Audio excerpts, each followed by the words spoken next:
Hello, how's it going, everybody? So I started a little bit early. I finished what I was doing.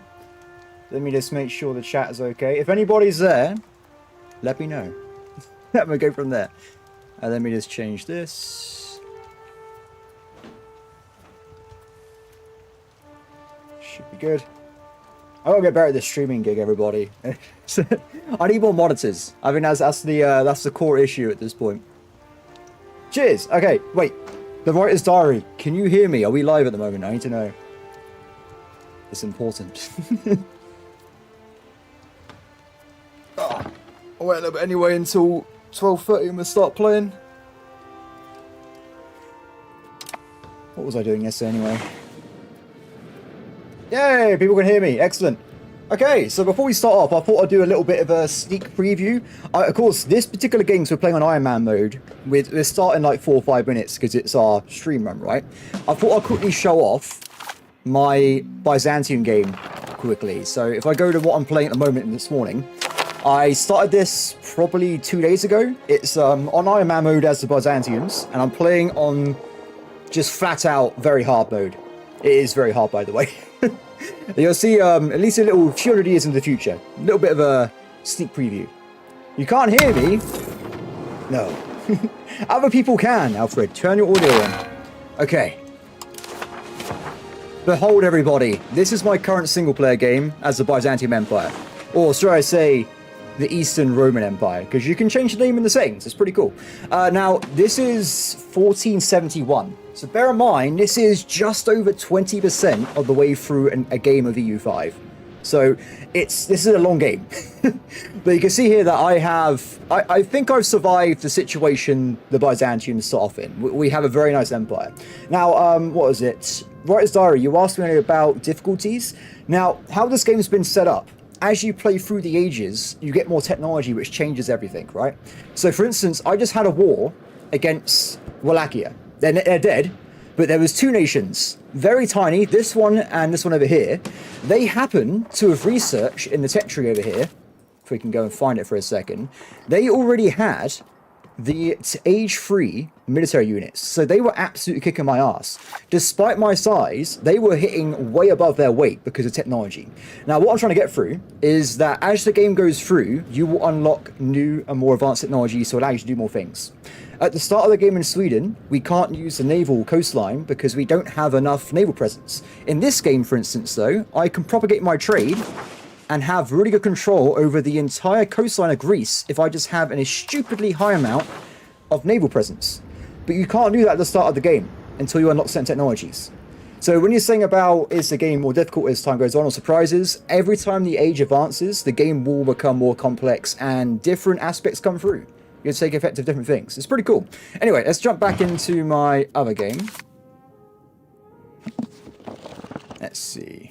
The Old Gods. I have a lot of saves, by the way. I got this on the 21st. I've done, I think, 6 games to like 1450. But every time there's a new patch, I'm like, screw it, I'm going to restart. But this version is the release version, so we will be sticking on it for at least until release day anyway. So, hey Irish King, how's it going? Done.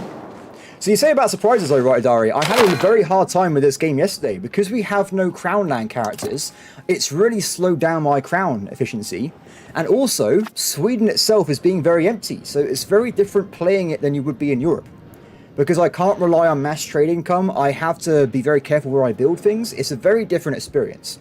The game is really cool how you play. I personally cannot wait to try some of the really far away countries like Africa, North America, Asia. There is a lot to go through in this game. It is unbelievable. Anyway, everybody, welcome to the stream. It's 12:30. I have just had dinner. I've had a big lunch, okay? We're going to be playing this for like the rest of the day. So I know people are probably working or doing other things. So don't worry if people aren't watching the stream. Don't worry about it. I'm just playing this for fun. And if there's no one here, I'll talk to myself. It's not a problem. But this is what 1374. We had an okay game yesterday. I must admit, not a very big evening person, so there was a lot of misgivings, but I think we're starting to become stronger, right? If we look at our country, our base tax is double what it was at the start. We're making progress. Population, still mostly Catholic, but they are actually switching now over to Norse. We got a decent 37%. Things are looking up. Now, what I was actually doing yesterday, I don't know, so I have to try and remember what was happening at the time. But let's just get playing anyway, and we'll see if things work. I live in Sweden, the emptiness is realism. Okay. It's weird in England because I live on the southern coast, so there's people everywhere. But if you go remotely above this bit of England, it's like no one there. It's really random, but it is what it is. So, what's happening? I believe we're trying to get the economy going, right? So if I remember, I was trying to build up some books because I believe we want to try and get libraries. Now, correct me if I'm wrong, guys. I don't know if I actually went over this aspect, but libraries are probably one of the best buildings in the game at the start. Because I think I mentioned that it improves literacy, so more research speed, but also this thing here, local population promotion speed. So if you're building buildings, or build anything at all, even RGOs, like the basic resource gathering, it means you start having workers there faster. Now, one main aspect as well, loans, I hate loans, we really pay it. One major aspect as well is going to be this, local cultural influence. Now, this is where this game gets absolutely wild. It really is crazy. So if we look at, where is it, cultures, you'll see you've got two values here. You've got cultural influence and you've got cultural tradition. These are complete opposite of each other.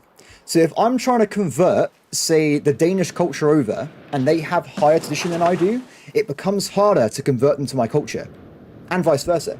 So if I go and look at, for instance, my vassal here, you'll see we have a 7% negative modifier to having bad cultural influence. If I get this really high, as high as possible, I can get a plus 50% conversion speed everywhere, which makes everything a lot easier. So if you want to build a building, get libraries, guys, definitely. I would love to live in Canada, by the way. I'm just saying. It does look like a winter wonderland in some places. I actually want to go there maybe next year. Actually, no, I've got loads of stuff. Maybe 2 years' time, I'll probably go there. It's like a little hiking adventure, I think. Anyway, everybody, let's get playing, shall we? So, we just won a war against Denmark again. We couldn't kill them off because Norway stole the war goal. I hate them for that, by the way, but it is what it is. So we have to, unfortunately, wait on this one until we get the truce timer down, which is going to be in 6 years' time. Not very good. We've also just taken a bunch of territory over from Novgorod, which is quite nice. Ooh. As well as Livonian Order is also on the chopping block. Now, Livonian Order, I think we have no truce with them at the moment. So when we get ourselves a Parliament CB, we might go and attack Livonian Order. Until then, though, I want to focus a little bit on trying to just get the economy going faster. If we get more money, we can start snowballing, we can have a better time. So, I've already done it, perfect. I mentioned this yesterday, because we have the king in charge of a unit, we now have ourselves 25% more crown power. Now, what I can do as well is I'm building a sergeantry, which is the very basic early capital building for making a few troops. When that's through, I'll also assign a random family member to become a general, so we get another 25% on top of that as well. As for other things, though, how's everything going? Stability is still abysmal, but not as bad as before. I would like, if we can, to keep improving marketplaces, then maybe some roads. So we'll build some of these in. Now, marketplace is going to be built in cities, of course. So if we look at this map node here, you'll see that Sweden only has probably, 6, 7 cities. It's these little greyish blobs here. Now, there's also a third tier, which is over here, which is it a city or a town? City. Cities are kind of like mega locations. There's only a few of them in the game at the start. You can see there, unless you live in Italy. They're absolutely everywhere. But normally, having a city is very rare. It pretty much means you can build double the amount of buildings. It's absolutely crazy. Am I planning on playing tall or wide? Both, my friend. I will play as both. So what I'm doing is, I'm attacking places that I can't use yet because of the control, like these places over here. I'm making them to vassals. When I get technology, I will be annexing them, and we'll be extending out our empire in like a big rotation circle. That's the general plan. So, a bit of a hybrid there. Because the thing is, there's only so far you can go with tool if you've got limited population. That's going to be a problem with Sweden, because we haven't got a lot of people in here. I mean, for instance, in my capital city, we have 32,000 people, and that's going to be the most out of my entire country, I imagine, by quite a bit. It's not a lot. But if you go to the average place in Italy, where is it? Apart from this place here, apparently. 22,000, 115,000. They can build way taller than I can. So we've got to keep that in mind as we play through here. Okay, so more money again. Excellent. Marketplaces. Good. I'm also going to attempt to build up a little bit of marketplaces eventually in my Vassal's territory. Because when they get more money, they will start developing their own lands faster. What is this? The Italian engineer. That money? No. Money? No. I'll take negative prestige, thank you very much. Since you like hiking, I should actually do a not known sea to sky trail in BC. Okay, I'll keep an eye on that. I definitely want to do some more like long-term hiking. So I've really enjoyed doing it in Jordan. I just love being out there in like the unknown, going around places. I absolutely adore it. Okay. I forgot. In this particular game, we have no characters, do we, for our crown power. So I think in 1 year, my son will actually become an adult. We can use him to do various things. He actually has decent admin ability, which is going to be brilliant when he's a king. For now, though, I think we'll put him on the council, just so we have another crown member doing some work for us. As for other things on this, what's she currently doing? Assimilating upland. Okay. Interesting. Whoa, upland? There's no way, right? Oh, no, it's fine, it's fine. Sorry. I thought they said for a second there was 100k tribesmen in upland, and that would have been insane. Tribesmen, by the way, are not very good. They can't do jobs. So if you ever have the option to promote tribesmen, take it. Trust me, it's way better not having them. Okay, so I'm trying to figure out what to do with the cabinet members. I believe we want to keep trying to move our culture around. What is she good at? Admin. A little bit of admin. Okay, so what can we do with her that increases admin ability? We do have... What is this? This is not normal. I don't have this in my other games. Support new farms in North or East. Oh, it's supporting Finnish and Swedish settlers. Migration attraction, monthly development, population growth. 2%! That's a crazy modifier. That is a lot of population growth. I might put it down. Nah, we'll leave it, we'll leave it. That's pretty good, by the way. 2% population growth is pretty much unheard of, I think, in the game normally. So if you see that... I think what we'll do for now is we'll just develop the province. Get some development levels. So every location in the game has development. So, oh, it's happened. My son has become of age. Development is this modifier here. It goes from 0 to 100. But if you look at what it does, it's amazing. You get more RGO size, more building levels. It pretty much does everything you can think of. So you want to try and get as much development as possible if you like ran around doing nothing. What's going on? A famous source like Vicky Free. So that's an interesting comment, bruh, 69, because when I was thinking about playing this game and I saw what they were doing with it, this kind of replaces Vicky Free for me. I hate to say it, but it kind of just... It's medieval Vicky Free, but with manual combat and a lot more going on behind the hood. So I do get what you mean there. Automation settings are essential. Yes, I agree. So what we do, as we go through the game, I will start turning some of these on when I don't need the money anymore. Like, when we're making a lot of cash, I just let the game take care of some things for me, because otherwise it's too much. For instance, one thing I recommended this morning for the game is road building, right? So currently, if you want to build a road, you just press this map mode and you can build a road from a location. Simple, right? It's easy to understand, you build roads, things get better. What about if your empire is the size of Europe? It's going to be awful. Oh, thank you for the tip, Irish King. I appreciate it. Ah, I love it. I always like your heart things on comments. I always heart them myself. Yeah, so what I was recommending is like having automatic road builder for later in the game. Just like this one here. Just be like, oh, if over £1,000, auto build roads. That's what I think would be pretty handy. What is this? Norway has asked us to join them in their rebellion. What? Oh, okay. So the Norwegian lands they stole the other day are rebelling. Interesting. Now, oh no, look at this army size. Wait, let's look at this mode. Well, I don't know about you guys, but I feel like this rebellion is not going to go very far. I think they're pretty cooked.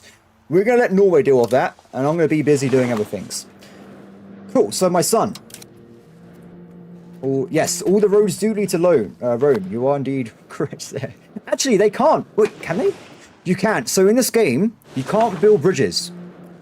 So they can't really to roam this way, but if you build a road from Stockholm, I'm pretty certain you can make it if you just curl around Sweden, go down this way, and then over here.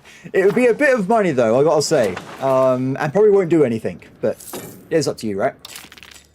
Okay, so what I was doing, I was marketplaces first, and then libraries, if we can. Okay, so we still have a problem, everybody. I didn't fix it last stream. We still have no books in the marketplace, so we can't build these buildings. It's really annoying. By the way, on my current game, I conquered Sicily, and there's no wood there, so literally nothing is being built and it's stuck. So you got to be really careful when it comes to base resources. So with books, we need to be using a scriptorium. The scriptorium, we can just put anywhere. So we're going to do the one that makes us most money first, which should be over here, and we'll go from there. Sometimes this doesn't really tell you that 0.10. I don't think that's right. Yeah, this place is making 0.24. Sometimes what the game tells you on the build manager and what's actually happening can be a bit disconnected. So I will keep an eye on that. But it is what it is. Okay, so that's coming through there. And we have a parliament as well. Let's call that immediately. So parliament, how are we doing with the laws? You guys remember? There are still laws to change over. Interesting. Yeah, so I at least want to probably switch over limited censorship law to something else. Apart from that, I think we're okay. So what we do, we will pick probably 23%. It has the highest value. We'll grab this one. And we do a little bit of bribes with parliamentary agendas to get to 50%. So, oh, this is really good. That's a... Oh, I was going to say it's good. I don't want to do it. They want me to implement banal lordship, which is possibly one of the worst privileges in the game, because it reduces all your control by 5% everywhere. Don't pick this. This is terrible. If you see it in your cabinet at the start of the game, it can happen. Get rid of it right away. It makes everything worse. That's 5% reduced income globally. Don't pick it. Anyway, so with that out of the way, let's grab some bribes. And we'll get a law change, shall we? So, censorship. This currently is giving me a little bit of happiness with the clergy and a little bit of stability decay reduction as well, which is nice, but censorship being removed is more my kind of style. We get cultural influence, which you talked about at the start of the stream, more heretical like tolerance, which is good for all the Catholics, and then we get innovation, humanist, and individualism. So these two, I definitely want to get as much as possible. So, done. How will the Pope react to you being pagan? They don't like it. They are not a fan. So, there are crusades in the game, and they can, in theory, crusade any pagan. Or anyone that's not Christian. So you might be seeing randomized stuff there. I mean, I mentioned at the start of the game, there is actually a situation at the start where Teutonic Order is trying to wipe out the Grand Duchy of Lithuania because they are pagan. No, they're not. They switched over. They betrayed me. They were pagan at the start of the game. So the AI will try and go for you. And just being a different religion, it means everyone hates me inherently anyway. So you've got to be careful there. I'm sure it'll be fine though. I'm making a lot of allies myself by having all these vassals. So it will make me look stronger. And the AI will hopefully leave me alone. Cool. Anyway, so with those values coming through on the law here, we will start moving more towards innovation and humanitarianism as well, which is what I want more. This, I think, is my favorite societal value because it increases your matrix literacy by 10%. So for the rest of the game, you're researching stuff faster. Definitely recommend it for anyone that wants to tech speed in this game. So while I was waiting for money to come in, we can now assign my son to become a cabinet member. Done. Congratulations. So with my son now being installed, if we go and look at our estates, we got a little bit more from having 2 family members on the cabinet, which is good because more crown power does everything. If you're below 25%, you get negative modifiers. If you're above, you get positive modifiers, but all of them are good, right? So you want to be trying to get this as high as possible for now. Now, there is a little bit of a hint I can give people that haven't played the game yet, and if, like, literally tomorrow, guys, you can play this game. If we go and have a look at the cabinet member again, there is a semi-hidden function, I would say. You can, there's a button here, make someone in your cabinet the head of the cabinet. This means that they will get these benefits here. They get 25% more stat benefits. It makes them just generally better. That's that, right? Pretty simple. But the difference is, depending on what estate they belong to, it gives you another buff as well.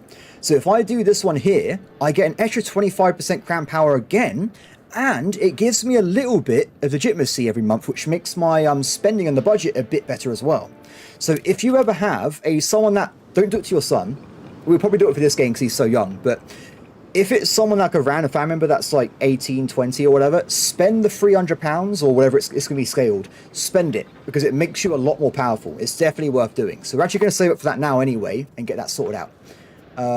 Okay, so we're cracking down on zealots. I think I'd rather have you promote stuff. Wait, what are you good at? Not a lot. Both my people are currently more based on admin, which is not great. I might just forego this then and just get them switching over culture. Oh, that's okay. Random events is fine.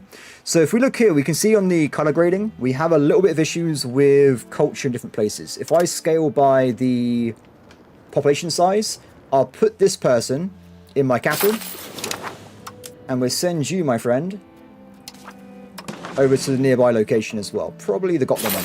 Done. Excellent. Like I said earlier, the more population you have that's your culture, the more levies you can bring into combat. So it's pretty important. So currently I have nearly 6,000 levies. We can do a lot better than that though. Cool. Okay, let's let the game run for a little bit, shall we? I don't think there's much more to see. Prevent annexation against Denmark. What is going on there? I think that's a... what's happening is, I believe they're trying to annex one of their vassals, and because they're my rival, I can try and interfere with that if I wanted to. So that gives me a free war declaration. Now, what that actually does, I'm not sure. So look.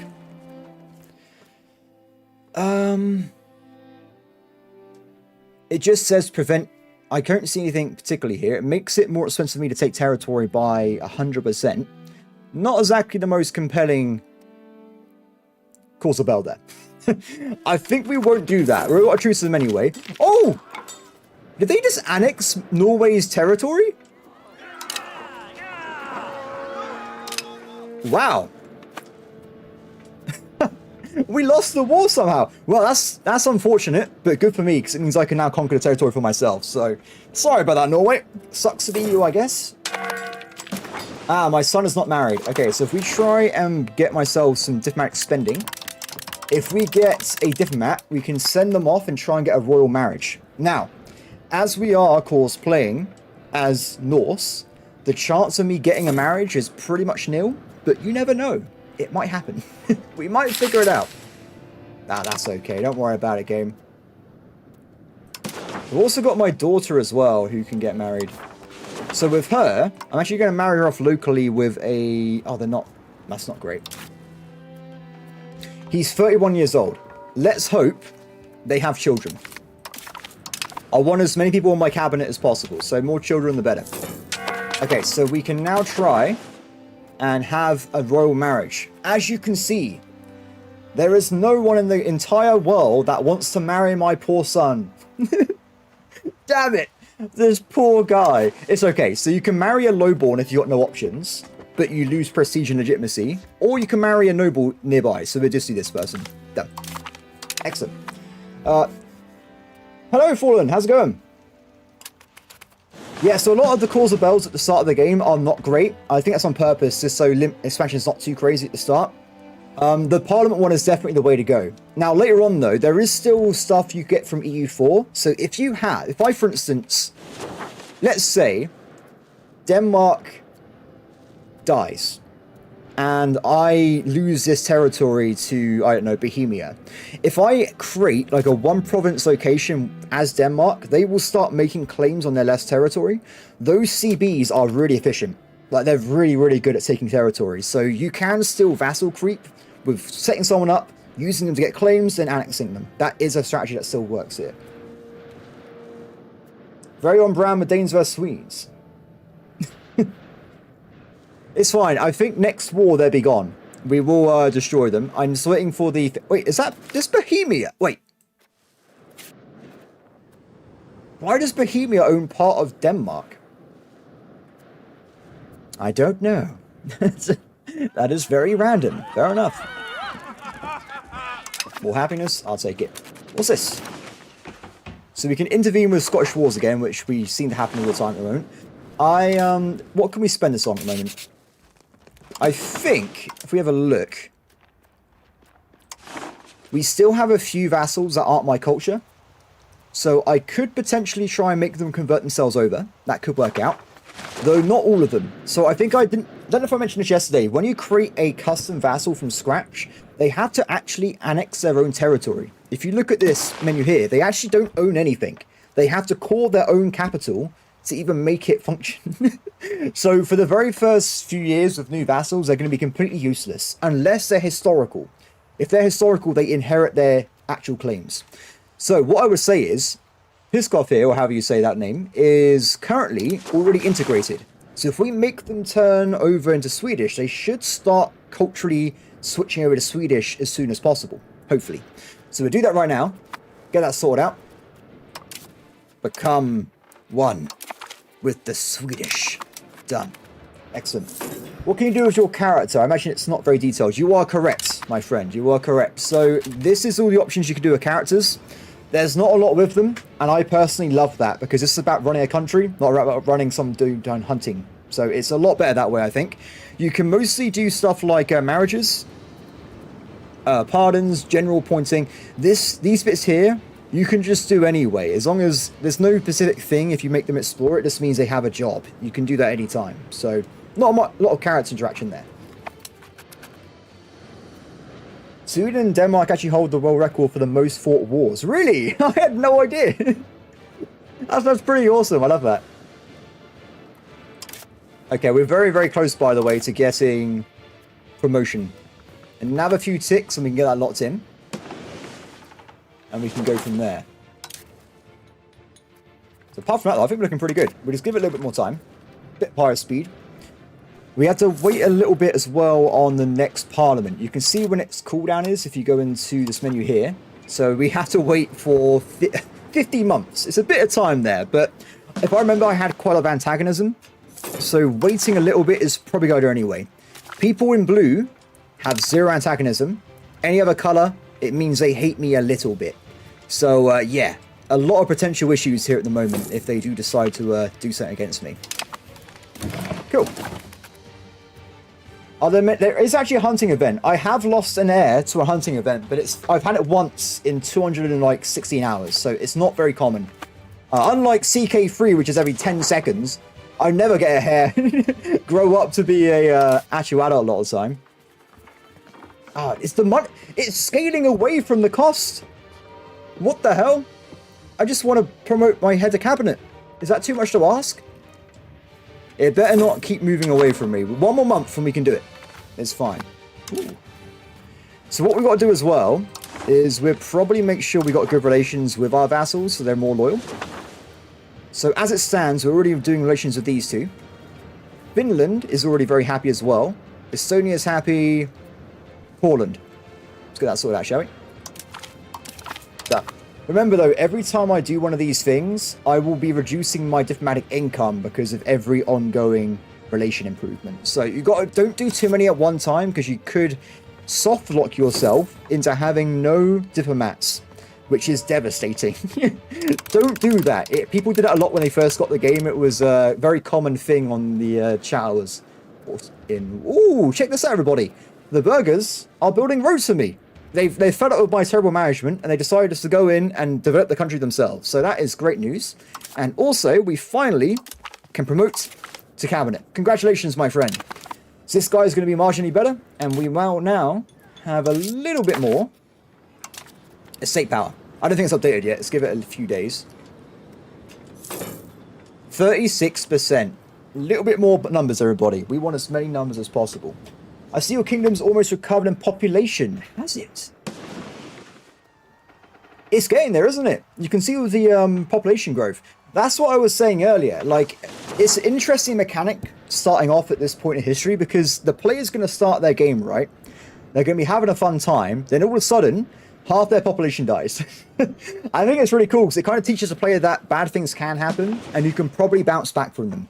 I mean, like, most countries will probably have something similar, right? Where trying to bounce back a little bit. Well, unless you're France, apparently. They've got very static growth, but I do like it as a oh, no.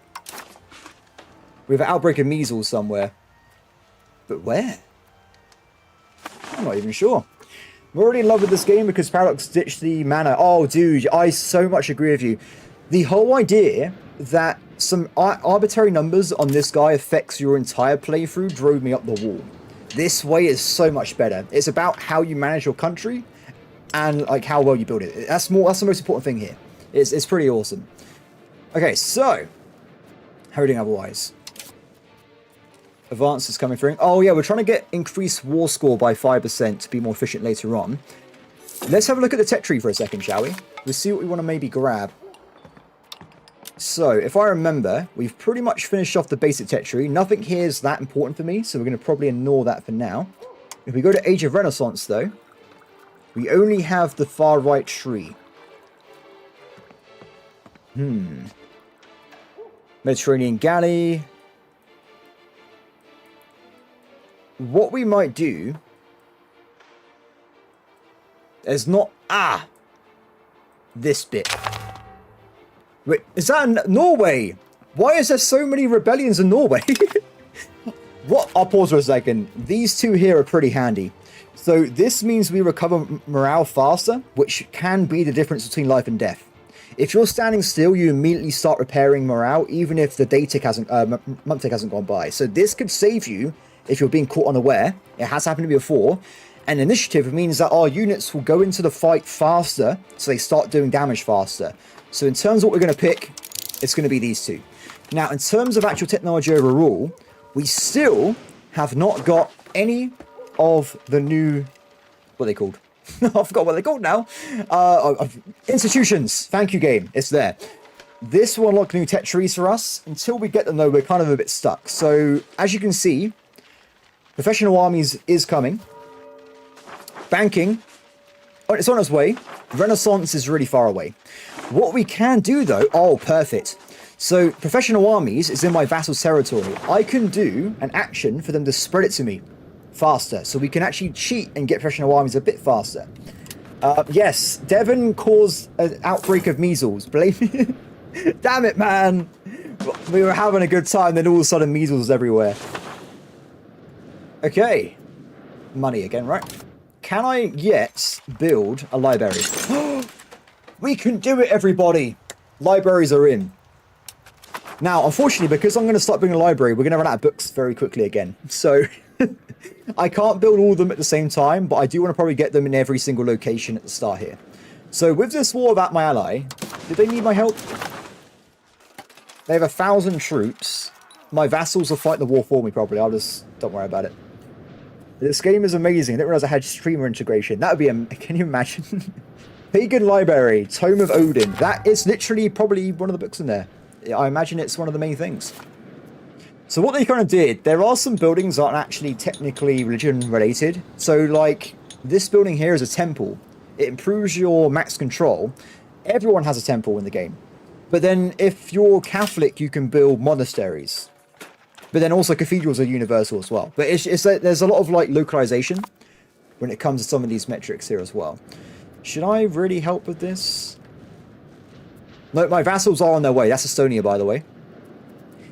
Unlike EU4, AI is really good at naval stuff. They do just get on with it. If they have the boats, they will go in for the battle.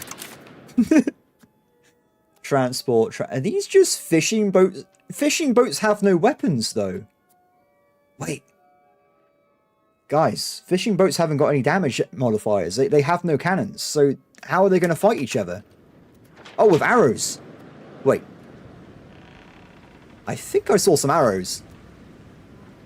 Yeah. That's not very effective warfare. That's wrong.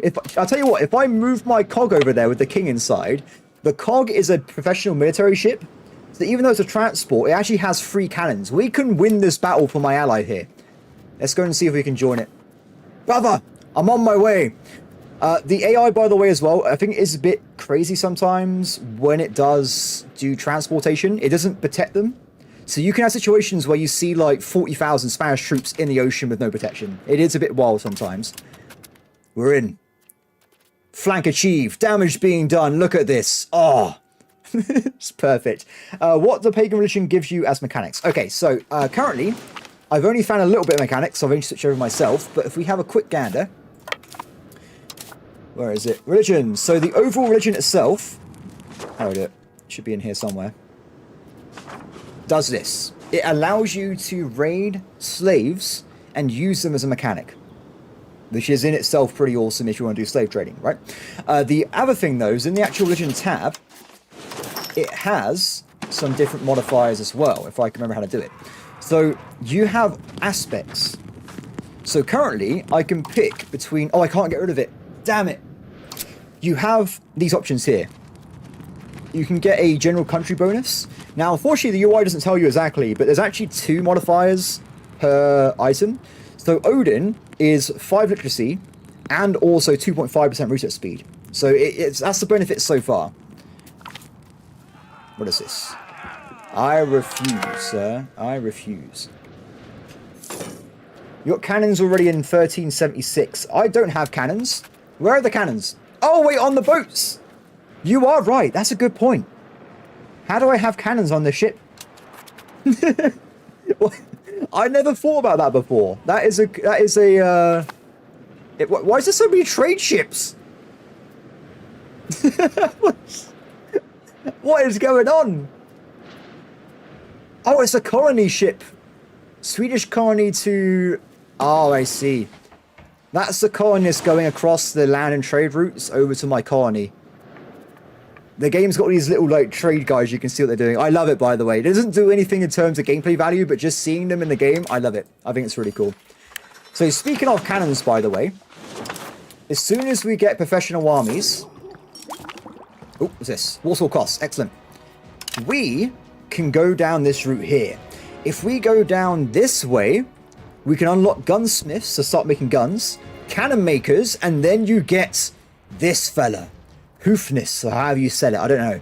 But this is the first cannon. It's really, really bad. But if you have 3 of them, you get +1 siege pip. You can get +5 at the moment to start the game. So if you stack early cannons, mwah, you are murdering fortress. It's amazing. They just go down in a few months. It's really, really good. By the way, when we get this unlocked, we will rush this. So what we're going to do is we'll rush down the right-hand side first, get armories, which improve my manpower, so we can get more professional armies. Then we'll unlock the man-at-arms. After that... Oh, actually, we did it the other way around. Sorry. We'll get the economy first, then we'll get the troops, because you can make money off this. That's the plan. Awesome. I'll have a mixed army, by the way. We'll go for man-at-arms for the front line, and we'll have a cavalry flank, which will hopefully murder enemies if they get some damage on the side. So, look forward to it. I need more libraries. We have no books, though. Damn it. Why is the game like this? Uh-oh. Did I just break something? I pressed, like, F key. I hope it didn't break anything. I think I need to press F5. That would have been a disaster. Okay, so marketplaces. Not available. Let's get more book production down, shall we? Sure. We can't build many pieces in certain locations because our population is so low. We just have very, very tiny amounts of building maximum. So it's a bit of a shame, but it is what it is. How is this war still going on? We got... Oh my... Don't fight in the mountains, Estonia. Don't do it. It's not worth it, buddy. No. It's like I got a pickaxe. He's given himself a -2 roll in the mountains. This is a terrible idea. Oh, yeah, so I picked diplomacy. Which you're thinking is crazy, but it's because I like vassal swarming. So diplomacy eventually gives you a march. Where is it? This guy here. This is the only reason I picked diplomacy. So a march is a special custom vassal type, but they don't have any impact at all on their power rating. So I can go and make a march which owns, in my single player game, they own the whole of Sicily. They have tens of thousands of troops, they have a big navy, and they're completely loyal to me at all times. So I can use marches to create super allies, which I absolutely love doing. Because there's no limit, by the way. I can go and attack Constantinople right now if I wanted to. I can just go and do it. There's no limit in this one. I can just be like, well, declare war, off I go. So you can make allies across the planet, and they will always help you in wars. So, yeah. Also, diplomacy as well increases the... what did it do? War score costs, -5%. I think that's quite a nice one as well. But, like, just generally the rest of the game. Admin focus is very based on country building, if you want proximity differences. But I would argue you would get proximity regardless as you go through the ages. Where war score costs, where are you going to get that from? Where's that coming from? You're not getting that from just researching roads. It's debatable though, isn't it? A lot of the creators have 5 to 6 times the amount of time I have in this game. So if they're saying it's the meta, yeah, that's the meta. I'm going to end at that. I might help this out because it's taken too long. Let's get some units together. We'll send the upland levies to go and kill some enemies here. How are we doing this anyway? Good. Oh, the music around me got louder again. Happens sometimes. So we're mostly missing, on the marketplace at the moment, raw resources. There's nothing I can do about that. Though there is the books still, so I guess we'll just build more of those again. At the start of the game, books are needed across the whole of Europe. So if you have nothing to build books. What is this? More alignment on our cabinet. Let's go for it. I like stumbling my way through things and figuring out myself rather than going through any sort of meta. So when I played this game, I didn't even do tutorial. I just played as this terrible guy in Germany, just play by myself. I never look up tutorials, I never do metas, I always like doing my own thing. So I completely agree with you there, Devon. I do exactly the same thing. Ooh, my son is a bit naughty. But we're going to ignore that and not worry about it. My son is Catholic. I don't know what happened there, but my royal family is the wrong religion. We'll have to try and fix that at some point, but maybe not at the moment. Okay. Help is on the way, my friend. So the enemy rebellion doesn't actually have any forts, so we should be able to just go in there and knock them out. It shouldn't be too bad. Their military level is 481, so there's not really much going on there, and they are being attacked right now by Norway. Oh, they got some knights. Interesting. Knight levies are really powerful at the start of the game, by the way, like stupidly strong. If you start, I think it's... Wait, do we have it in this character? Let's have a look. There are some texts that are based off your location, your culture, your religion, and just government type as well. So I wonder... I don't think we have it. Nope, there they are. Plated Knights. 10% of your population become Plated Knights. These guys are insane in combat. They are way better than any professional military you get at the start of the game for the first few ages, because they have a higher strength rating. They do 50% more morale damage and 25%... Oh, sorry, around, sorry. 25% morale damage, 50% strength damage. If these guys are in combat, it's over. You are doomed. It's amazing. Okay, cool.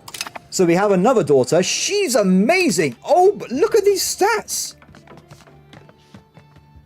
It's a shame that we don't have gender equality, because I'll put her on my cabinet. Wait, do we have gender equality? No, we're not very progressive Norse, apparently, unfortunately. So my daughter there, she is going to be on the cabinet. But before you do this, remember, you can always move your family members into the cabinet rights if they're women by doing this thing here. This allows them to join the cabinet. The problem is, though, it bans all future interactions. So make sure you marry them first and then put them on the cabinet. Otherwise, they're literally going to be single forever. Which is not good. It's not good at all. Marriage, done. Cabinet rights, yes. You're fired. Get out of here. Done. Excellent. Cool. Okay, how's my armor doing? I can imagine a single Iron Nation's getting attacked by another nation thinking they are easy target. Yeah, so as a strategy, I would probably do it in this stream, if I'm being honest. I will go and attack Cyprus and Crete. Which sounds crazy, But these two are really powerful nations that can kind of build super city empires, and they build their own fleets and their armies if they build up enough money. They're really, really good vassals. So if there's places on the map that you think you can take over, definitely go for it. It really is a good idea. And having naval supremacy is a big deal as well. It really is. You can lock down major nations. Like, I was fighting on Byzantium right in my own game.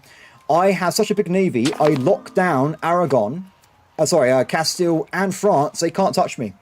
They can't get into the Mediterranean. I have complete control over this entire region. It's awesome. Okay, cool. You guys still going? The rebellion will eventually surrender. It's just taken a bit of time, unfortunately. We're about to have a Catholic rebellion again, by the way, so we might have to deal with that in a second. What I'll do, I'll assign my new cabinet member. She can persecute them. Stop them!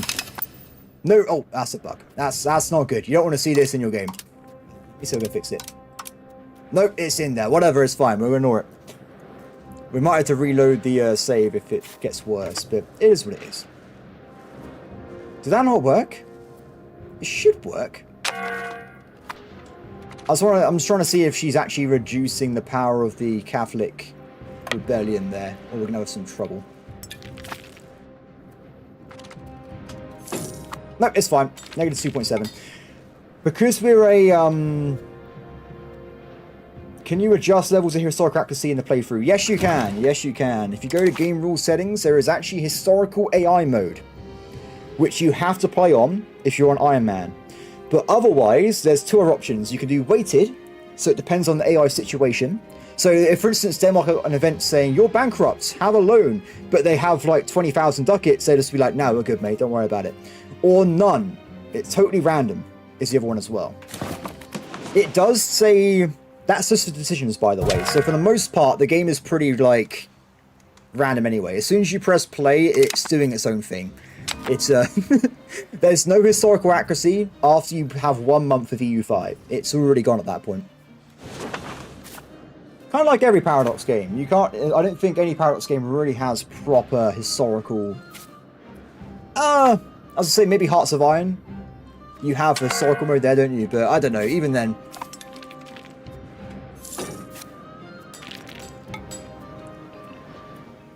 Where do... That one.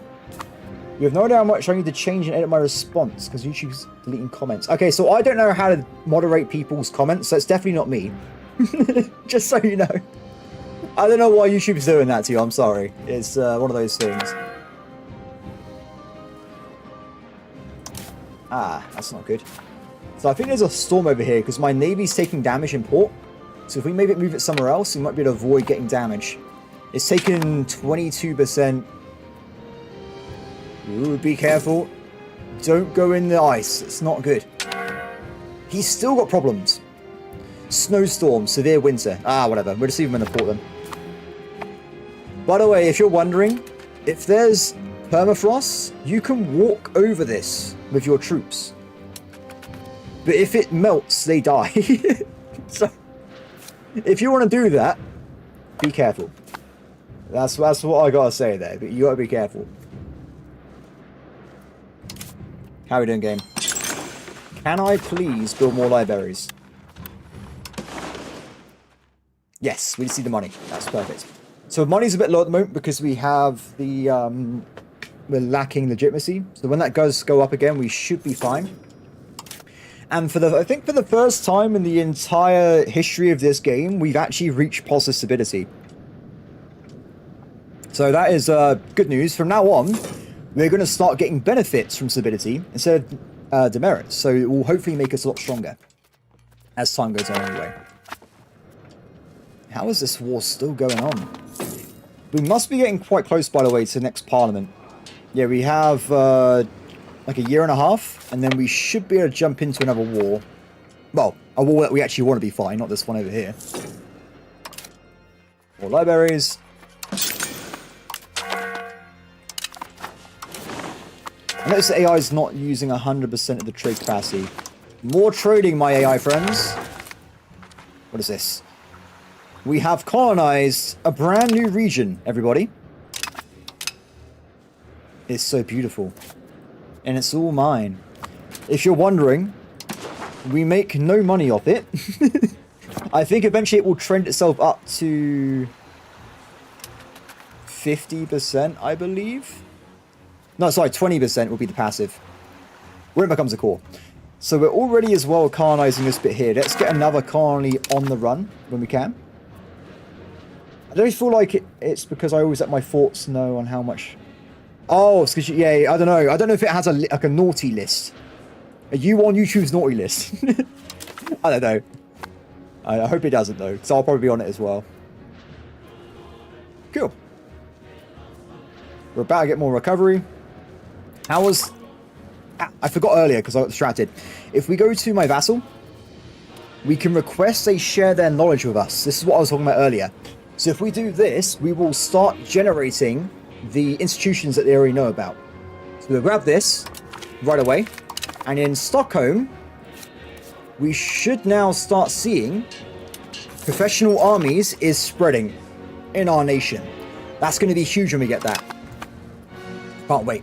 Every institution you grab, by the way, as well, no matter what it is, you will get plus 5% research speed. So always grab them as soon as possible, because it does mean you just research the rest of the game faster. It's going to help us out quite a bit in the long run there. Unpaid interns. Balance sheets.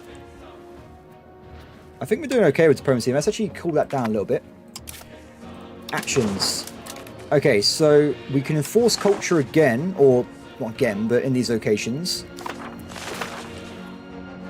I'm not going to do it though, especially with this place, because it has really bad control. It'd take them forever for it to be converted over. Wow, you started early. For me, I started at 12:30, so just after lunchtime. So for me, yesterday it was really late. I won't be playing until 10 o'clock tonight. It's a bit late for me.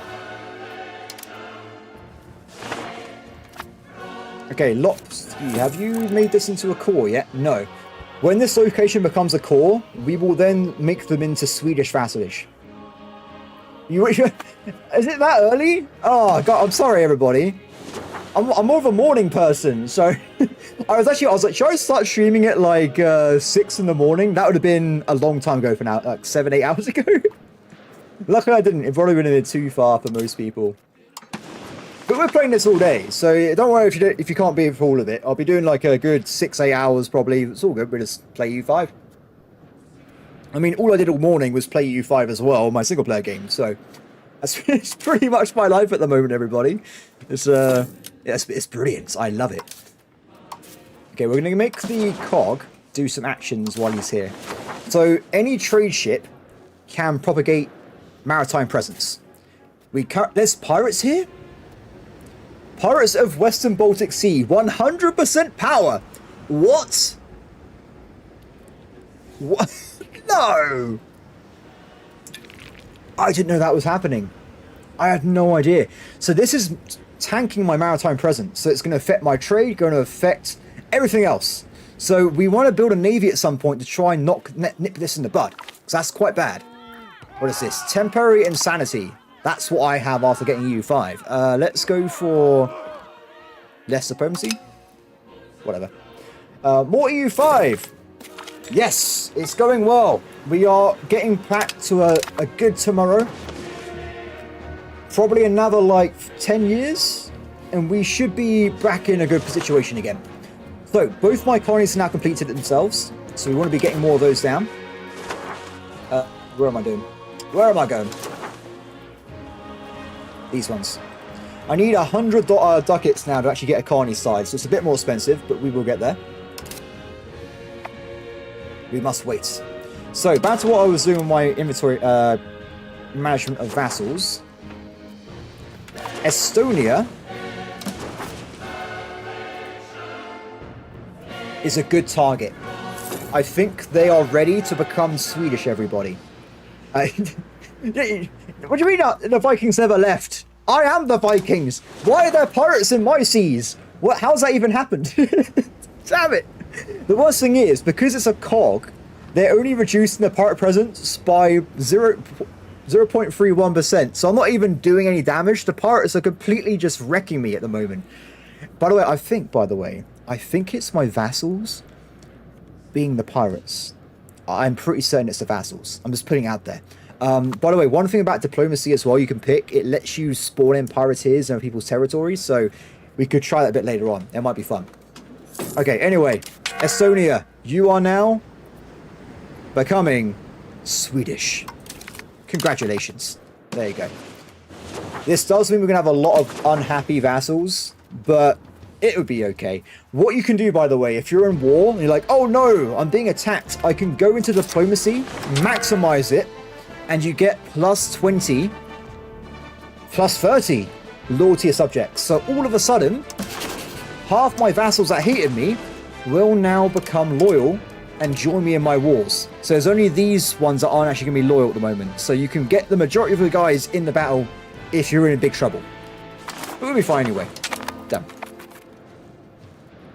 At least so you don't become French. This game as well, by the way, you can get all kinds of crazy things.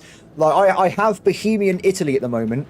I don't know how it happened, but there is Bohemian Italy in my single-player game. So, I'm like, how did they even get over here?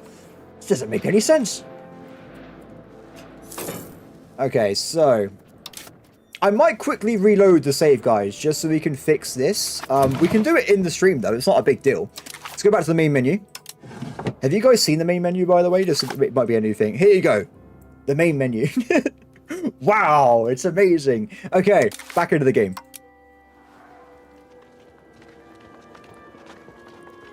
You are becoming Swedish. Here's your IKEA build pack. That's what the libraries are for. It's actually just full of IKEA build packs. It's all over the place. Oh, that noise. I don't know why. When you load into a game, it has like a really loud bang. It's a bit disconcerting. There you go. Fixed. Yes. So, earlier, when I was in the first few builds, for whatever reason, England never built a navy. So every time there was a 100-year war, France just flat out landed on England. It was a disaster. Now, what I've seen in these more recent patches, on the 1.0 releases, I've done 3 games, which could be long enough to actually know if it works or not. England now does tend to build a navy. They've got 12 galleys. So at this point, France is not going to be arriving in England anytime soon. But prior patches, when they didn't do it at all, they just got wrecked every single time. It was always a disaster. Wait a second. Wait. England's gained territory in France. I think they had this earlier, but this definitely is not English at the start of the game. They've conquered this. Are we going to see the rarest of rare things of England winning the 100-Year War? That would be amazing. I would love that in my game. I've not seen it myself yet. That'd be so cool. I hope it happens. Okay. I was saving up something, wasn't I, guys? Colonization, that was it. We should be able to do it right now. So, before I colonize stuff, can I see RGOs? Oh, yeah, this is the RGO mode, by the way. This is what the area is going to be producing as their primary resource. So, I'm being super nerdy. Is there anything of interest in any of these colonial regions? Currently, I'm going with no. I'm not seeing anything amazing. Let me just confirm with making it more specific. Oh, I swear there was a way of making it so you just see gold. Maybe I'm wrong there. But I don't think I'm seeing any gold there anyway, so it looks like it's pretty much that. We just colonize along the edge then. So, we will grab this bit here first, because Norway might take it. That is my entire reasoning. Done. Excellent. I think we save up again for another colony, have 2 on the way, one at a time, and then we go back to colonial development, I think, for now. Oh, sorry. Building development. Can I make any money from anywhere else? Not really. We're kind of capped out on that at the moment. I kind of want to attack Denmark again, though. How are we doing on the old cabinet? 10 months to go, and then we can attack someone. Is there a big, huge fight in the New World? I don't know.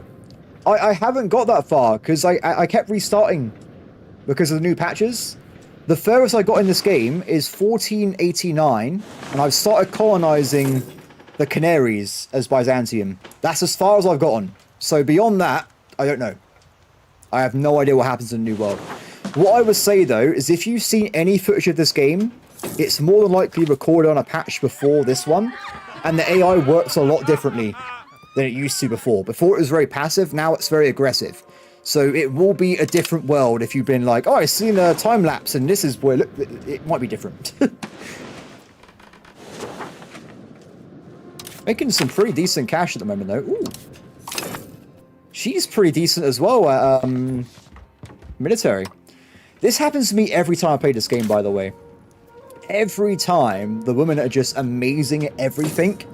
If you play as Cathar, by the way, it's a Catharism. It's a heretic religion in Catholicism. You get gender equality, and you just it's amazing. Any good character at all, you can throw them onto your cabinet. It's brilliant. By the way, I mentioned this earlier, but because I'm building libraries, we still haven't got enough books. It's stopped construction because we've run out of books and we've run out of paper. So that's not ideal. That's not ideal at all. We'll fix that in a second. We'll build some more paper makers and we'll get some more book manufacturers down as well. Yes! Oh, this is the best event. This gives you 15% research speed for 10 years. It's great. Absolutely brilliant. Could be converting runestones in very labor. What? Potentially. That could be happening. That could be happening. Okay, let's try and grab another colony again, which would be this one. And off they go. Good. So, economy. We want to make sure the libraries are building. So I think what we want to be doing is currently we're making a bit of profit from the bookmakers. That's already great. But if you look here, we actually don't make enough paper in this market, which is a problem as well. If you haven't got paper, you're not making very good books, are you? So you can see here, we currently make 4.65 and we're using 8.13. There is a massive deficit, which makes everything less efficient. So clearly, we need some paper makers. So if we go over here, we've already got one somewhere. Where is the paper maker? There it is. Build it. So this guy here is going to be built up a little bit. They produce currently 1.05 per day. So we're probably going to need quite a few of them, but they're making a massive amount of profit right now. So this is a good building to build. We will make money off making this industry. We'll get that done as soon as we can. Interesting. I'm making sure we still have enough masonry to get the 33% reduction in build costs. Very, very important in this game as well. You want to make sure for normal stuff you need lumber, masonry, tools, and also if you're building roads you need sand. Those are the primary building materials at the start of the game, but things will be added on later as time goes on. Cool. It's time. We can attempt to destroy someone. Ooh, I like that. So by the way, when you do parliamentary events, they have two effects. They have one that you get if it passes. You also have a negative modifier as well, but when it's actually going through Parliament, you sometimes get temporary benefits. So if I pick this, temporarily, all city buildings cost 20% less income. It's pretty cool. An alternative would be road networks. Easier to build roads, stuff like that. So if you want to min-max, you can literally just bank up your money, wait for the 20%, and then just build like 50 roads. If you want to play like that. I'm not doing that, but you can if you want to. So, this one. We'll give him a bribe. They need more bribes. The bribe wasn't enough, everybody. I will support communal stuff. Create the cause about Denmark. It has to be Denmark, right? It's going to be Denmark. Death. Okay, so let's do the highest base tax area. And we're going to attack pretty much right away.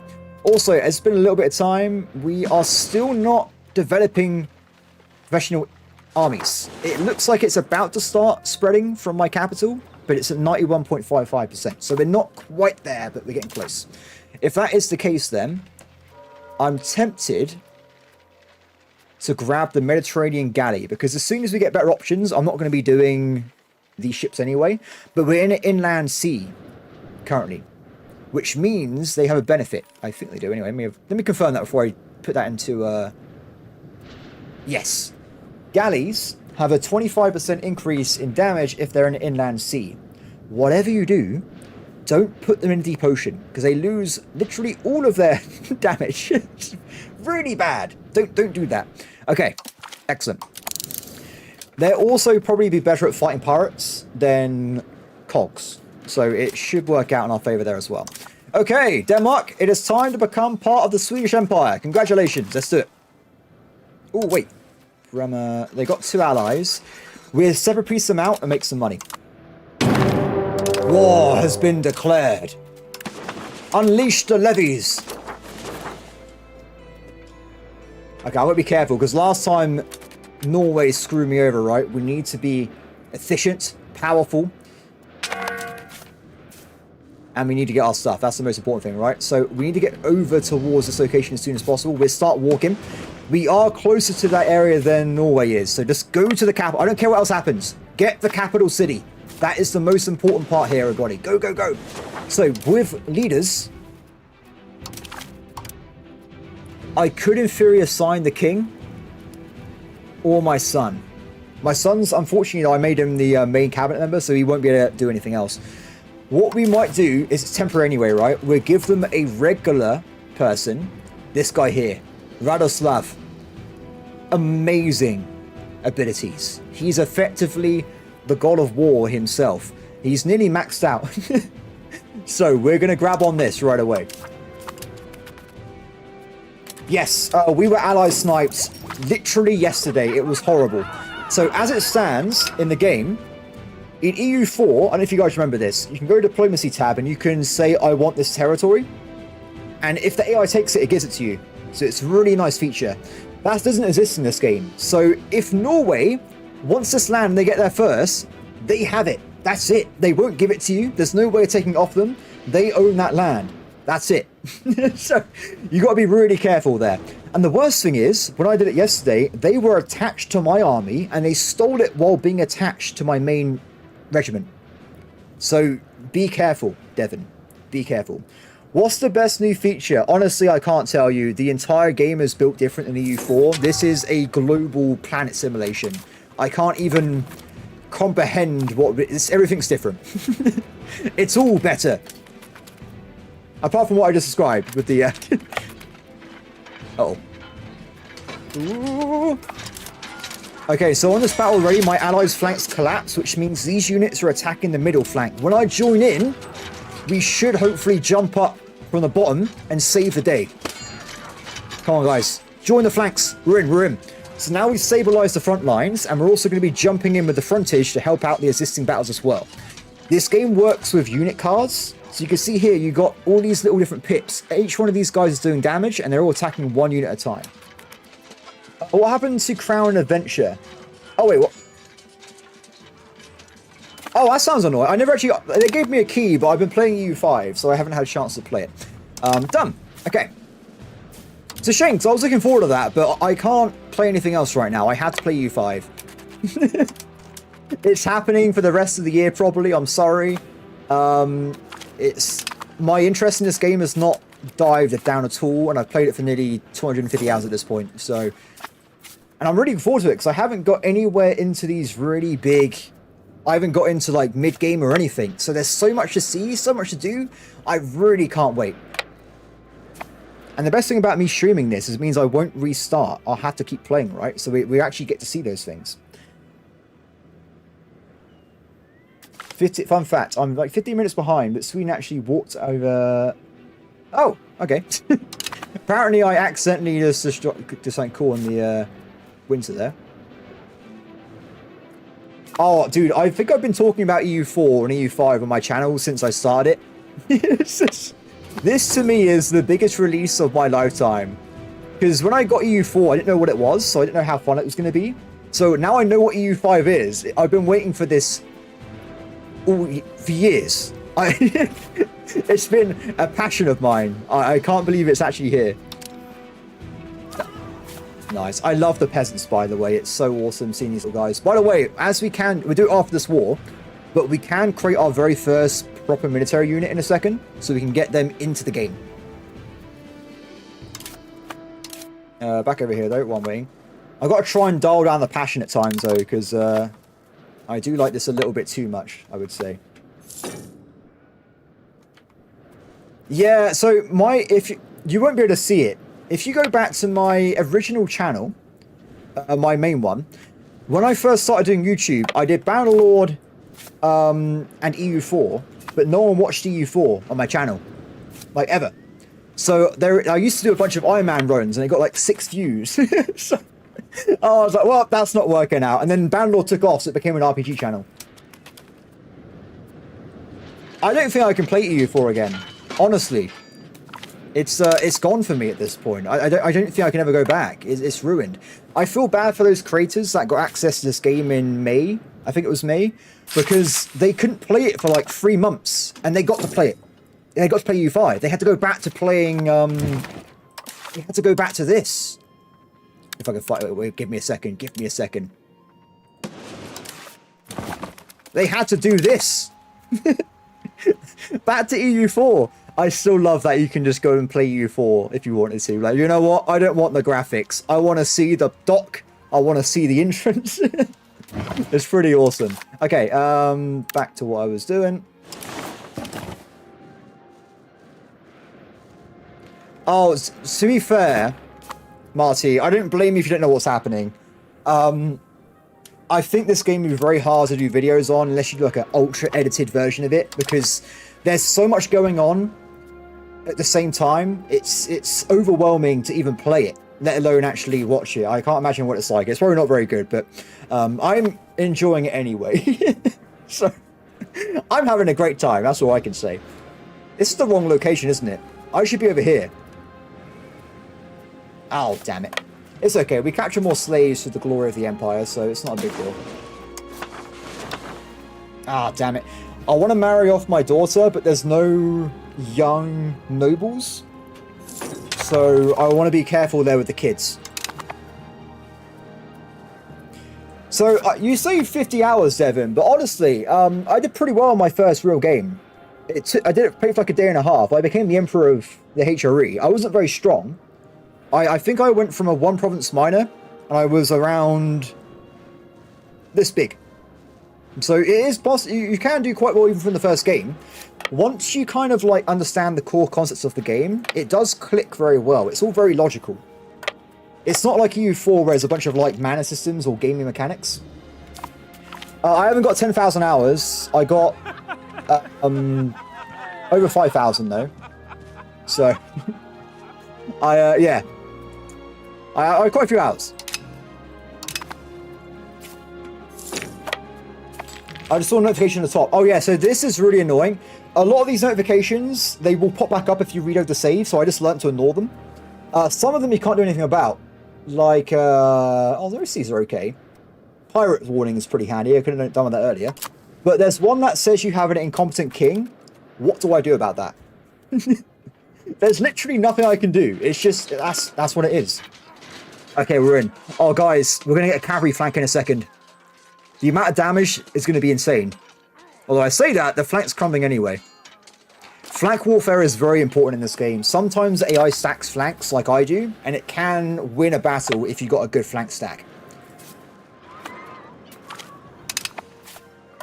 So, in this war, we're fighting these nations, right? I feel like we have a big advantage over them. We got a lot more troops than they do. Now, as I'm already in war, and I own the main area, what I'm going to do is attack these other nations and make them pay me war reparations so I make more money. Also more slaves as well. Now, the good news is, this big nation here, Rema, they have no forts. Very easy to take out. Saxony does have a fort, but if we take over their surrounding villages, we might be able to get them to peace out without actually doing much. So, it should work out. I'll see you later, Speed Regod. Good to see you here.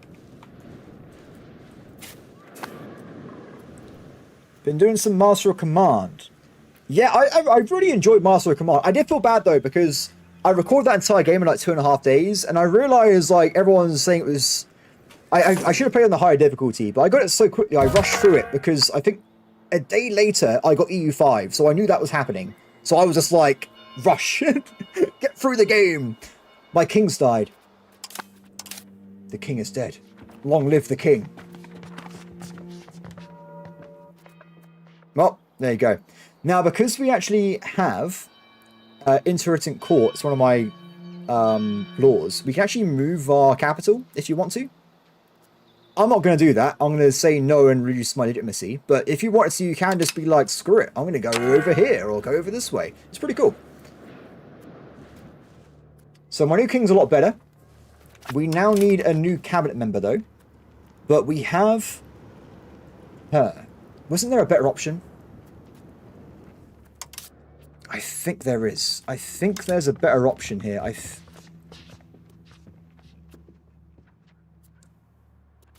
We'll use her anyway. It'll be fine. Welcome to the cabinet again. Welcome back.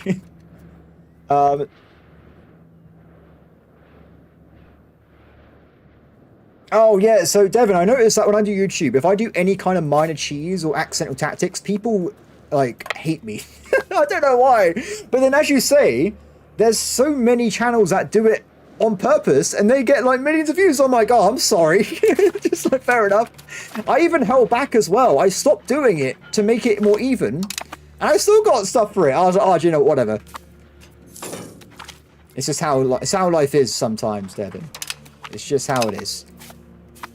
I was trying to give the people that do exploits hints on stuff I found in the game, by the way. I don't know if they use them, but there are some really funny exploits in the game at the moment. I'm not... Should I even tell you them? Probably... I'll tell you one. I'll tell you my favourite one.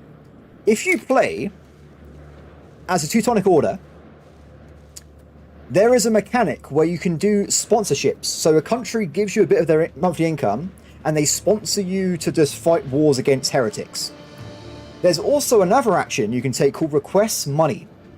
Now, this action, they have to like you, but they will give you large amounts of money. I can get 500 ducats off France from this one action.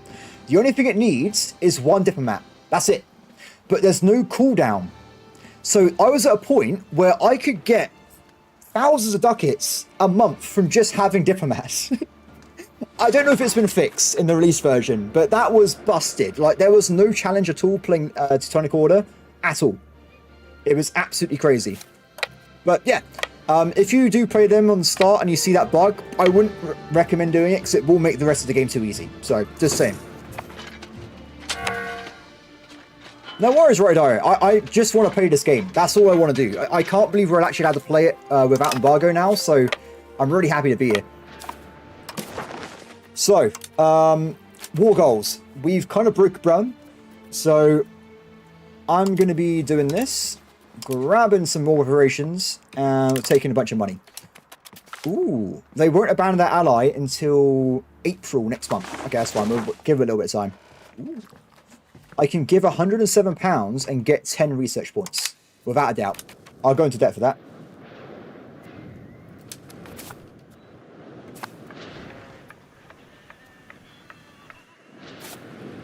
Yeah, it's weird, yeah, it's coming out tomorrow, isn't it? I don't know what time it's coming out tomorrow, but the game is actually out for everybody. I think it's probably going to be around, like, 4 PM my time, so, yeah. It's going to be an exciting day for a lot of people. I imagine there's a lot of fans like me that have been waiting for this game for a long time, so it's going to be a very happy day for a lot of people, I think. Okay, so grab that. Excellent. And let's head over this way. We make some more money. Oh, I hate going into debt, guys. I can't overstate that more. So, technology-wise, let's grab this one here. Maximum RGO size in towns and cities.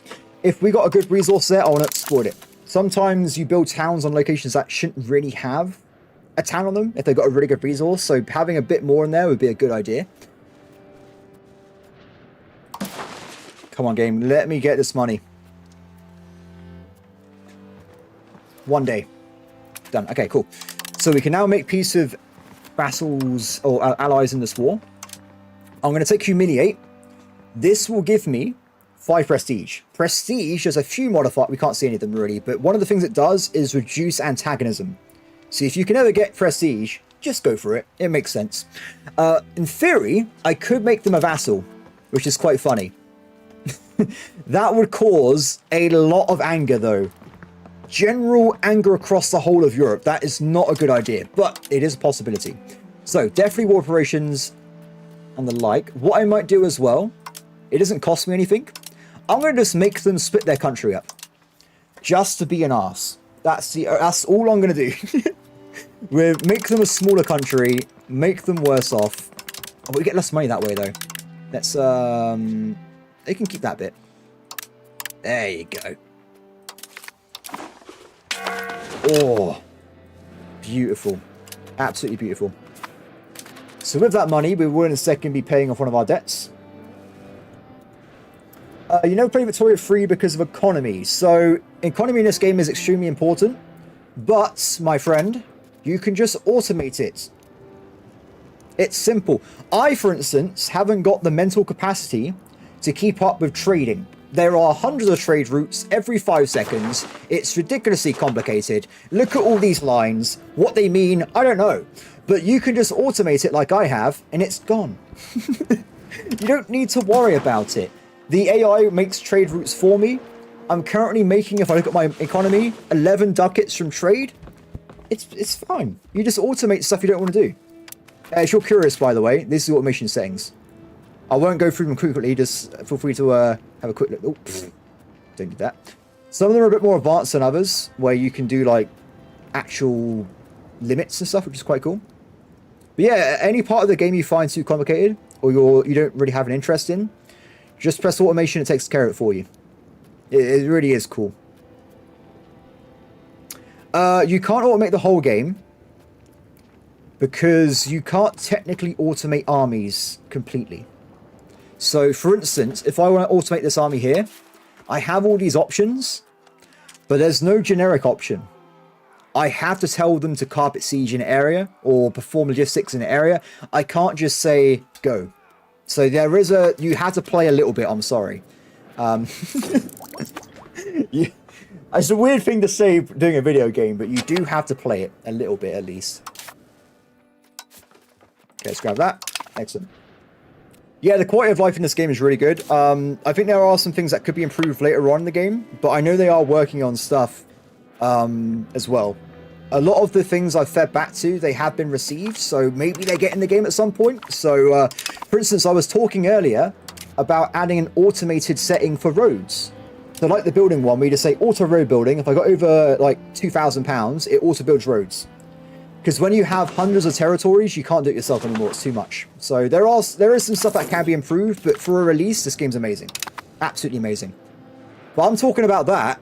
In what other game can you automate that much anyway? So it's already got a lot of quality life compared to other games anyway.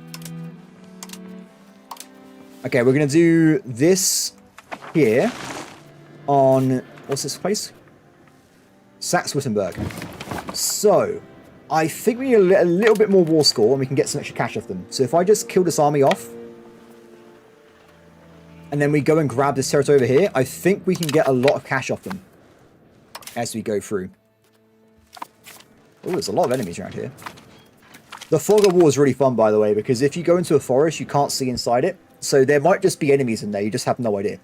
When I play, I love hiding in forest mountains, because the AI just walks into them.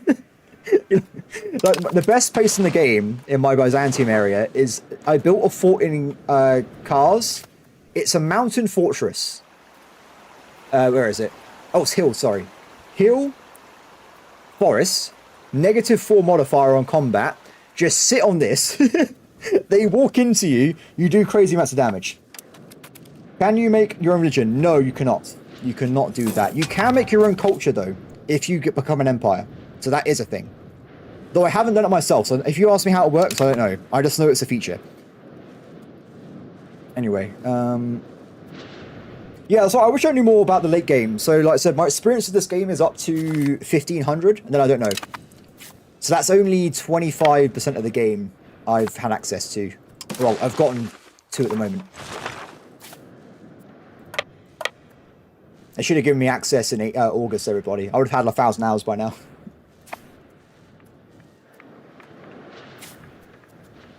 Okay. Another battle over here. They seem really intent on trying to stop me here, but they just can't fight back. I've got too many units.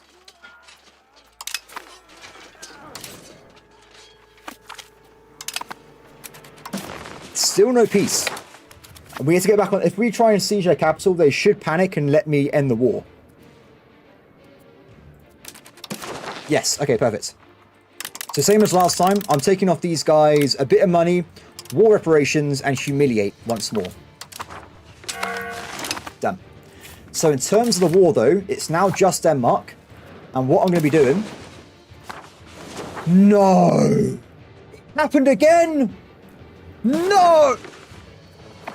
Norway stole the capital again. But I had it before.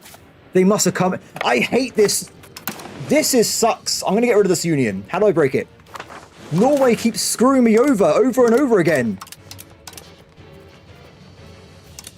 There must be... Norway! No! Fine. What we'll have to do... I can't believe they done it to me again. I cannot believe Norway's done this to me.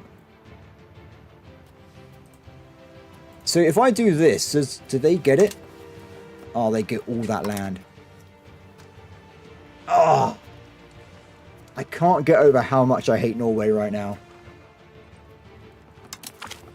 Give me your money. I'm not giving Norway anything. Screw those guys. This is my land.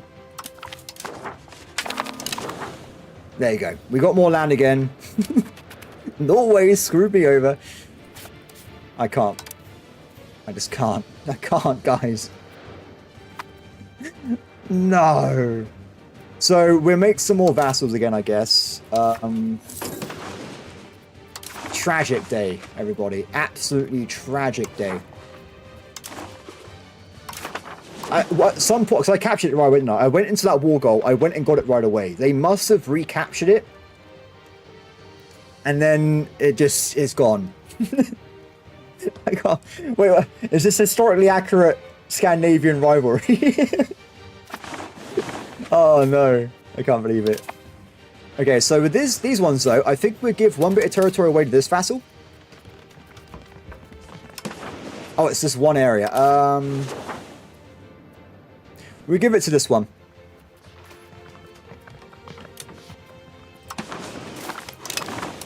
Done.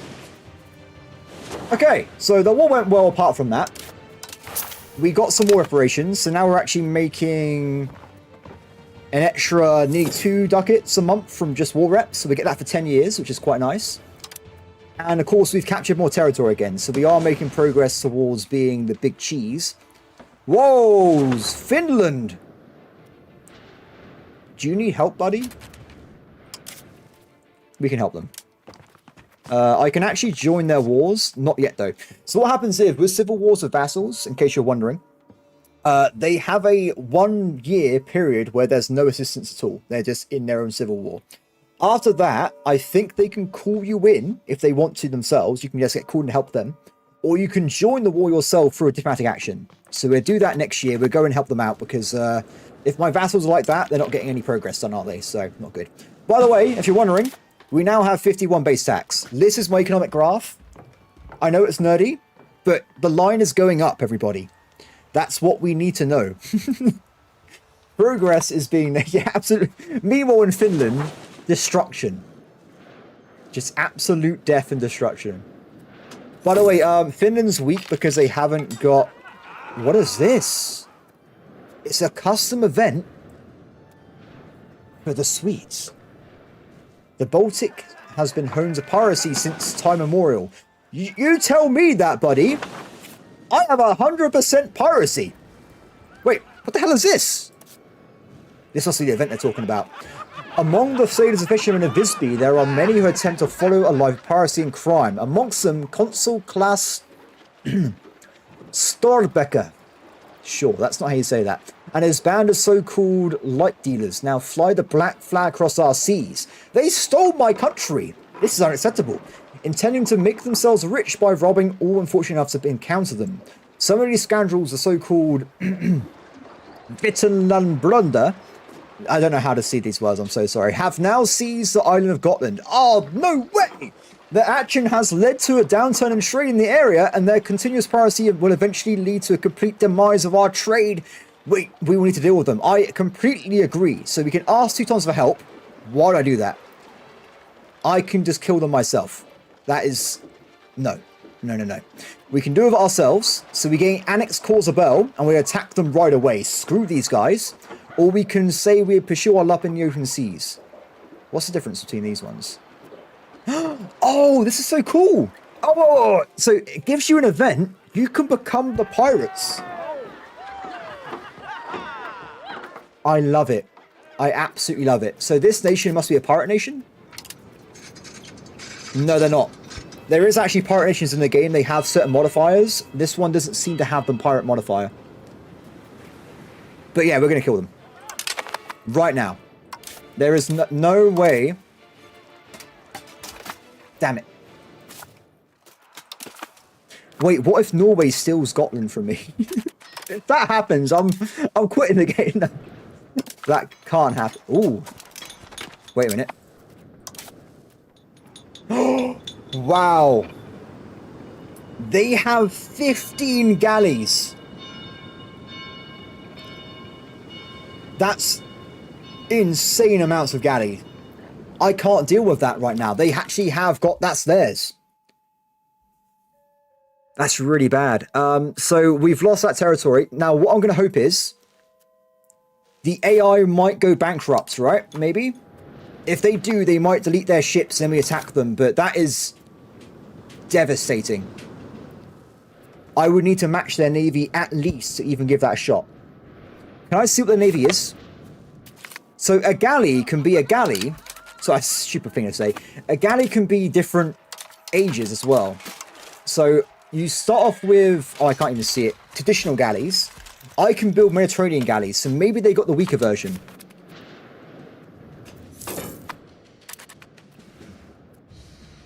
Would it tell me? Oh, no! They've been given the Age 2 galley as well. That's a giant ball ache. Well, you're right. 15 isn't that a lot. Isn't that much, is it, Marty? I can build a lot, but I only have one cog right now. So for me, 15 is a lot. And if they can just build some ships, I can't. Because you need docks. You need to have sailors. Every ship you build, if I go and build one of these Mediterranean galleys... Where is it? Every month, it requires one sailor income to function. I currently have an income of one sailor. So I would need to somehow build up a massive amount of docks to even get this to work. Now, what I will say is, everybody, don't panic too much. We can't... Are they propagating... Damn it. There is a building in Age of Renaissance down here called the Dock. The Dock is a game changer for naval nations for multiple reasons. Now, the first one is you get 16 monthly sailors. This is kind of like the armory building for military on land. This allows you to build a navy. Also, harbor capacity. This means you can start propagating control through naval nodes properly, so we can get a more efficient Sweden. But yeah, when we get this technology, we will have to fight the Gotland pirates. Until then, there is no, it's dead to me. It's gone, unfortunately. But here's what it is. Oh, by the way, as we are playing, let's go into this because I can create an army for the first time. So I got +5 manpower. If I go to regiments, we can actually create our own personalized army unit.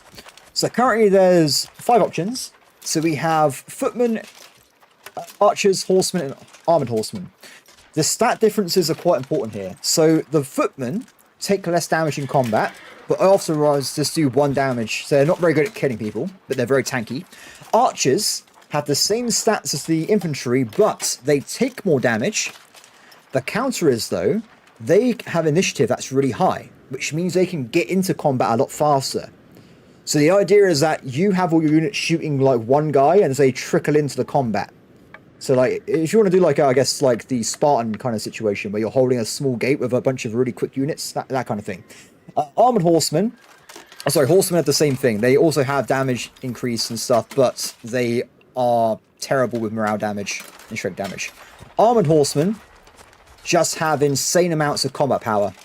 So I want to get some of those in as well. Lastly, you have camp followers. These guys run around with food, so you have supplies for a long campaign. I'm going to build a single unit of armored horsemen, and they're going to be the start of our royal army. I guess, what would be the... is there like a term for like a main like Viking army or like a Norse army? Let me know if there is one. Okay, apart from that though, let's keep playing. Oh, we have a loan, don't we? 75 ducats required. Let me get rid of it. Cool. Oh, by the way, so with these units, they all require maintenance to actually work. So you need to make sure you have these fellas being cheap in your economy, or you're going to be paying a lot of money towards... oh, warband. That's it. Thank you. What should we call our main army? Like the Swedish warband? Is there a ballista for sea harbour defence? Not ballista. It's later in the game. We will get to it. It's called Coastal Force. I think it's around here somewhere. Ah, wait. Oh, there it is. This guy. So this person, very much like EU4, it produces hostile attrition in a sea zone around it. So that's a way you can protect yourself without actually having a navy. The Great Heathen Army. Oh, Devon. Oh. This is the way to play the game. That is what we need in our lives right now. There you go. We've got the Great Heathen Army. Excellent. So. We have no leader, by the way. I am aware. In peacetime, I won't assign anyone to it because it means they get estate power on like the percentages. And if I have a family member, I'll make them it as well. But we have no male family members available, so we can't have a leader in there at the moment, unfortunately. But as it is what it is. Okay, so I'm kind of curious about a few things. So the Swedish conversion of Scania is going very well, by the way. They're nearly ready. I think another like 5-10 years, I can probably jump in there and make them part of Sweden proper. If we look at other places though, you can see it's a mess. It's just disgusting. So this is the culture map mode per location. So you can see in some places Swedish is appearing, or it's the major minority. So we will slowly spread ourselves out. But until then, we're kind of just let the game do its own thing. But we will become Super Sweden and own everything eventually. Hopefully. Awesome. How are the colonies going, by the way? Pretty good. And I mentioned before I want to do paper rights. So once we get rid of this loan, which we just have, we will look into the economy again. If we can. Oh, wait. It's time. Screw what I just said a second ago. We need the ships. Raise the levy. Wait, we need to get some combat ships first. So they have 2 combat galleys. I knew this was going to happen because there's no way a tiny nation like that can maintain such a large navy before docks. It's statistically impossible. Ah, damn it. What I'm going to have to do is we will build a galley, delete the cog, the sailors will go back into the storage, then we build a second galley, and then we at least match them mono on mono. At that point, oh no, they have a really good leader.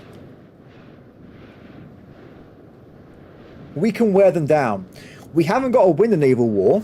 I can do a 2-prong attack. I have my naval units distract them, and then we have a separate naval force of fishing boats land the troops on the island, and we take it out that way. I think that's the way. That's the play, everybody. That's what we're going to be doing. Okay, so now we've got our strategy. We need a little bit more cash again. So we have to get a little bit of time. And then we can jump in. How long does my CB last for? 4 years time. Easy time. I reckon we could do it in like a year if we just get the money in now. Because they're not actually very expensive, these initial ships. If you want to go and build a heavy ship, the early Carrack, it is a lot of money. It requires 250 sailors to even build it in the first place. It is a monster. Ooh. There's still a lack of eligible males in Sweden, everybody. I don't know what's going on there. There's too many ladies and not enough men. Hopefully the character thing we will fix at some point. In my Byzantine game, my royal family is made up of 216 members. So I have infinite amounts of choice if I have any kind of job in my kingdom. So we will get to a point where we are very, very, very loaded. Okay, maximum speed. I want to build the galley. So until we get... By the way, I can get a little bit more income of war. If I just build... Ooh, very nice. Colonies have been completed. We now own this bit in Norway. And just to confirm, we're still making no money from this area of the map. It's still absolutely horrific. It's not a good place to be at all. But that's what happens if you have really far away land. I love naval warfare, Devon. It's really powerful in this game. They actually removed naval landing penalties for some reason. So if you're England, you can just like jump on French armies out of nowhere, go back to England, refit, go back to somewhere else. It's pretty epic, I gotta say. Actually, I say that. I haven't tried it on this patch. Maybe they might have added something in there, because people were saying it was a bit broken, but who knows, guys? Who knows? I didn't get patch notes on new updates, so it's just what has changed? I don't know. No one knows what's changed. Okay, built one galley. I'm so happy that happened. I don't think... Ah! They've given them a military harbour tavern. +1 manpower, +1. This is a really cool building. They have to be pirates to get it. That's why I haven't seen it before. That's why I haven't seen... Interesting. I didn't know that was a thing.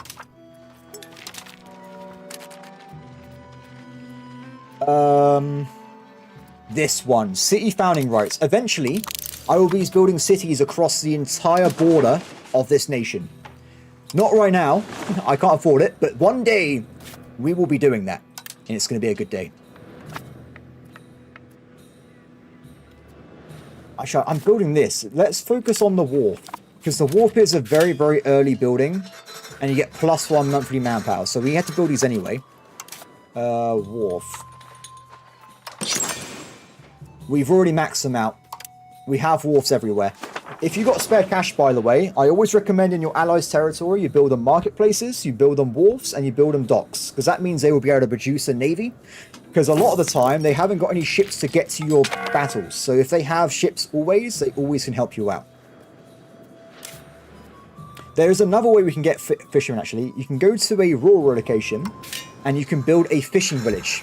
This also gives you +1 sailor, but it makes fish. Most of the northern areas of the map have no... Well, they have fishing as a basic resource, so it makes no money. So if you want to build this fishing village, you would have to subsidize it with your own income. Fish! What am I doing? Wait, fish. You would have to subsidize this to actually make the building fit in with workers. So be careful. If you do it in Italy, though, there's not anywhere that makes fish normally, or there's not many places. So you can actually make money from having fishing villages. It's pretty cool.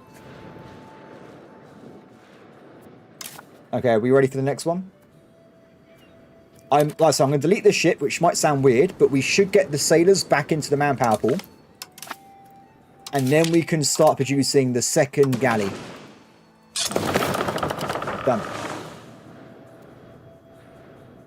Challenge runs. Yeah, maybe. We're to see how things work out. Because I want to play this game anyway. at the moment just Sweden until the game comes out. But on the release day, one of my best friends actually gets this game as well. So we might be doing a bunch of co-op games, because that's what we normally do. So I'm looking forward to that. Hey, how's it going? So give these guys a few months, and then we should be able to attack Gotland's pirates and get Gotland back, which I'm looking forward to. By the way, as well, if you want to build the early Carrack, the heavy ship, it takes, I think, 2 to 3 years to construct one of them.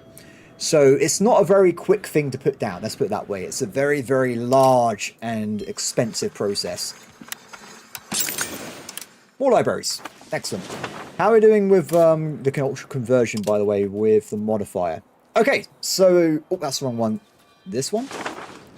So at this point, compared to the start of the stream, we actually now have a little bit of cultural influence over Danish. So we're getting a bit of a modifier.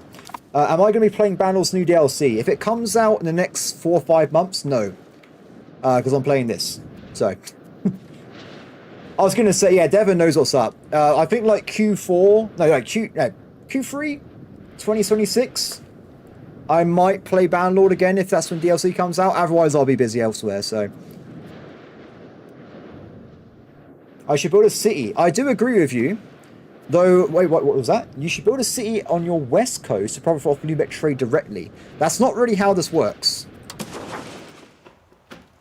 I haven't really... Like, that's in the Oslo trade node. And it's a bit far away. I currently don't have any land there anyway, but having more cities is a good way of making extra money, without a doubt. Any marketplace you could put down in any place is going to make you cash, so it's always worth doing. What you can do, though, is if you go over here and go to trading outposts, you can build some buildings in other people's territory. So this one here, trading office, I can build in any of my friendly vassal locations. So if they hate me, I can't build it. But what this building does is it gives you a very, very small amount of maritime presence, trade advantage, and a tiny amount of trade routes. So that is a good way of doing things. The main way of making money off this part of the world is owning Zealand. Because inside this location, you have a sound toll. So every single trader that goes through this location has to pay taxes. So as soon as we get this place sorted out in my territory, it's going to be great, because we're going to have a lot of money from the sound toll. It's going to be really useful. Cool. Yeah, it's very different than EU4, because in EU4 there was preset market, so you literally just go for the marketplace. Or you try and get the end node, don't you? So there's an end node, what was it? There was English Channel 1, there was Genoa, Venice. You want to be locking down those end nodes. In this game, any single person can make a market at any single point. It's all over the place. It really is just chaos incarnate. Now, the main thing I would say for trade is there is silk coming from the Silk Road. That makes a lot of money for trading. The other one, fur from Russia. Very, very light trade good. Makes you loads of money as well. And also, anything in the New World, all the New World goods, they will make a huge amount of money if they're brought back to the New World.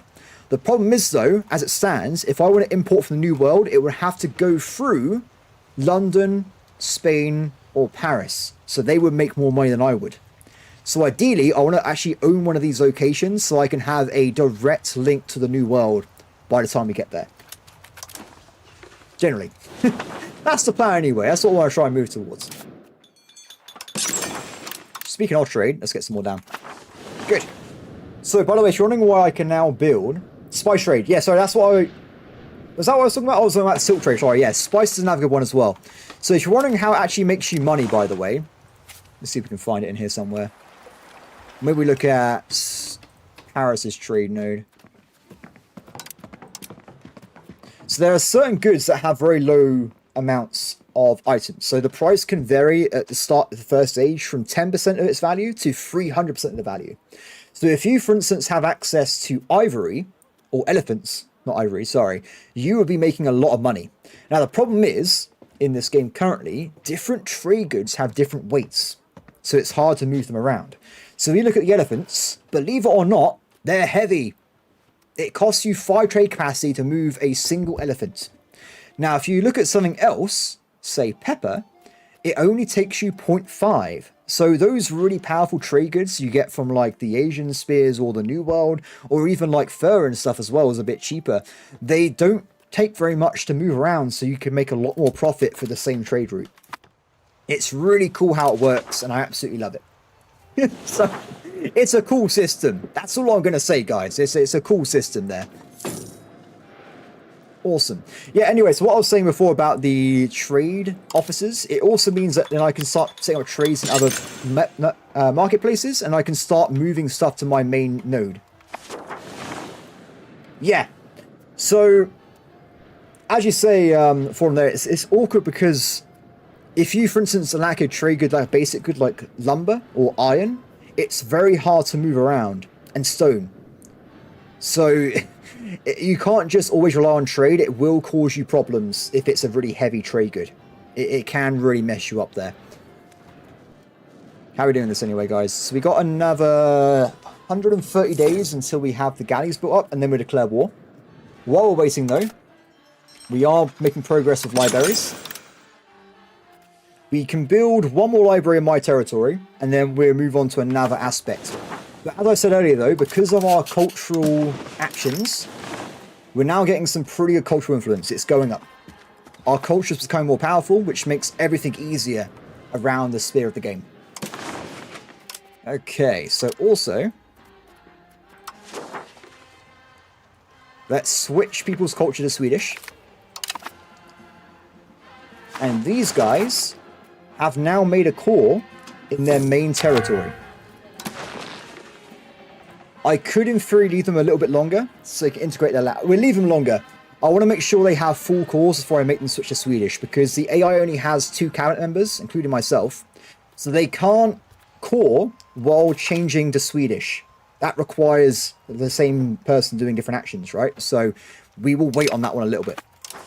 I mean, for instance, in this location here, they are trying to convert over to Swedish, just not very fast at it. Oh, wow, yeah.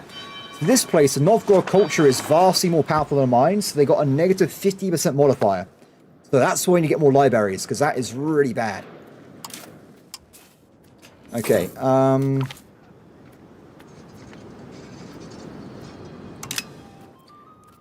we are going to temporarily have this man be in charge of the Navy. He's got really good stats.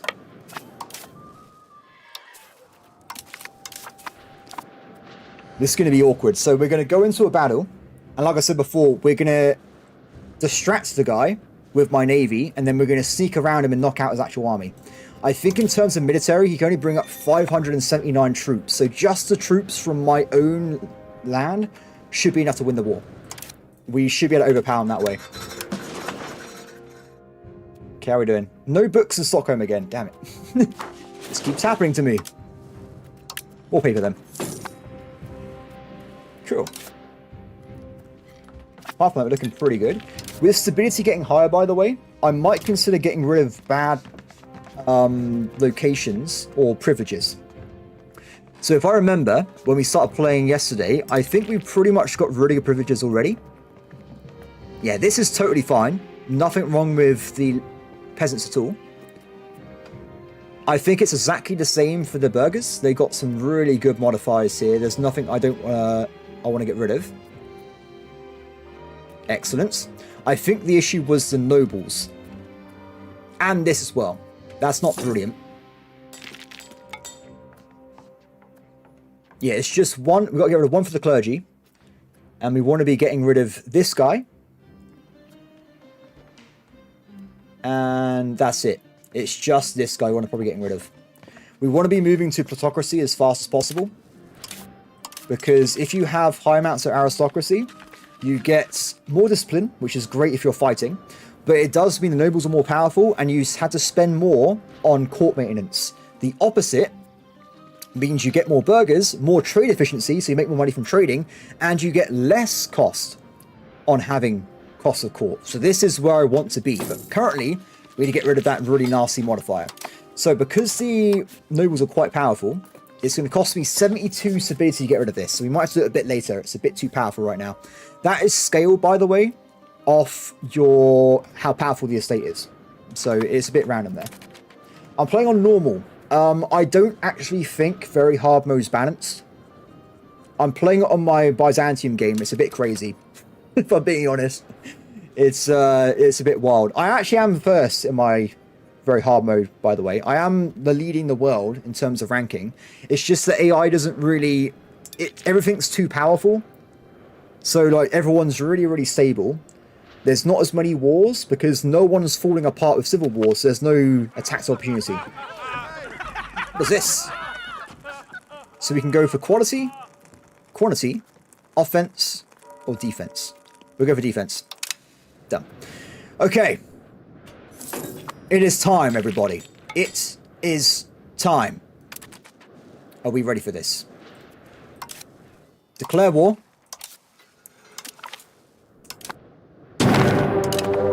They have no morale. Go, go, go, go, go. Go, go, go, go, go. They have no morale. If they got half morale, I've won this. They've done it. They retreated into their port. They ran away. Okay, that's done. So we got this sorted out. Victory is mine. We'll get a ship up. We'll land on their country. It's over. Now, the problem is they might get... They're repairing morale right now. They will come and fight me. And as they're pirates, they have a benefit over me. So we've got to hurry up with this, or we're not going to make it. If we try and get... levies over here. They are getting levies, but levies for naval are only ever going to be fishing boats. So you haven't got to worry about them like bringing like a random galley fleet out of nowhere. It's only ever going to be... oh, they're hiring a merchant captain. Sorry, a navy captain. Oh no! Oh no. Quickly. We must land. Go, go, go, go, go, go. Good news is we have a few seconds if they actually wipe out my navy. They have to try. Go, my king. Lead the forces. Yeah, so at any point, by the way, this is really cool. I love this, by the way. I can go into this menu here and we can hire mercenaries for X amount of time. The more powerful the leader is, the more ships they have, the more you can hire. So, actually, I say this though, we're fine. None of these merchant navies have military ships, but cogs still have cannons. Go, go, go, go, go. It's over. It is over. The king has led a glorious charge. There he is right there. That's the king leading his army. Done. Head back to base.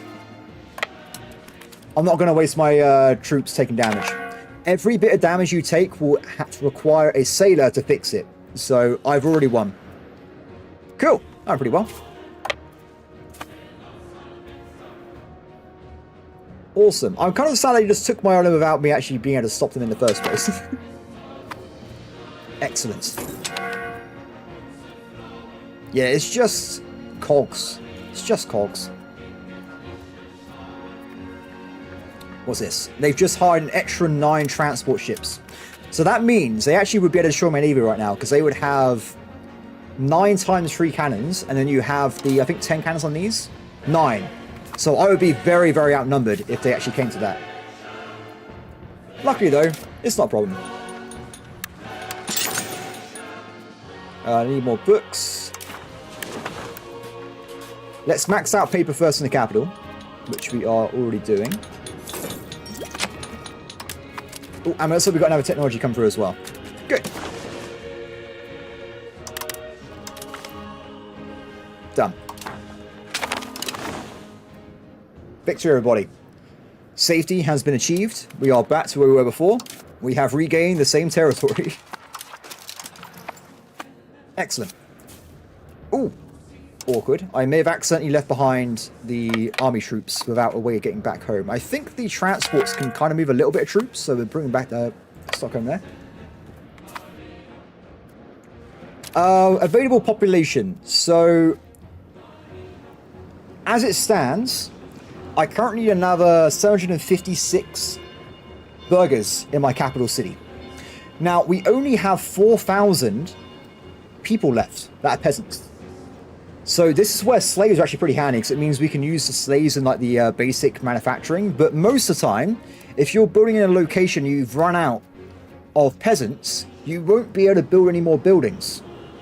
That's it, you're screwed. So it will become more important as we develop the land more. But Sweden starts so like there's nothing there.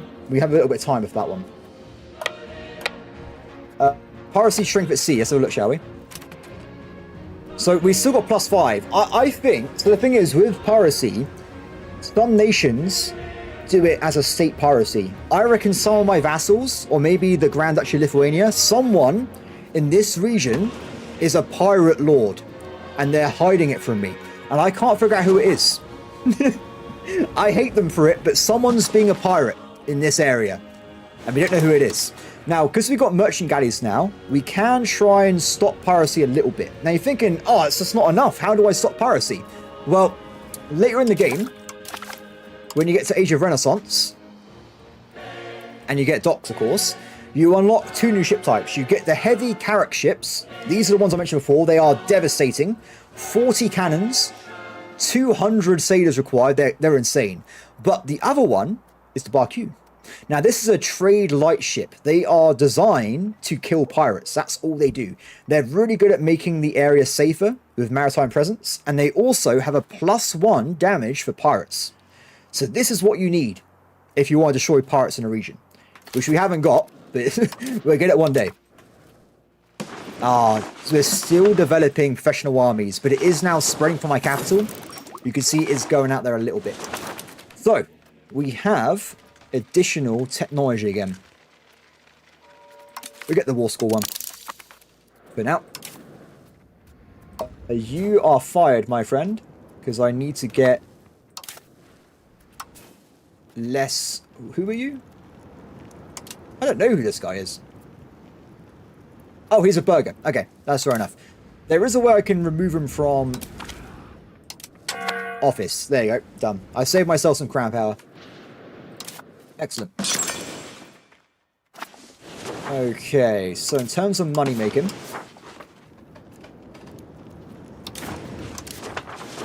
quick look around a little bit. We're still going to make a lot of money if we get some more tailor guilds down. So I'll put some of these down nearby here. And they're going to hopefully start making me some extra cash. It looks like, though, do we have enough masonry? We do. +33. We're fine. Awesome. Oh, sorry, I've got to drink more water, guys. If I talk for like 8 hours straight, it's not going to be very pretty by the end of it, so it's going to already be too far. What I'll do, I will put this person back onto developing the nearby province again for this. Yes, that's it. Done. Norway would like to improve the cultural view between Sweden and Norwegian.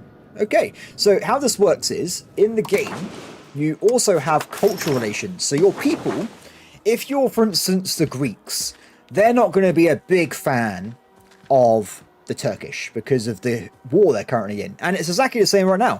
For instance, my people, they're not the biggest fan of the Danish, which influences how your country does diplomacy. If I try and make deals with the Danish, the Swedish people aren't going to be very happy with me, and vice versa. So you can actually try and improve your relations so the countries are easy to get along with each other. It's pretty cool. Done. Excellent. We're now making 20 ducats a day, by the way. Our money is getting stronger. Our graph, it's getting spikier. It's looking good, everybody. We are moving towards a better plane. By the way, I will save a little bit because we've only got one colony on the run right now. So I want to make sure we get the second one going to keep colonizing this entire zone. I want to get all of this sorted out if we can. How you guys doing over here? Looking pretty good. Perfect. So, other things I want to try and do. Very nice. Is probably build up some more military units. I'm debating though, do I wait until we get cannons? Because that would make sieges a lot faster. That might be a better idea. We have got one single unit of armored horsemen here, but they're not going to be winning wars by themselves, let's put it that way.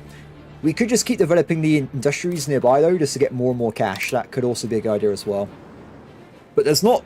We don't want to invest too far, because remember, with control, we're only making 42% of income from this location.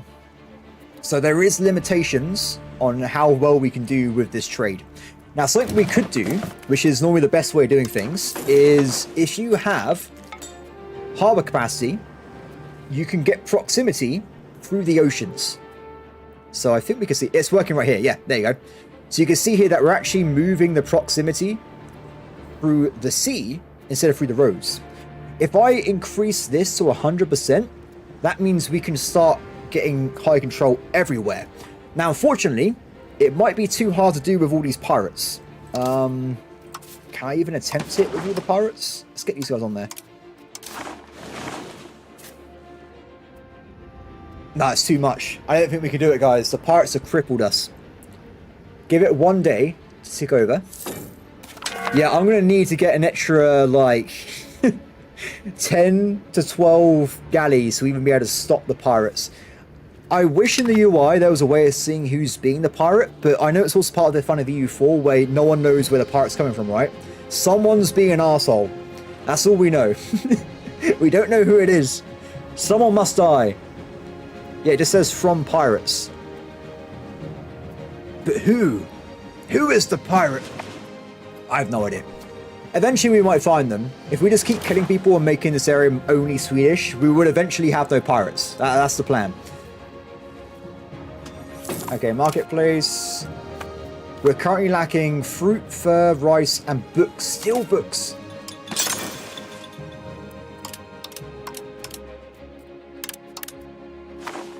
Can you trade into other countries to find the pirates? Not that I know of. Ooh, Marty, I think you say that. I think there is a... Let's have a look. I remember seeing a diplomatic anti-piracy function at some point. Let me have a look. Let's see. Oops. I guess it was a bit broken there. I swear there was some kind of like anti-pirate alliance you can do. Maybe... Oh, request anti-piracy agreement. That's what it is. What does this do? Oh, okay, so we have to know that they're the pirates already before we can do this action. And then they have to be my friend as well. So, a lot of compounding stuff there, unfortunately. Probably more than we can do at the moment. I think my original plan is killing everyone is probably the way to go. Okay, so, we know it's not Jack. Sorry, that is correct. It can't be him.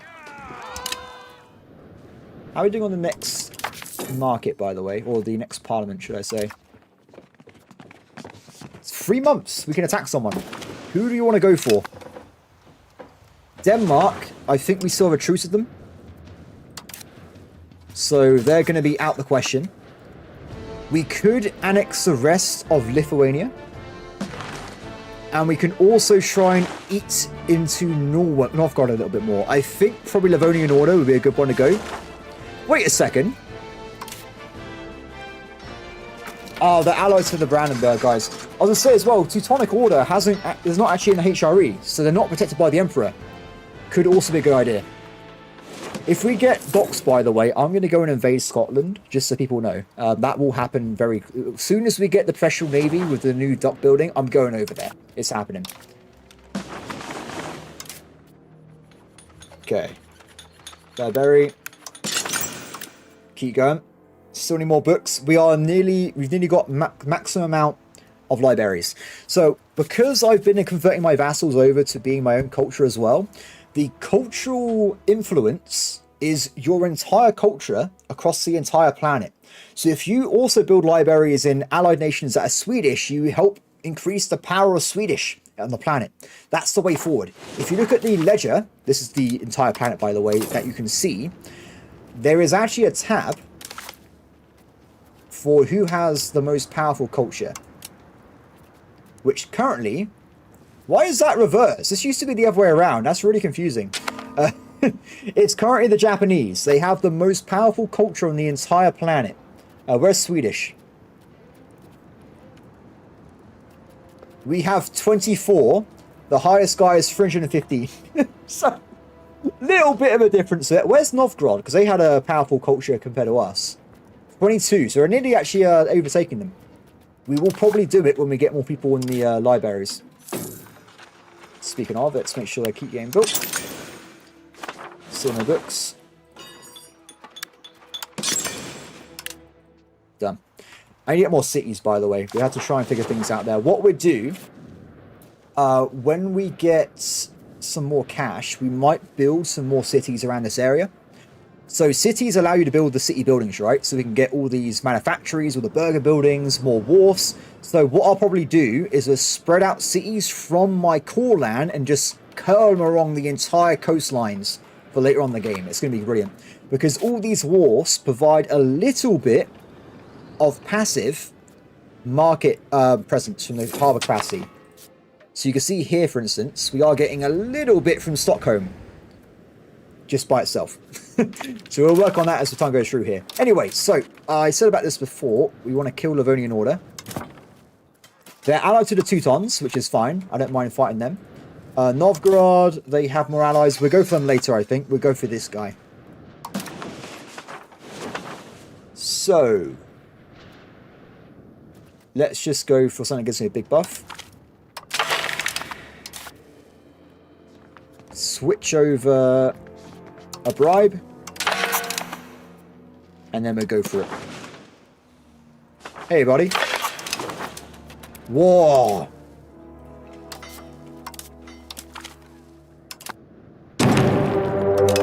Will be declared. Okay, let's do this. So, I don't have any cogs anymore, so I have to move my troops across myself, unfortunately. So we will have to raise ourselves a fishing boat. Oh, we've only got the capital? That's so annoying. I'm not going to blow my main trade, transport navy on this war. So instead, we will call up some troops and we'll walk over to Estonia. That's not ideal, but it's going to have to do. The enemy's got around 3,000 troops in total. So if we just raise up a little bit more than them, we should always have the advantage when we arrive. Now, the good news is, I should have a lot of alliances, right? So my vassals will be starting to fight by themselves. They've already raised a few troops. They'll be going in, and they'll be wreaking havoc themselves. Excellent. So we got other places. Kalmar, Visby, and Skara, but their things ruined, right? Yeah, no proximity really at all.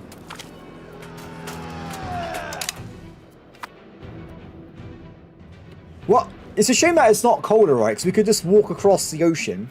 I think you could do it over here in winter, but not in this bit. This bit's a bit too warm. Okay. It's actually weird, though, because in EU4, there used to be a strait across this location here. Used to be able to go across it.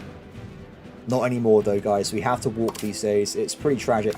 So in terms of getting a city, by the way, there are a few requirements. For the most part, though, you need more than 5,000 population, and I think it's around £500.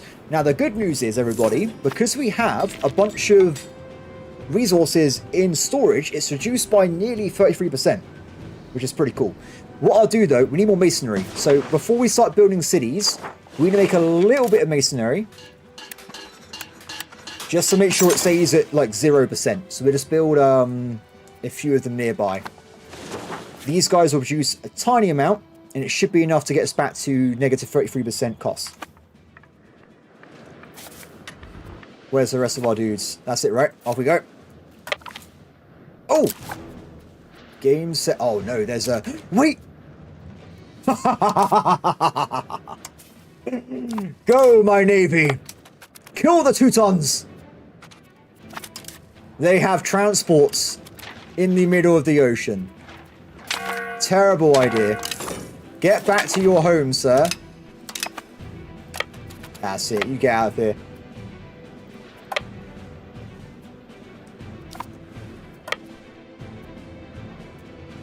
Done. Okay, so we've locked the Teutons in over there.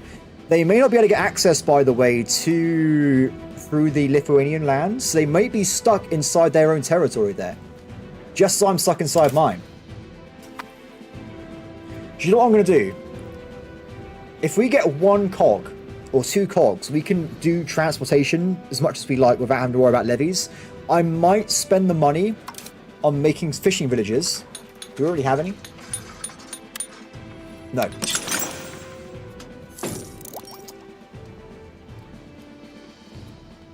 We'll build 2 of them, and we'll make sure they're subsidized, so we make +2 sailors, and then we can afford 2 more cogs. I can't imagine walking across a sea of ice in real life. I wouldn't even dare attempt it. It seems like a terrible idea to me. Oh! We won the war. It would be, yeah, the Lithuanians didn't have enough troops. My vassals are quite strong by themselves these days, so they've absolutely smashed it. Enemy has been spanked. Let's go and look at this properly in the research menu for a second.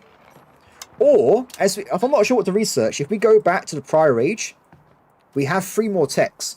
Now, because it's in the prior age, you get a tech bonus to doing them. They're a bit faster. So we can get cheaper food, you can get construction, and you can get more RGO size as well. So I think we'll grab these 3 for now. Why don't you own Scania? So you start the game as with a vassal. So they are mine, they're just not mine. If you're not sure, by the way, if we go out here, apart from Norway, all the bits in green are my vassals currently. So we're bigger than we look. We have a lot of vassals at the moment. So we are making progress here. Norway, though, is my frenemy. They keep ruining my wars, and they must be destroyed at some point. I hate them. I'm gonna be. They are ruining my game. I should have conquered Denmark probably 20 years ago at this point. They're not good people. I'm just gonna. They need to die. The Norwegian king is me, but still, they must die at some point. How do I do that, by the way? I really have no idea how to break this union. It is a bit annoying. I wonder if we can eventually force a...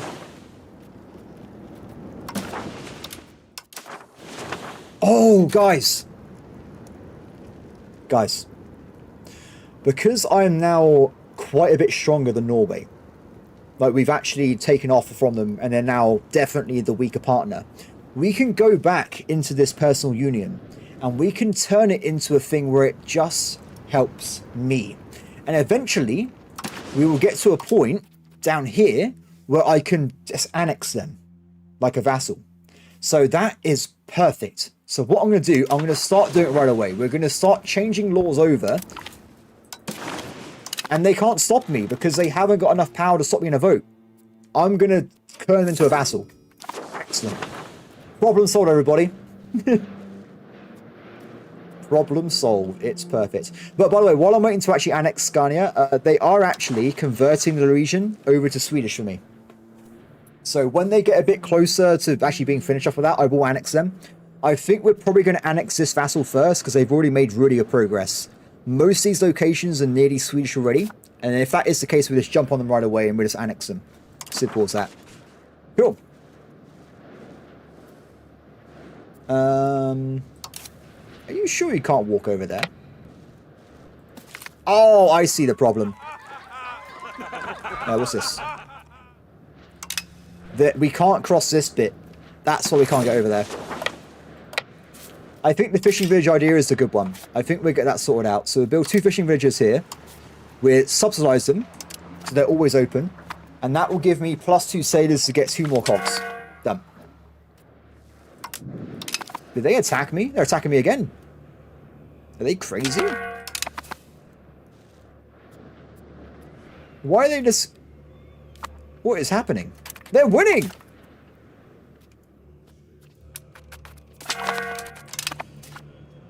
What? They just beat me with... fishing boats?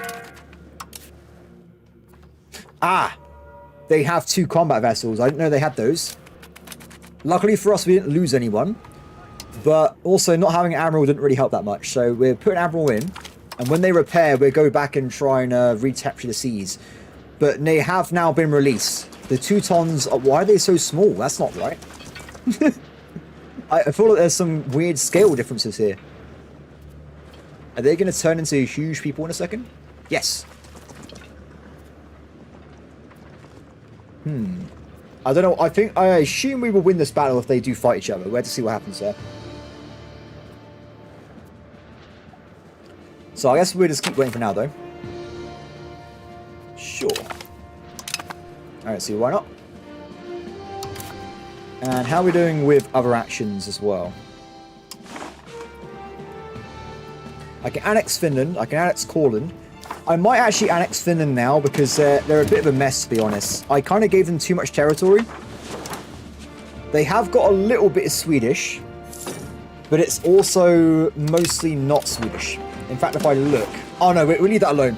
Because they haven't got cores, it'd be pointless. I won't be able to do much about that land either, for now. The good one, though, would be Courland. Nope, they haven't got integration yet either. Just need to wait more, I think. Wait a little bit longer, and then we can get some proper annexations going on. I kind of feel bad not being able to help here. I guess I could technically try and ferry my troops over this guy. But it would take, like, 10 trips or something, so it's probably not going to be worth it. We could hire a single mercenary cog. No, we can't. Game says no. Can we get a cheaper guy?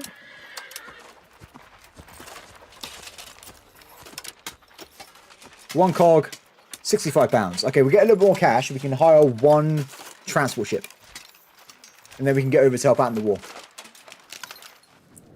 Well, I'm a bit worried about getting over there with the enemy having that Gaddy force. Because unfortunately, because we've taken damage now, we can't repair these ships. Because we haven't got any income as sailors. So they're going to be just damaged forever now. Until we get some kind of sailor income. Okay, let's try again. Perfect. Welcome, my captain. Good. Oh, achievement. Have levies, an army, and mercenaries raised at the same time. Awesome. So we can probably get these guys to automatically transport us over to this part of the map. So if we just do this, it should work itself out. Then we can go and help out in the war effort. Excellent. So that's going pretty well. Still assimilating people over here. Not very fast, though, unfortunately. Why are there Estonians over here? It must have been from all the slaves I captured from my wars. I'm not sure what to do with slaves, by the way, because they seem to just be there. There's currently 40,000 slaves in this one location. That's more than the rest of the population by a lot. I really have no idea what to do with them. If there's a way I can free them to get more population that way, that'd be brilliant. I wonder if they promote away.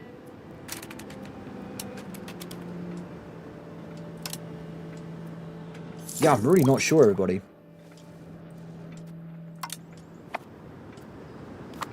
Next month, laborers, nobles. I don't think they're promoting away from being slaves. So yeah, so we have to figure that one out later in the game, I think. Ah, are you not working? Okay, so because these guys are damaged, I don't think they're doing the auto-transport mode. So if we just split away the combat ships again, let me try again. See you, Marty. Have a good meeting. There you go. Perfect.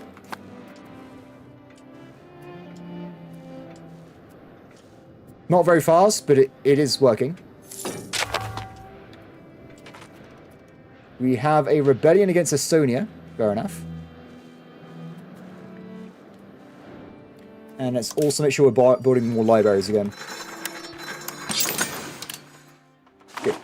Now, what I might do, because my money's looking pretty good at the moment, I might build a few marketplaces in my allies' territories so they can start making their own economies. Especially over here, because I'm going to be annexing these guys probably next like 5-10 years. So if we have marketplaces here, when I annex them, I'll just inherit them off them. Excellent. Do we even want to try and... What can we do here? I can already full annex these guys. So what we do, I'm going to give out territory to my vassals to annex them later anyway, right? So we don't need to make loads of little ones. What we'll do, if you press this button here, we can transfer occupation over to other people. That was the wrong one. This one here. You get that. You get that. We're giving this bit of land here as well. And probably these bits. Perfect. I think that should be equally distributed. And we get a bit of cash as well. This will give us a bit of an AE, but I don't think it's anything too dangerous. Nope, it's okay. I'm fine with that. Perfect. Enemy destroyed. Let's finish off this war as well with my ally. And then we're back in peacetime again. And I believe I forgot to do it earlier. We need to save up to get colonies going, don't we? So I want to do this one. Ah, perfect. 87 ducats required, and we can get that colony going. Oh, they landed themselves. Very nice. I remember seeing this before. It's so weird as having like micro units walking around on the map there. Let's try and save some cash anyway.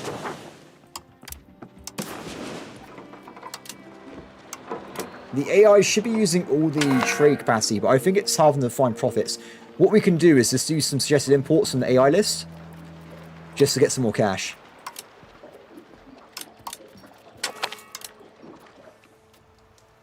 Ask for money. I guess I could do that. I'd rather not lose diplomatic happiness there. It'll be a bit of a problem.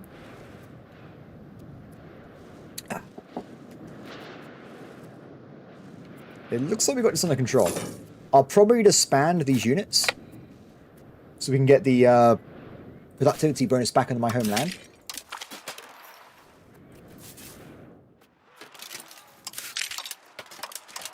Yeah, it won't let me do it for some reason. Let's do it the other way. We detach levies, then we delete them from the menu directly. But off they go. Perfect.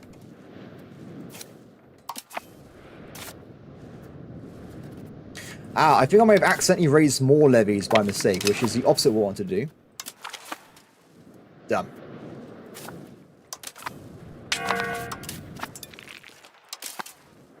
Excellent. Okay, I guess we'll go for speed 4 for a little bit, because it's got a bit of a lull at the moment. Nothing's really going on. Hopefully we can make some bigger progress soon. So if we look at the ages, we got 7.33% professional army. So it's still going really, really slow, unfortunately. There's not really much I can do to really promote this speed. It's just waiting. Now, with innovations, later on, you get a cabinet action to actually spread them via cabinet members. If that happens, it's really easy to get institutions. But for the first, like, 50 to 100 years, it's really painful to get any of them at all. So you have to bear with it at the start of the game. If you start, though, in Italy, you would have institutions, like, 40 years ago at this point. You get them pretty much immediately. It's a lot easier working over there.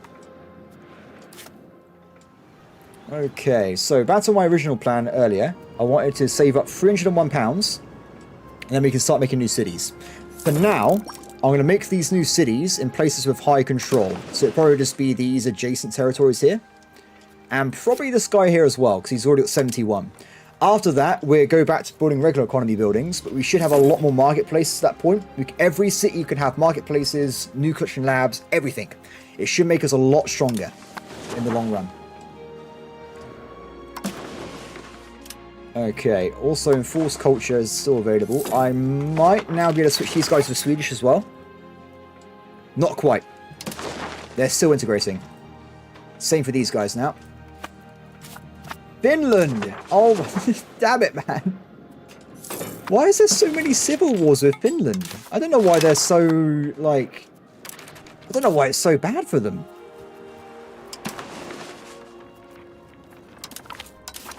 New colony down. Excellent. The Kingdom of Sweden. Who's doing okay on the map, by the way? I'm kind of curious. So currently the number one power we can see is France with 259 income per month. And then we've got Bohemia, and it goes down below £100 a month at that point. So there is a lot of gaps there. I shouldn't be that far off, actually. I'm 17, so I actually am quite far down. I'm like middle of the rung at the moment. We're getting there, but we're not quite there at the same time.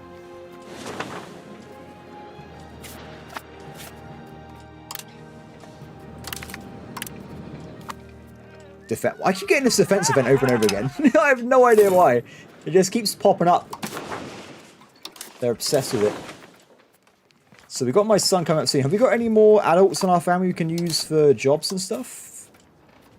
No, there's still a lack of general crown characters. It's really unfortunate. I can join the Scottish Ulster War, but we can't really reach them. So, oh, check this out.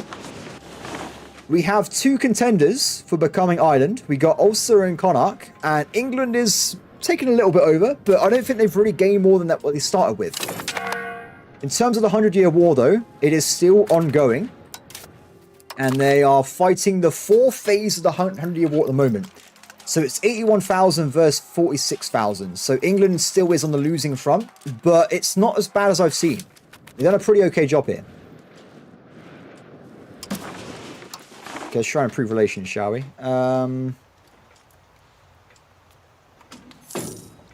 These guys already like me anyway. This guy. Get some improved relations in. And let's go back to technology again as well. So at this point, I have done nearly all the researches in the 8th edition. Now, there is actually a secret institution that Europe doesn't have called Meritocracy. That's how you say it. So this actually spawns in Asia. So if you play the game for a while, eventually this will fall its way over to Europe, and then you get a whole new tech tree inside the very first 8th editions. But it takes a long time to show up. As for other bits, though, back over here, we are running out of things to research because it's taken so long to get this professional armies thing. Let's just go down this route here. We get more, well, faster material, faster construction speed, and more fort capacity. None of those are really that exciting, but what else am I going to research at this point? Not a lot of choice, unfortunately.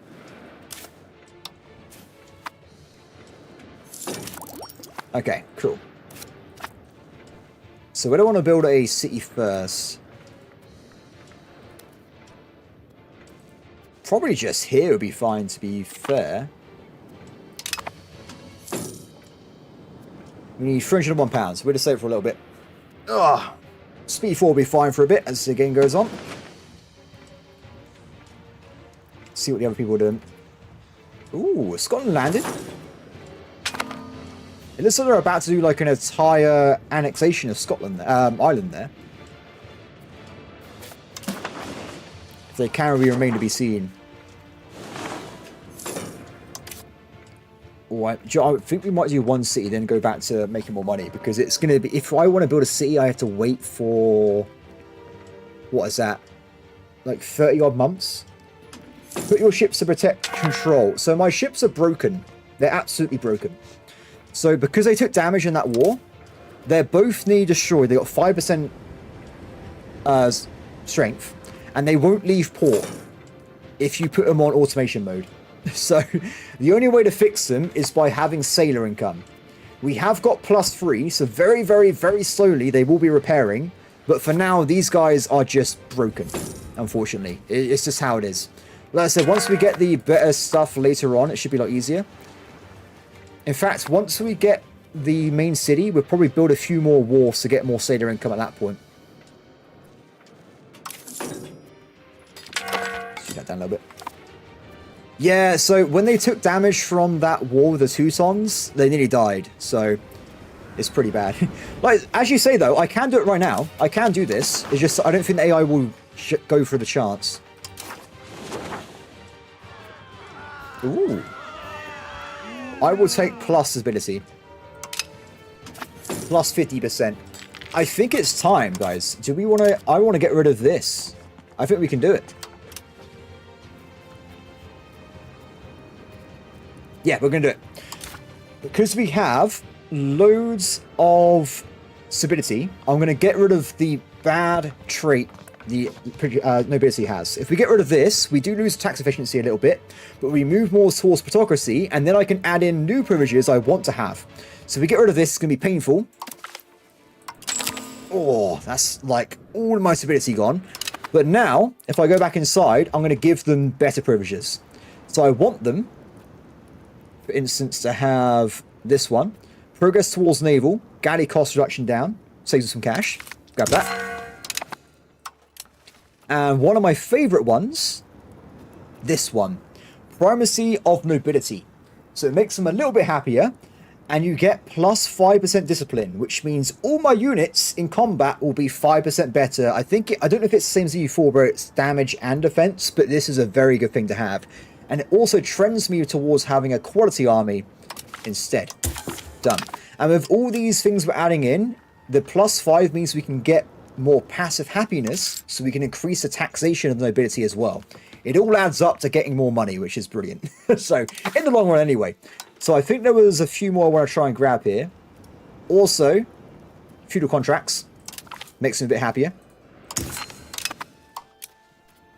And I believe the final one, let me just double check, is going to be the noble patronage of the arts, which gives innovation.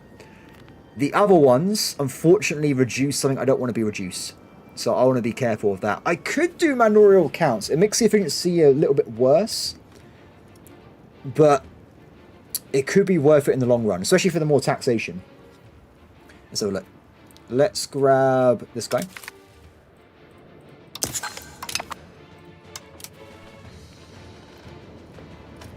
Oh, I'm so tempted. I think we do this one as well. This has been my final privilege for a while, so we just grab it now and be done with it. Done.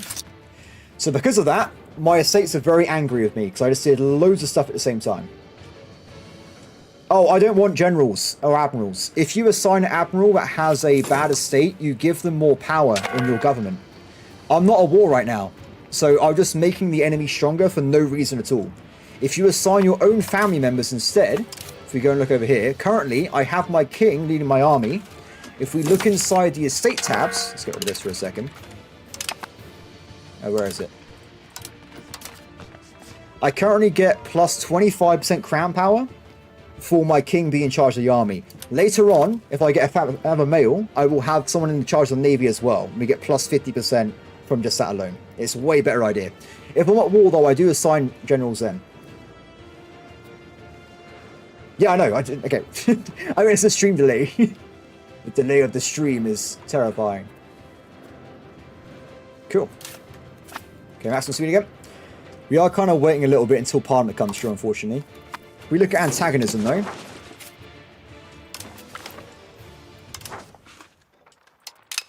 We currently have pretty low antagonism across most of Europe. Germany's a bit upset with us.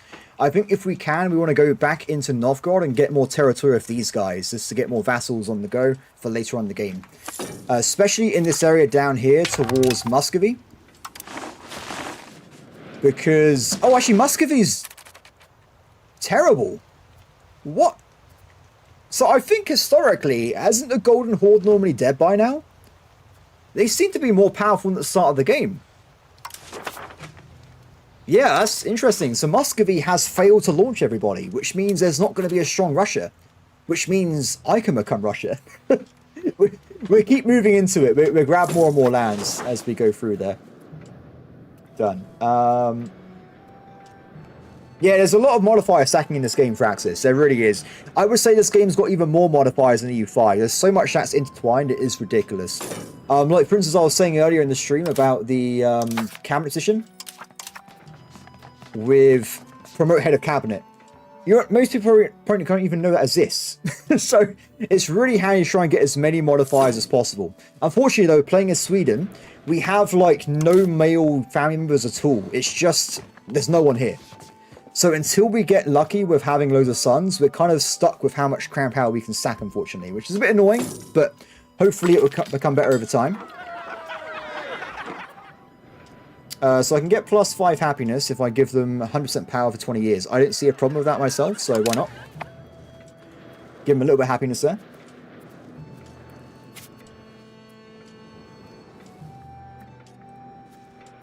Okay, so how are we doing on the cash? 301. Top population. I personally just invade stuff myself. I just make my empire larger. So one thing we are doing, because we are playing as Norse, Sweden, we actually have massive amounts of slaves from just taking over territory. Loads of slaves. If I look at my population statistics, we can find where they are for a second. I have, like, some locations have 30,000 slaves, 15,000. I have a lot of population that is not very happy, but they do work for me. It's pretty awesome. What's happening in Europe? There's a lot of wars going on. Ottomans are actually becoming the Ottomans. The Mamluks have done a little bit of expansion towards Iran there. And Serbia and Bulgaria have absolutely murdered the remains as well. Is it still nothing ever happened simulation? Oh yeah, so that was when I got this game on the 21st of October. For the first week, the AI was extremely passive. But I think like 3 or 4 days ago, they did a patch. And all of a sudden, the AI became crazy. There are a lot of wars ongoing at the same time. So if I go to this tab here, wars. There are currently this many wars going on that we can see on the planet. When I used to go along and do observer games on the original version, the entire planet had under 10 wars at one time. Most of the time. It was very, very passive. So, but yeah, now it's really fun now. I got to say, they've really made it a lot better with the AI being aggressive. Like, for instance, right now, Aragon's just getting absolutely wrecked. I mean, you don't want to be fighting France. That's not a good idea. It really isn't. But, yeah. There is also, if you play on the higher difficulty as well, the AI will probably kill players, I think. Because it will have a lot more resources, and it'll be pretty deadly. But that's that's a whole different thing in itself, isn't it? Awesome. We have enough money, everybody. So let's build our first city over here. Done. It's going to take a while to build, but then we can start putting down new infrastructure. We get some marketplaces, get some other stuff as well. Aragorn, I have to say this. I've noticed this in all my games. I've got like 320 hours at this point. Aragorn is super weak. I don't know what's up with it. In all my games, they don't seem to ever have an economy. Like, they got 51 base tax, but they started with 33. They just don't expand. They as a nation are kind of cooked. Like, normally Castile or France will eat them at some point. Most of the time in my games, Tunisia invades all their islands as well. So it's a bit weird. So, I don't know what's up with that country. It does seem a bit, I don't know, maybe they have like a negative event or something that like screws them over, but they don't seem to be very good at expanding in any of my games. Okay, Parliament is in. Let's finish off Denmark, shall we? I'm a bit worried about how this is going to work, because last 2 wars we've attacked, the Norwegians have stolen the capital of Denmark from me, so hopefully this time we can get a win. Same allies as last time. Let's go for it.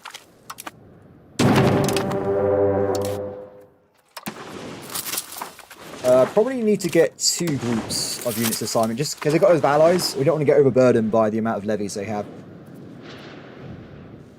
Awesome. I haven't played as Aragorn itself, by the way. I just thought I'll finish off what I was saying earlier. I don't know if they get some kind of, like, unique events or anything. I really have no idea.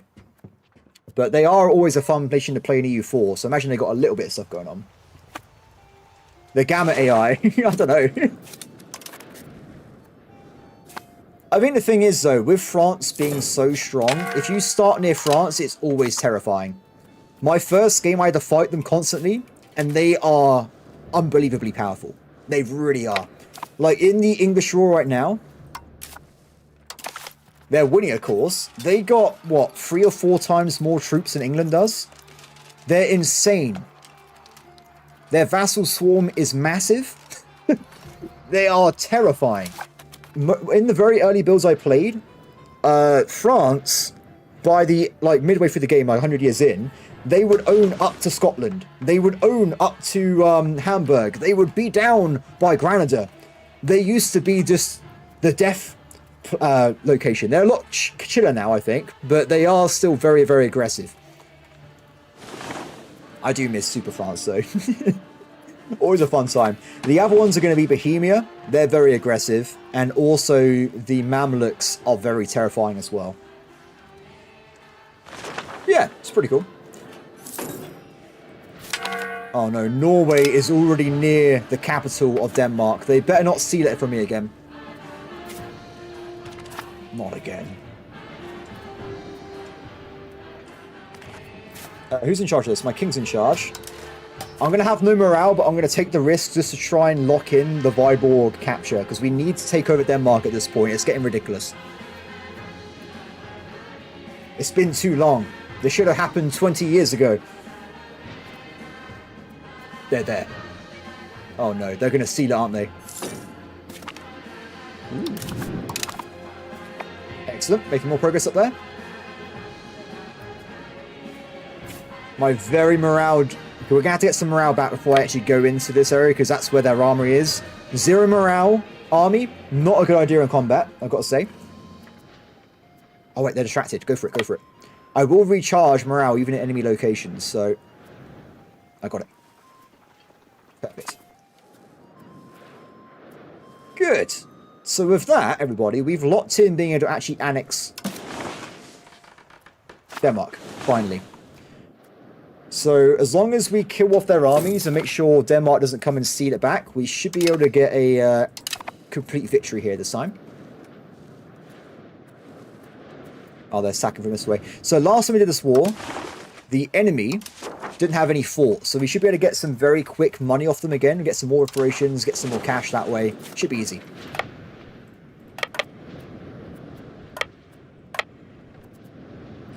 Yeah, a lot of countries should in theory do well, but they just have really bad starts. Like, for instance, it's Italy. It's a great example. There's a lot of massive amounts of money in Italy. Everyone can be really rich. But the problem is, as soon as, like, France decides it wants to eat Italy, or maybe, like, Hungary comes into it, unless they group up together, they're dead. They may be strong locally, but compared to everyone else, they're not.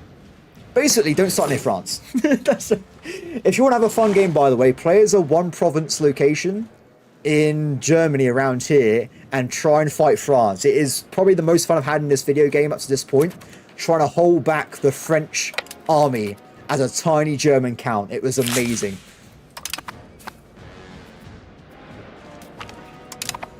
Where do you think you're going? I can't leave this army alone. I know it might try and steal the capital off me. They're going that way. Come back.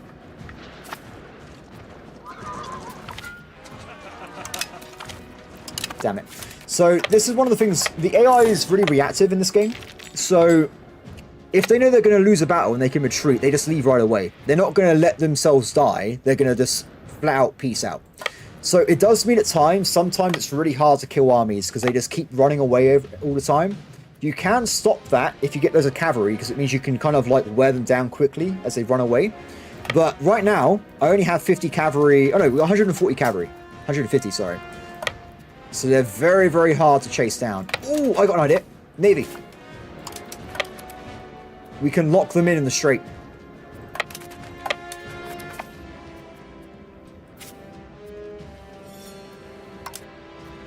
Keep chasing them.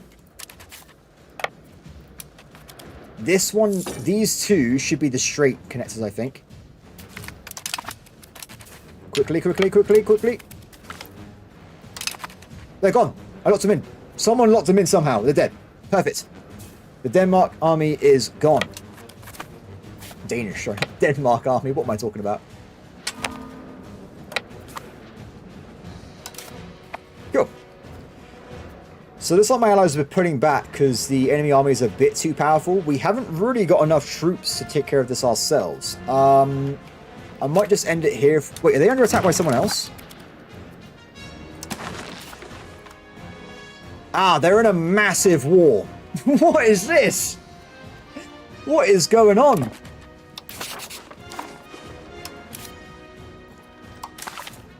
The first war of the anti-Lundbergian coalition. The AI spawned a coalition. What?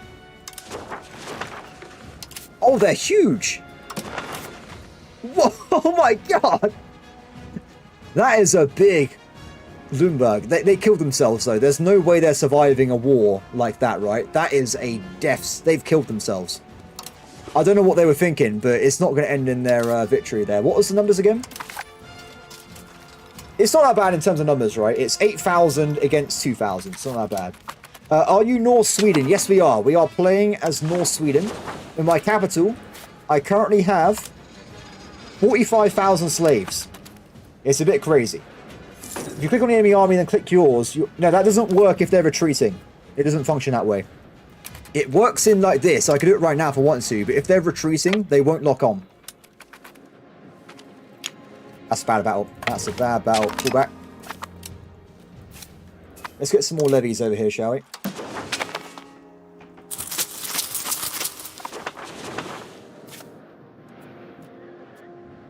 Is there a Defender of Faith mechanic? I don't think there is in this game. Not that I've seen anyway.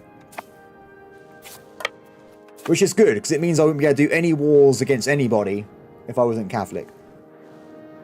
What you can do by Fraxis, if you do get a ping pong army that's a pain in the ass, you can set your AI to hunt armies in a region, and as long as the army doesn't leave the region, they will follow it around constantly and just attack it automatically.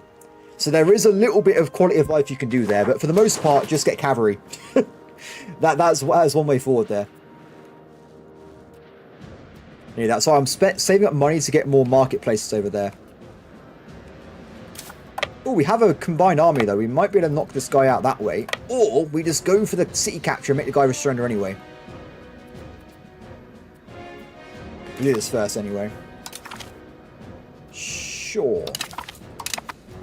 My vassals keep asking for more and more cash. I'm not happy about that. So my brand new city has been completed. We, next day, should be able to start grabbing some marketplaces and burger buildings. There they are. Oh, that was a bit weird. So, maximum library first. If you guys can't remember, libraries increase the amount of population that promote each day. So build the library first and then mass build all your new buildings. So we want to be getting as many of these marketplaces and wharfs as possible so we get more stuff. Done.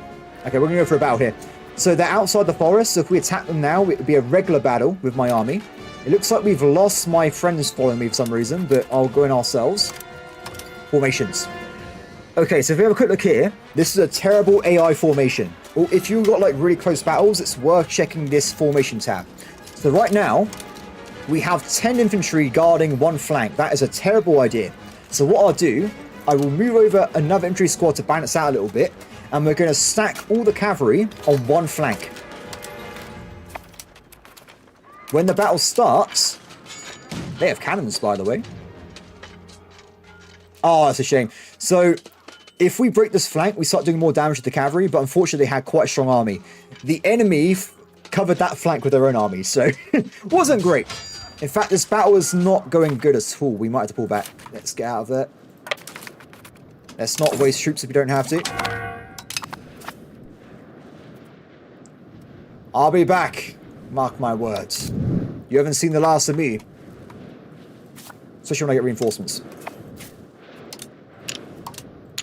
I'm actually surprised they're there, because there's literally a fort here. So I don't know how they managed to go all the way around the fort. I'm pretty sure they can't go above that, though. They must get stuck in the fort of control. Yeah, they go back downstairs. That's fine. We'll give them a little bit of time. So, while they're retreating, though, we have captured a bit of land. It's a shame that I didn't grab their capital. We could have probably knocked them out in the war at this point. Let's wait for them to come over.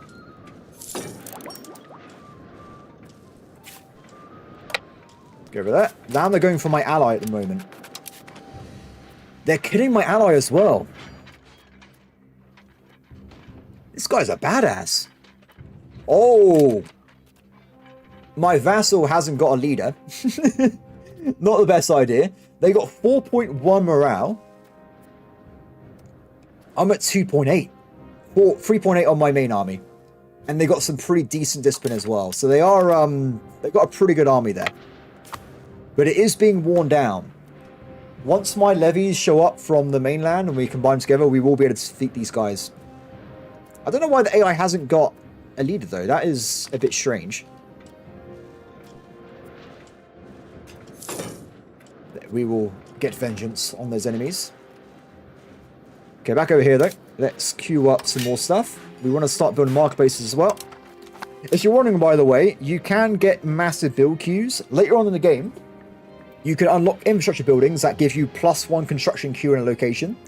And if you upgrade it to a city rather than a town, you actually get +1 build construction queues as well. So you can really build stuff rapidly in massive locations like Paris, like Constantinople. You can really power build through new technologies and stuff. It's really cool. Come on, guys. It's taking forever. When we get our navy sorted out, we just sail around instead of walking because it's a long, long process getting from my capital down to the front line here. Not many of them left. Good. Okay. The levies have arrived for the most part. What I'll do as well, always make sure we consolidate regiments, make them more efficient. And this looks like it's okay as well. Cool. Finished them off. These guys are pretty rich last time, so we should be getting a pretty nice amount of income if we actually make them surrender. I'm going to start walking over to the capital down here. How did the war against the Black Death go? Let me show you how it went with this graph here, my friend. You can see it did not go well. So naval levies are completely free. There is no cost to them, but there's currently a bug with them. So if someone in a levy dies, it takes on average 25 years to go back up to the maximum levy capacity. With boats though, it currently resets everything. So I have to wait 25 years if I use my levy boats once. So that I don't know if it's going to be fixed. It's a known issue. They are fixing it at some point. If it's released, I'm not sure. But basically, if I call levies right now, I get 8 fishing boats. After the war, I have to wait 25 years for them to come back. So it's not great. It's not great at all at the moment. I think that really hurts island nations like, oh no. No. It's over. They've landed in England. Well, that's the end of England, everybody. Yeah, they had that. Yeah. So we only reported it over the weekend. That's when we figured out that it happened. What the hell? I lost a... I wasn't paying attention, guys. Damn it! The Super Sax army defeated me. I say that, though. We didn't actually lose more troops than them. I just had to pull back, so it wasn't that bad. They are going to chase me, though. Back over there. What probably happened is my army was probably morale deficient because I ran all the way down here. So that's why they probably got the jump on me there. We can now make peace over here, though. Need more war score. Oh, they got it back. I hope England doesn't fall, because I really want to see England become a major power. At least before I kill them in war, right? I want to kill them at some point myself, but still. Excellent. Let's get some more stuff over here. Sharing is caring. Excellent. Ah, perfect. So we can do a naval law with our personal union with Norway. So next up, I will do... Oh, we can't do it. Not that. I'm going to try and switch over all these laws so that I am in control of this personal union. So we've already done it so we have the unified succession law. So whatever happens, they can't get away from me being in charge of their country. Next up is going to be this one here. So currently, we have cooperative investment. Probably the best feature in the game if you want to play co-op with a good friend of yours. Just get a federation, and then you can build each other's territory of roads, buildings, and RGOs. But I want to do this one instead. Unified treasury. They have to start paying me money which is perfect as well. So we'll go for that if we can. How are we doing? Good. How's my Navy doing, by the way? It's been a bit of time. They are back to 60% strength on one naval vessel. So they are very, very slowly repairing themselves. It's taking a long, long time. That siege is going to take forever. Can I make peace with this guy? Yes, we can. Perfect. So the Bremen guys are out for the count. Let's get maximum money. Thank you. And we should have time to get these guys to surrender as well. Nice. Every place we capture, we get slaves, by the way. Oh, no. It's so good. This is crazy playing as this. We have... Where are the slaves? 16% of our population. 134,000 slaves are in Sweden right now. That is insane. I think... Are we going to get a slave revolt? We will eventually get a slave revolt because it's going to be like 100% slaves in my cult. It's going to be ridiculous. Excellent. It's like I'm playing Imperator Rome, where you just go around at war just to get slaves. Excellent. Okay, so with that, everybody, Denmark is alone. They have lost the last bastion of their land. For the sake of ease, I will give this land to my vassals, annex them later. And that is one major enemy completely defeated. Done. Good times. So with that being done, everybody, two things have happened. One, we can pick a new rival, and two, we finally can become an institution. We can get ourselves professional armies, so we get some new tech options. This is the one I wanted the most because it means we can go in and get proper military buildings. We can get cannons, we can get guns. It's going to be brilliant. So we'll grab this right away. And if we go back to the tech tree, you'll see we now have access to this entire tech location here. So as I said ages ago, I didn't think it was going to take me this long to get this damn institution, but I guess Sweden's miles away from Italy. I want to get guns, cannons, and then cannons for actually in combat. So we'll grab these first. Then armories are going to be next. We want to get this so we can start recruiting a proper army. And finally, man-at-arms. Also, because we're playing as Sweden, we get to get Swedish steel, which gives me plus 5% discipline for the rest of the game. So that will be queued up as well. Done. So after that, I think the next thing is going to be going down this way to get the heavy cavalrymen. This is going to be the tier 2 version of the heavy cavalry. This will get pretty much double the amount of units they have in one regiment. So I do a lot more damage. So can I be nerdy for a second? As the game currently stands, a levy will do 1 damage to someone on the other side, right? So you literally have a combat power of 1. Cavalry is badass. So by default, you do 4 damage. So 100 heavy cavalry is by default worth 400 levies, like one-on-one, right? But if they're flanking, they get double the damage. So that means if you get, well, it's better, right? You get literally 800 damage from 100 cavalry. So these guys can scale a lot in combat. It's pretty amazing. So we'll grab that as well. Slave centers. So I don't know how slave centers work, I'm being honest, Raphael. So if you know anything about it, let me know. I have built a few yesterday. So we have 2 slave centers. They're currently using slaves to produce more slaves. But I don't know if that's a good idea, because I'm worried I'm going to have so many slaves, I'm going to get a massive rebellion.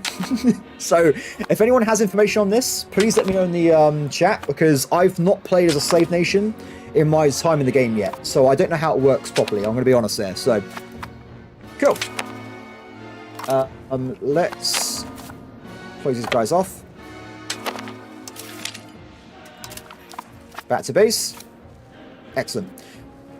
Cool. So, money-wise, the city's been constructed. We are looking pretty decent in other things as well. I guess we could build some slave centers here, can't we? Can I build a slave center here if it's got no slaves? I could do, and it does generate money as well. I'm going to err on the side of caution until I know more about slave centers. I think that's probably for the best in case it ruins my nation. Okay, so we got all the core buildings being constructed. We need more though. Temple gives you +5 control, very important. Grab that in. And we also need more books, because we always need more books. Rivals. Okay, so now we're allowed to pick a new rival. Currently, we are rivaled with... Who is it? Ooh, I'm still a rival with... How are they my rival? Navarre is still... I don't understand how that's possible. But regardless, we're currently rival with Navarre and Scotland. Now, as we're a bigger nation now, I'm okay having a near par rival, because if they get into wars, I can join them and stop them. That's my main thing here. So what I'm thinking, it's going to have to be Lithuania. Also Muscovy. Interesting. So out of the two, Lithuania is clearly a lot more dangerous, right? So we want to stop them from expanding into weakened Russia. Here's my thought process. So we vassalize Lithuania. We stop them from getting any further into this territory. Over time, I annex or vassalize this entire region with just loads of vassals. That's going to be the general plan with that. So you are now my new rival. And if they ever start a war, I will join it and I will stop them from doing it. That's the plan there. Underage hair. How is he doing? So we got 2 kids. They're both terrible. That's pretty normal for me. Don't worry about it. They did. They did. I'm sorry. So for a while, they held them off. They defeated the Teutonic Order, but then I think they had an event and they switched to Catholic anyway. So now I am the only pagan religion in the whole of Europe, unfortunately. Oh, what's this? Religious conversion. If a slave converts your state religion to a accepted religion, they are automatically freed and integrated into your... Oh! I didn't know that, Fraxis. That's a great comment. I love that. Okay, so that's a problem, though, at the same time. If we go to our laws... I currently have allowed slave religion. And I need to switch that over, then, to this one, don't I? Slave conversion. So when we get a parliament, we'll work on that, because that would make this strategy amazing, right? I bring people in from different parts of Europe and I convert them to Swedish. Then, because we got more population, I can call together tens of thousands of levies and wars. We can go and fight France. That's huge. We'll work on that, guys.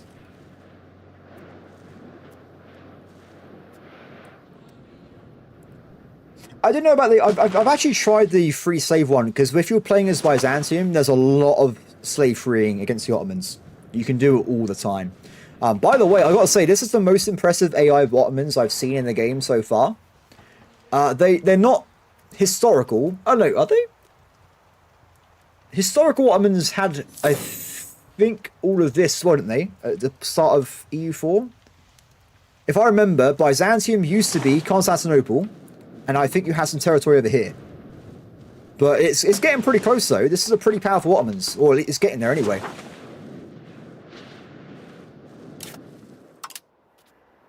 Oh! Ah, I was going to say, are they nearly 100% Swedish at this point? Not quite. Oh, I see the problem. This territory here is a different province. So they're not converting this at all. But they have been converting their main capital. Interesting. Let me just pour a drink for a second, guys. Oh, it's been 3 hours. I can't believe it. I had a great time. Ah, that's better. Okay, so we got more cores of our colonies. We need to save up again to get another colony going, I think, at this point. So if we have a quick look, what do we need now to get more colonies? It's still £100, so we'll give it a little bit of time, and then we'll get that started. Let's also reduce this down. And the navies are still repairing, so I could put them on auto patrol, but for later on in the game. Cool. How's this going? Last thing I want to queue up here is going to be the bookmakers. And then I consider this town being finished for now, which is pretty cool. I still don't know why Bohemia owns this bit of land in Denmark, by the way, because it's been that way for like 50 years. They must have done it right away. They just randomly took it over. Oh! My vassal is making their own marketplace. Interesting. I'm not a fan of that myself. I would rather it didn't exist, so we might have to delete that when we annex it. Oh, actually, I say that. They have terrible market access to my capital, so that's okay, I'll say. Do you know what, everyone? I think it's time. I think we're going to annex our vassal here. Remember I said before, if we annex this location, we get the sound toll of all the trade. It's going to be a huge increase in money. So it's going to take a while. It's going to take until 1402 to annex this guy. Now, there is a little bit of a hint I can give you, but it only works in some situations. I don't think the situation is going to be fulfilled here. Now, if you're annexing people, the cost of annexation is mainly based off these things: towns and rural settlements. If you happen to be next door, you can actually seize territory, which does annoy... You're not in this case because we're not literally adjacent, but you can seize territory. You lose 20 liberty desire, but you could just take a town off them, and you can reduce the amount of time taken to annex them by like 25. That's pretty much like a few years. So you can really speed things up if you just annex them that way. Also, eventually, you will get a modifier that says Sweden is vastly larger. So the weaker they are, the quicker you'll get that percentage bonus as well. So you can really speed up annexation if you want to. Speaking of that stuff as well, this place is not being converted at all, is it? Not at all. Okay, my friend, go back on to stopping, if you can, the Catholics, because they're getting a bit uppity again. Perfect. Be careful with rebellions, by the way. If it gets to 95%, it blocks you from starting wars. It can really scupper you if you're not paying attention. So just be warned, if you have a rebellion coming, it might ruin your day. Okay, a new market has been founded. So if we look now, you'll see there is now the market of Lund. It's a lot of different colours at the same time, but whatever. I'm sure it'll be fine. I shouldn't really mind that too much. What I might do, though, is move it to Copenhagen. But we'll see. Oh, how many of you, let me know in the chat, guys. What are you going to play as first in this game? What is going to be your very first country? Mine, I only played it for like a few hours before I switched over to something else. My very first game was 4 hours as Florence, which is quite fun. Excellent. So we actually just passed a law with my union. So now I'm being paid 0.54 ducats from Norway. It's not a lot, but it's more than I had before. So Teutonic Order. Oh, you guys picked the same thing right away. Apart from Raphael, you got Switzerland, right? So they got some really nice guys over here. They got like a unique kind of like coalition going on. It's quite fun. I think they've also got a few unique units as well. Teutonic Order has a lot of really fun units, guys. I mean, seriously. You get all the Crusader Knights from the start as well. It's brilliant. I really enjoy playing the Teutonic Order. You do start a war with Lithuania, but the war is definitely winnable. Just be careful going into the forest, because it can hide enemy armies, okay? You might get ambushed by their giant, like, pagan horde. But yeah, this game's amazing. I love this game. There's so much to do in sea, guys. Like, I was playing a game of Scotland, and they got these really, really powerful, like, levies. It's great. Hospital. Okay, so they are very similar to Teutonic Order. They start over here in Rhodes. So they have exactly the same mechanics. You can get other countries to sponsor you. You will have some trouble, though, I would say, at the start, because it's hard to get manpower or sailors for, well, going into the ocean, right? So you want to probably try and attack Acadia or Cyprus early on. These two nations have a lot of potential growth, but for some reason, they never have allies. Apart from this time, when I'm playing the game, apparently. Normally, though, these guys have no allies, so you just jump on them, grab their land, and you got loads of really powerful territory. It'll be really good, I think. Yeah, so good luck with that game as well. Holland. I actually didn't play as Holland. 4 days ago, I formed the Netherlands, though. I formed the Netherlands as these guys here, Yori. They got a lot of benefits with trade, and also their rivers are amazing. You can make a really powerful country because of the proximity from rivers is huge, everybody. Like, you know, I'm like, oh, I can't get any proximity bonuses because of the roads. If you got rivers, it pretty much negates the entire issue. You pretty much have, like, no proximity issues at all. You can get from, like, here... where was I? I think I was over here somewhere. I had 100% control in Amsterdam. It was really, really good. Let's go for that one. Can you be influenced by lobbyists? So estates inherently like or dislike certain actions. So, for instance, if I do stuff against, or if I do something positive with Finland, they're going to be like, yeah, I love that. It will improve their relations and stuff. If I, for instance, go and do the opposite, they're going to be very unhappy. So there is a little bit of lobbying. It's just not that prevalent, I would say. But yeah. Also, yeah, you are right about Japan with the daimyos. I think there's 130 odd daimyo clans you can play as, which seems really fun. I have to try. I have been told, though, it's not currently the most balanced thing in the world, so you might want to sit on that one for a little bit. But there has been reported that there's balance issues, so maybe they'll work on it. So I think what I understand is... Actually, I'm not going to say, because I'm not sure what I can say from Discord. But there's a lack of resources, what you can build. So you might have a situation like I have with books, where you can't build certain buildings, and there's nothing you can do to fix it. So that probably will... That'll be looked into at some point. But I don't know what the devs are going to change for 1.0. So I don't know, guys. I really have no idea. Anyway, while I was yapping away, we have got a lot of cash. I think we're going to spend it on a new carny. So that would be this one over here. And then we're going to see if we can get some more marketplaces and libraries.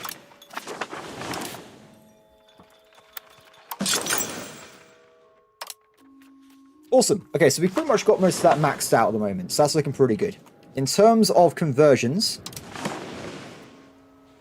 we've got some Swedish vassals have now actually entered the game, which is brilliant. Estonia is doing a brilliant job as well. Oh, Marcy, thank you very much for the tip, my friend. I appreciate it. Go to war with Scotland. I will. Don't you worry, my friend. So what the plan is, though, we currently can't afford boats, right? So it's... As soon as we get docks and boats, I will be invading England, and we will be becoming the North Sea Empire. That is the plan of this series I wanted to do. We will be bringing that back. And especially when we start colonizing the new world, it'd be perfect. By the way, if people are curious, the Jarldom of Greenland. Yep, it's pretty cool. Apparently, someone, I think it was a reviewer on IGN I was talking to. They did a full game of Greenland. They had a great time. I think they managed to colonize a lot of North America.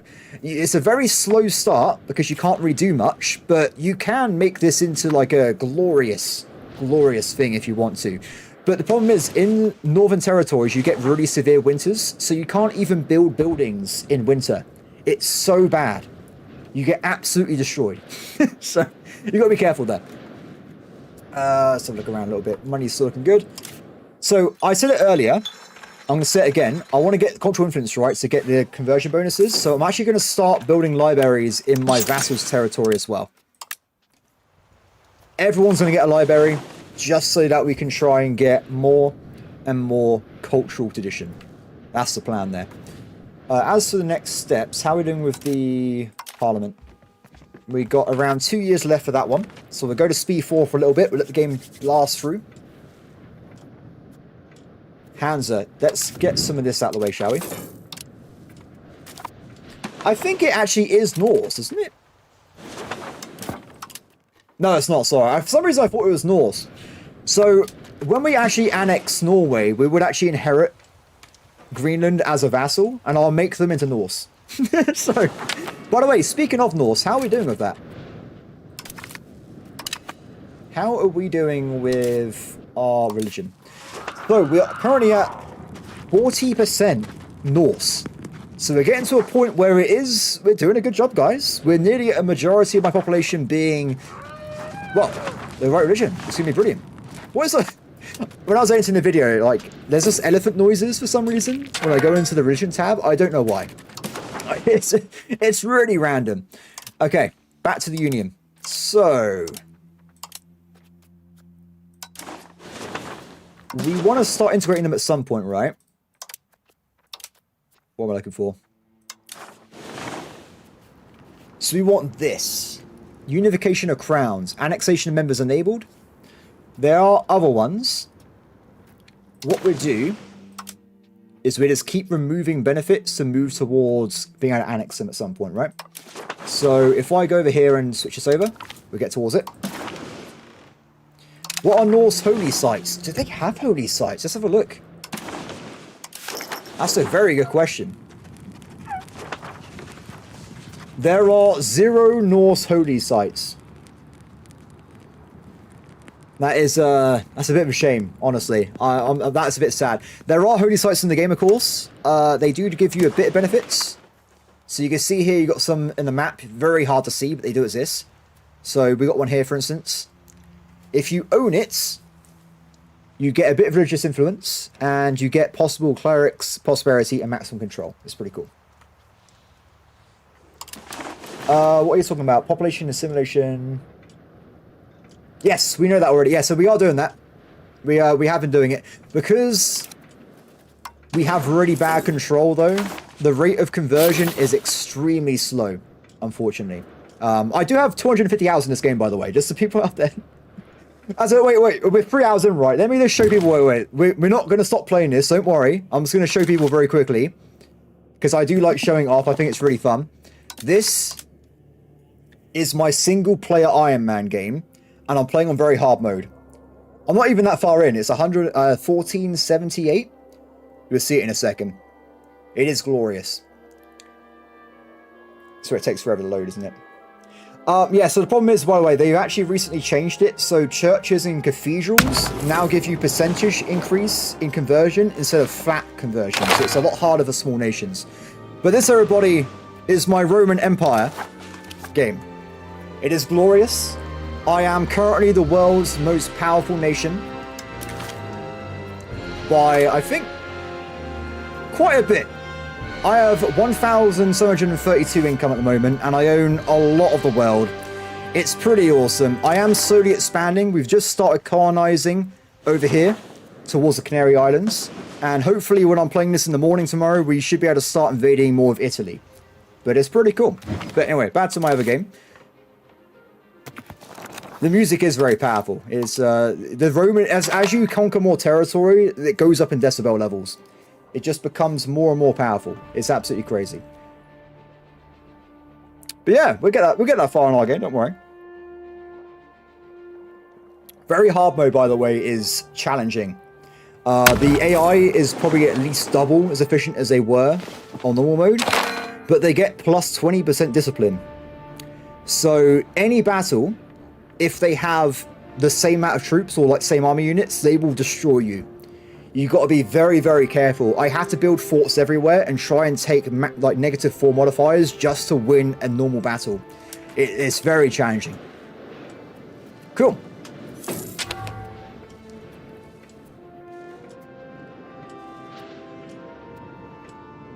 Yeah, so what happened with that one is because I'm so rich, I rushed technology to get New World right away.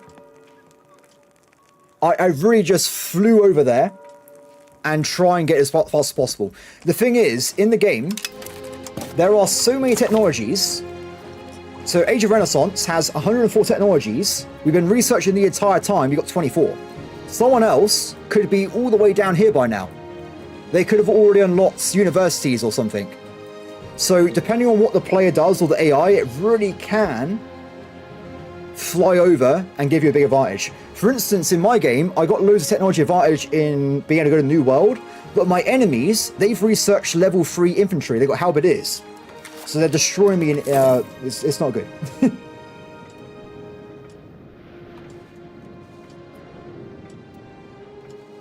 Yeah, so with this game, I got to say, so Fractals, I got into this game on the 21st of October. I played it for like 16 hours a day, but the reality is, some creators have 5 to 6 times the amount of time in this game I have. I would never say anything in this game is meta because I don't know, right? They have the experience. If you want tutorials or proper meta information, go and watch those creators. They know everything. Like, I was talking to some of them on Discord, they have gone through spreadsheets, they've gone through all the statistics, they know everything. I'm just a dude playing a video game. So, is there a universal world tech? Yes. Yeah, so at the start of the game, you get a few of them, but they stop, Marty. So, for instance, this is universal. These ones here are all universal techs. As well, if you go to Renaissance, there is one more universal tech line over here. But all the ones that say institutions, so the ones here, all of these will start off a research chain. So I think the idea is that you can always research something, even if you can't research what you want. I think that's the general balance there. Done. Ooh, my heir has been born. Excellent. So this guy needs a wife right away. And he's got 61 admin, which is quite decent. So I wanted him to probably not be in the cabinet for now. Oh, no, we should do it, shouldn't we? How old am I? 35 years old. Second son is 12. So I'm not going to make him into cabinet because, unfortunately, if I make him the cabinet leader again, it's going to cost me 300 gold or whatever, and he's going to be replaced in like 10 years anyway by when my character dies. So instead, we'll make this guy into the cabinet and make him... Yeah, they're all Catholic. I don't know why they're Catholic. I don't know how to fix it either. That's the saddest thing. I have a Catholic royal family leading my nation of Norse. I don't know how that's like how have I done this? It makes no sense. It is very, very random. But yeah, what we do with this new character though is I'm going to put him in charge of potentially the army or the navy. Army. And I'll put myself in charge of the navy, and then we finally gets the full benefit from the estates. We will get plus 75%. You had the original version of Grimmer Wormtongue. Oh, guys, I really can't wait. When the game gets total conversion mods, imagine this with Lord of the Rings, Game of Thrones, anything like that. This is going to be the best game. I think it already is my favorite game by far, right? But I can't wait until we can like be the elves holding off the dwarfs and the mines of Moria. It's going to be epic, guys. It's just a start. This is just the base game, right? We're going to go far with this. It's going to be brilliant. I can't wait to see what happens to the game. Nice. Okay, so as I've been talking instead of actually playing the game, we have enough money for another city. So we'll do that. Recently, Fractus, I played a game of co-op with my friend on CK3 Lord of the Rings mod. We had a great time playing the elves. It was so fun. Yeah, I can't wait for the mods. I really can't.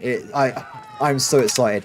I don't know anything specifically. I did read that dev diary, which the mod teams have access to the game already, so they might be something on launch. I don't know, though. But I can't wait. I am very excited myself. Okay, so... Can I do this yet? Not yet. We need more law changes. So... After this, we can start annexing Norway, I think. The thing with this game, though, with dragons, you say dragons, right? You can have dragons, because you got these units. You can make a dragon unit, and it would just be in the game. How cool would that be? I mean, for instance, with cannons, they bombard at the start of combat. You can just have the dragon have, like, bombard damage, and it goes into combat anyway. It's going to be really fun. I cannot wait. So, like I said, on the 4th, my friend's going to get the game, and we'll probably play a lot of co-op. So I'm looking forward to that as well. It's going to be really fun. I cannot wait for everything about this game. I'm very excited. Done. Let's get some more 1 second, guys. Let me have a think for a second. So, do we need more base resource or anything? Not really. So, my economy right now, we're lacking iron, which is important for a lot of base resources. Now, the thing is, we are playing as Sweden, so we actually do have iron in mass. A lot of iron. All over here. So, I got to probably just try and improve these a little bit. We'll get some more mining put in, and then we should get more economy going and more buildings with more income. So, oh, game says no. Severe winter. Oh, okay. That's fine. That's fair enough.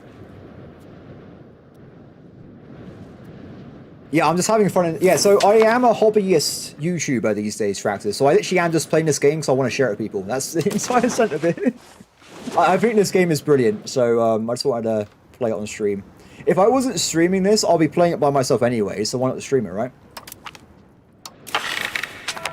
Okay, so, laws, everybody. Let's have a quick look first. No valid policies for slave conversion. I think it's because I have humanists. I think that's why.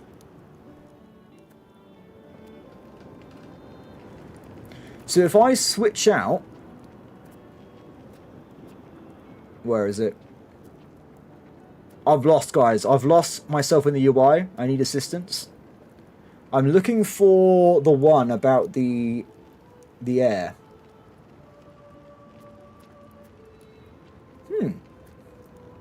I actually can't find it. Oh, there it is.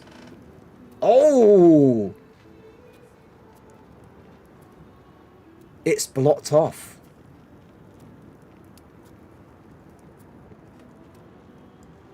Ah!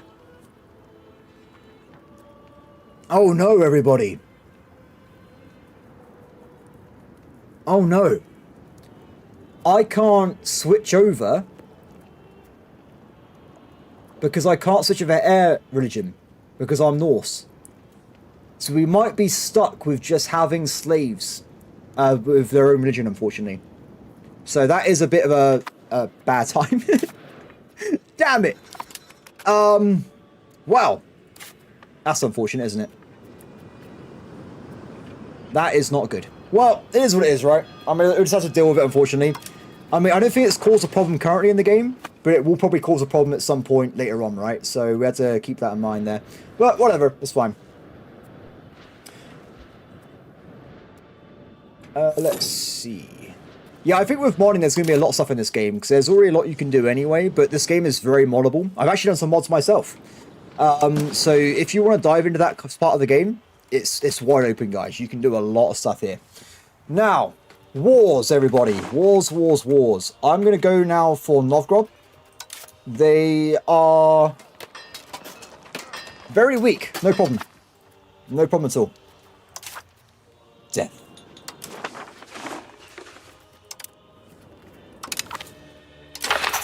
Excellent. Now, if we can etch out an extra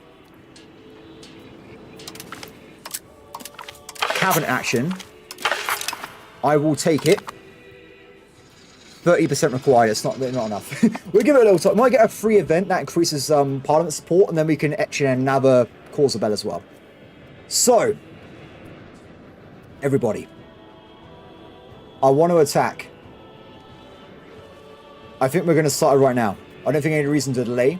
We need more diplomats though. So what we do, we will spend a little bit extra temporarily to get a war deck, and then we'll go in.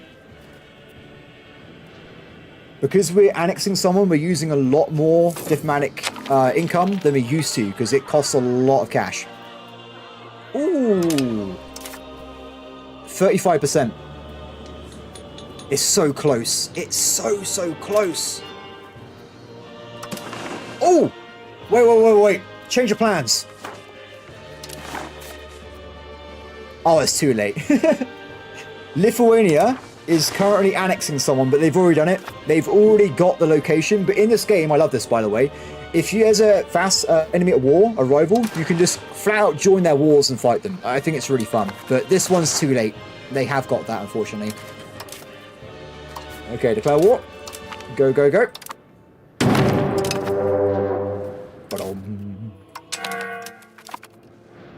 Go, my pretties. Raise your armies.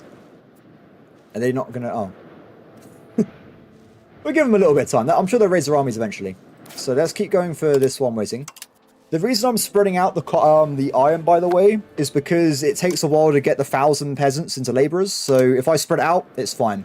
As long as you got good market access, you will be getting these goods into your market at some point. So it should be fine. Like, all of these are quite far away for control, so I'm not making much money from this anyway. Nope. No, thank you. Do I need help in this war? Because of the lack of boats, we've got a bit of a problem with that, haven't we, at the moment? I need to get some more people for that, don't I?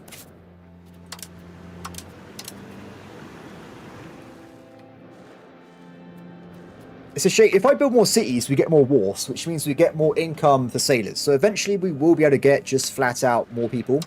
For now, though, they got 4,000-ish troops, potentially. So I think we have to do a big levy group.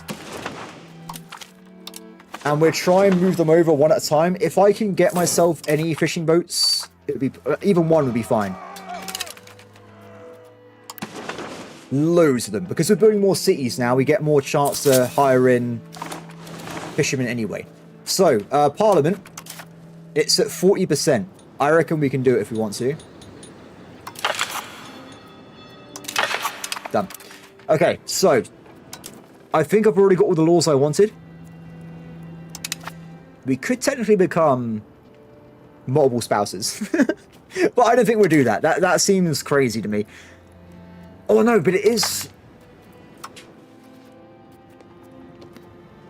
Oh, wow. This combined with...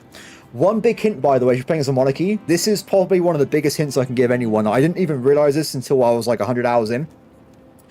You can change, on this menu here, your succession laws, like Crusader Kings 3. But there is one in particular called... where is it? The Favoured Son Succession. So this law picks the best son. That's all it does. So if you have like 5 or 6 children, you just randomly get the one with the best stats. So right now, if I have 2 children, which we do, one of them could be terrible, but I'll be stuck with whoever's born first. So it can really save you from terrible characters in RNG. It can make your kingdom a lot stronger. So definitely recommend it. One caveat though, this is a big caveat, it requires 50. Where is it? 50 stability and 50 legitimacy. So it will put you back by a while. It will put you back, guys. But it is totally worth it in the long run. Trust me, it's worth it. And by the way, once it is done, that's it. I've never seen an event reverting it back. So it's pretty good. Yeah, so in theory, you are right, sir. So there is technically a chance you might get a bad son if they're very close to each other. There's also all these other options as well. There's tons of options. If you can actually see the calculations, I think it showed it in a second ago, didn't it? So, score levels. Every ability point +1. +1 for each year of age. Also, though, it allows you to set anyone you want as the appointed heir. So if there's like a level 100 fighting child, you can just lock him in as a choice right away. It is pretty cool. I love it. So yeah, definitely worth doing. Some nations, by the way, in Europe, I think the Netherlands have it for a while, but it goes away, is they locked into their session law for like a while, unfortunately. But that will dissipate at some point. I'm not quite sure why they're locked into it, but I did notice it when I was playing them myself, so... Okay, war. Let's get started, shall we? So we're getting the army together first. This new city's been finished as well, so we're going to start... oh, I forgot about that. I got distracted by laws, guys. We've passed the parliament, so we get less fort maintenance for 10 years. Excellent. That's going to save our lives, everybody. I'm so happy that we got that passed through parliament. I could have got a second cause of battle. That's what I was already going to go for. I was going to start invading Lithuania, but we have to do it next time, unfortunately. Is everyone here? Excellent. So, levies, get over there. sure they can walk over there now? That's unfortunate, because if they can walk over there, the AI decides to do this. I'd rather they use boat transport. So we're going to go to this little island, then we're going to go to where I want to be. I don't know anything about the Roman empires, to be honest. Marcus Aurelius. Apart from the main names, right? Everyone knows Julius Caesar and stuff, right? Like, everyone has to know the classics. Huh. Did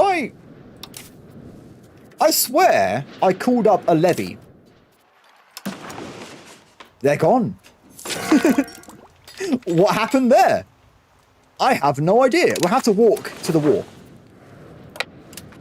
Good luck, guys. He is. I know who Marcus Aurelius is. I said that as well. Yeah, I think that's probably it, though. That's probably, I can't remember the other ones now. But that's it for me. I have a terrible memory, though, okay? So you can't blame me. I know nothing. I'm pretty much Jon Snow in real form. Done. Excellent. Okay, so back over here, then, while we're busy doing this. Marketplaces. More income eventually.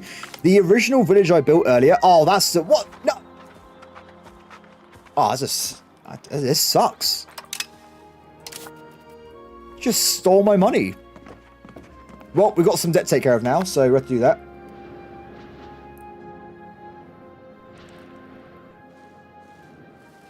So how's the war going anyway? 4,000 defenders. We got 21,000 troops in my vassal swarm. The vassal swarm of Sweden is growing, everybody. Though one of them technically can screw me over. Norway could do that to me. But everyone else, though, they're chill. They're walking across the ice!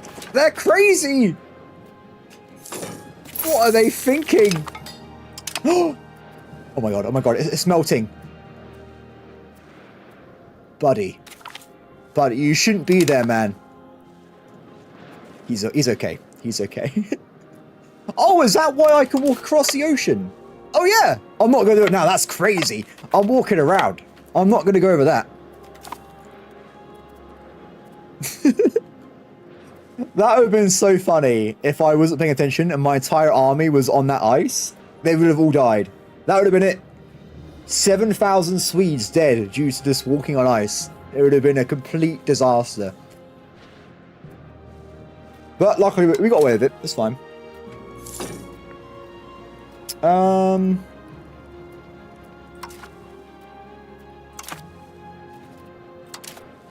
So let's do some more conversions while we're waiting.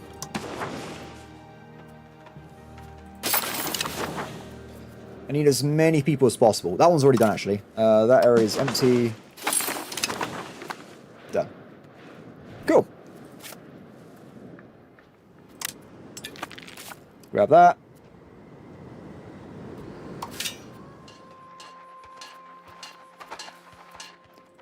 It's going to take a while to build these buildings. It is really, really slow. There are some techs you can get to make it a bit faster, but for the most part, it's just awful. Oh, guys, while we've been talking, by the way, the fleet has been repaired, pretty much. And now we're generating sailors again, which is great news. So we can hopefully use that to get some cogs, so we can get a little bit of a transport fleet together without having to worry about levies. Long one there. We might also have a rebellion coming up with the clergy. The clergy has no power, though, apart from cities, so they're going to actually take over my capital. So, army set up. So, I actually, yeah, definitely noble levy army. So, these laws always apply anyway, right? So, this is the best law you can get early in the game. If you grab this, no one else has it for the most part, and you just have, I think it's 35% better. Yeah, because you originally start with this one. You have 35% better combat levies. They're really good. Now, I personally, though, like going for a heavy professional army as well. So you can always mix and match. I would recommend, though, having at least a cavalry flank.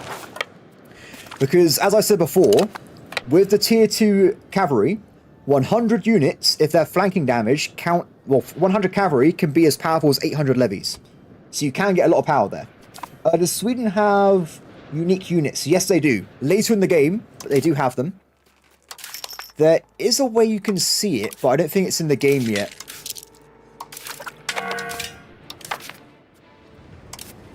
No, we can't see it. They have quite a few bonuses, though. That's why I played as Sweden, not Norway, because Sweden has, I think, 20-odd unique bonuses. So, any way to get the ICA? Sorry, I don't understand what ICA is. Can you clarify? Is it a formable? You can form Scandinavia, and then from there you can go and form the North Sea Empire. If that's a formable, that's all I know at the moment. Yeah, the repairs took ages because of the missing sailors. That was the only reason it took forever. So, it's not good. You can get techs to increase their repair speed, but by standard, they repair at 10% a month. Oh, sorry. Yes, we actually found it already. We've already found it. So, if we go over here... Oh, no, it's not here yet. Age 2, you can get 5% discipline. I think... they have a 15 or 10% infantry power one as well. But I don't know where that is.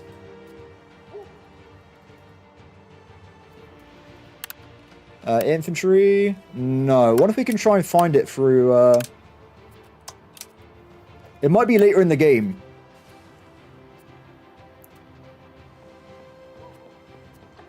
It has to be around here somewhere. It might be... I don't know where it is, guys. I'm sorry. There is a way you can search for stuff. When you start a brand new game, by the way, on the world map, it actually tells you on the top left of the screen what all their bonuses are. So just read through it before you start the game. Unfortunately for me, though, because I'm playing on Ironman mode, I actually can't see the world map. It's blocked out, so I can't show you at the moment. But yeah, it is pretty awesome, though. Okay, let's go over there. This war is so lopsided that they literally have no chance. I feel kind of bad there.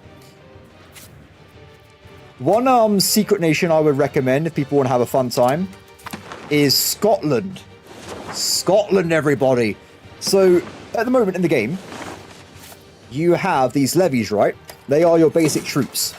Now, a levy takes up one frontage on a battle line. Normally, each front, there's 3 of them, can have 10 units in there, 10 frontage. Scotland, their basic levies are only worth 0.75 frontage per unit, which means if you have a peer-to-peer battle, you can get an extra 33% units in the same battlefield, which makes you way more powerful than everyone else. It is crazy. Can you make custom nations? No, you can't. You can form custom vassals, like these guys here. These are all custom. That guy's custom, this guy's custom. They're all custom vassals, but there's no benefits behind them. Just custom vassals. So, this is a release version, right? So I don't know what their plans are post-release. I imagine we will find out soon.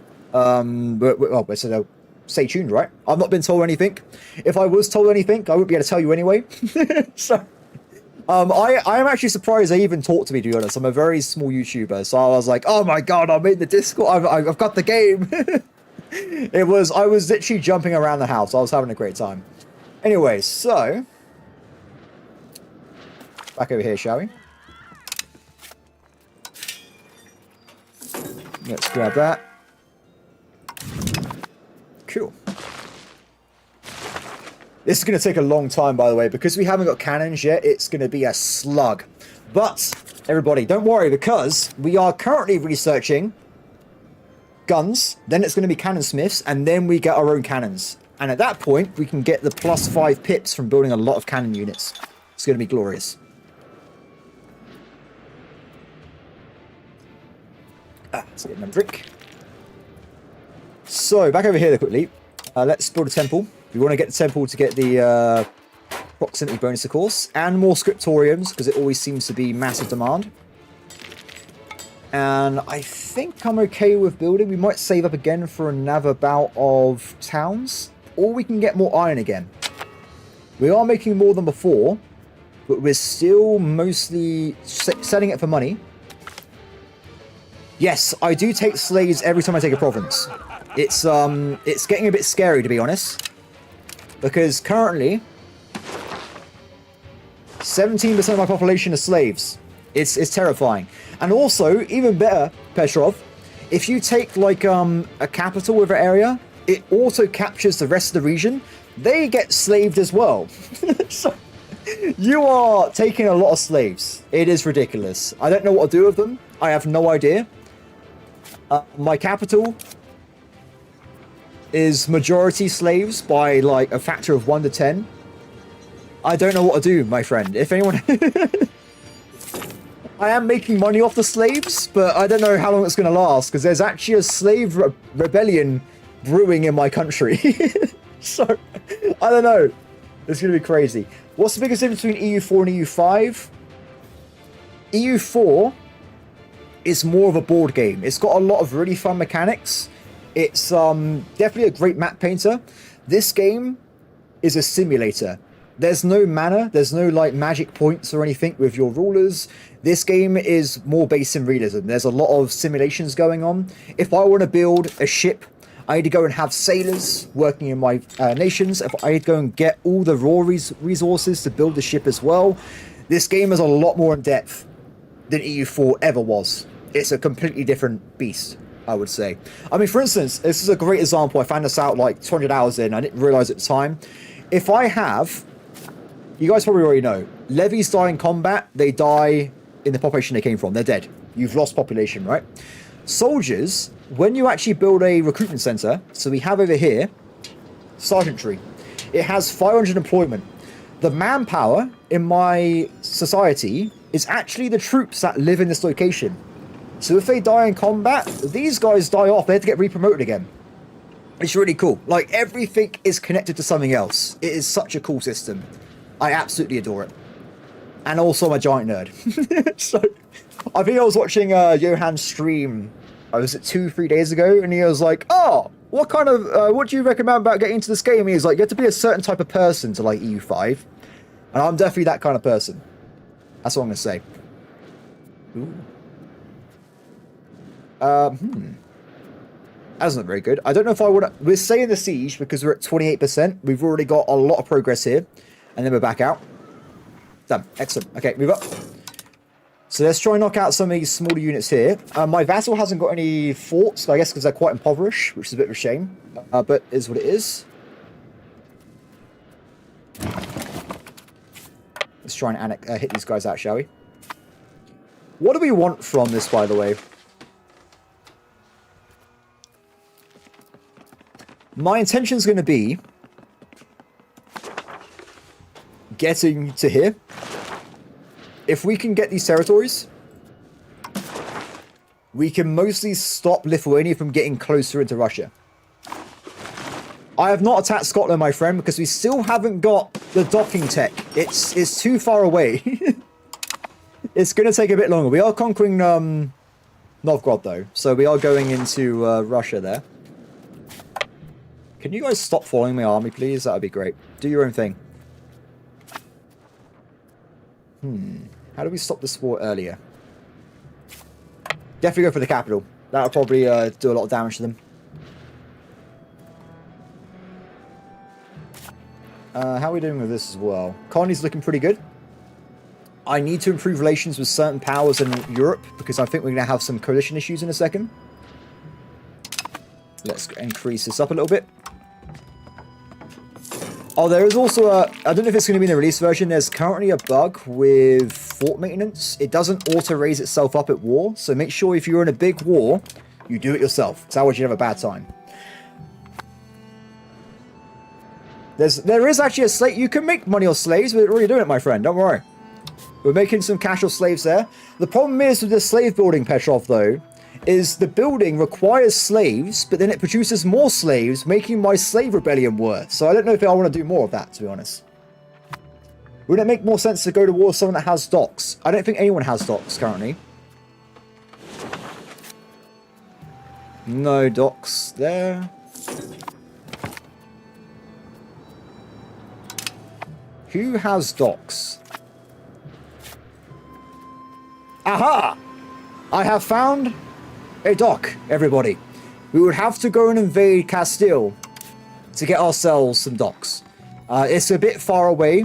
and they have a 68 ship fleet. So that's a problem. I wouldn't recommend that myself. So how to get docks though, we need to get Renaissance. I think it's Renaissance. No, it's wrong. I'm wrong. I'm sorry, everybody. Where are docks? There it is. So we need to get banking. That's how you get the docks. So once we get banking, it's free techs, and then you can start doing the naval stuff. But I would also say before, by the way, we need to get this first. We need to get cannons, and we need to get military units, and then we can get the ships to put them on. Because otherwise we can invade Scotland, but it's going to be a bit bad without proper troops. So we have to work on that one. With banking though, you can see it is actually entering my vassal's territory right now. And we've already got a deal with them for them to spread their technology to me. So as soon as they grab it, it will start appearing in Stockholm, if it hasn't already. Oh, it's already 90.75%. Very, very close. We will get it soon, guys. When it starts spreading locally, which should flow through the economy quite quickly, hopefully. Awesome. This is looking great, by the way. We've done a great job here. Absolutely smashed it. So. Oh, that's too much. That is too much AE. That is too much to take. This is doable. I need to make sure we have somewhat improved relations with Bohemia. So if they join a coalition, they can defeat me. Bohemia is a bit of a monster themselves. They have 62,000 troops, everybody. So, yeah, you might be thinking I'm kicking ass at the moment. Yes, in terms of all these really low population areas, I am probably the strongest in the north. But actually in Europe, real powers like France, they will destroy you. So you have to be careful.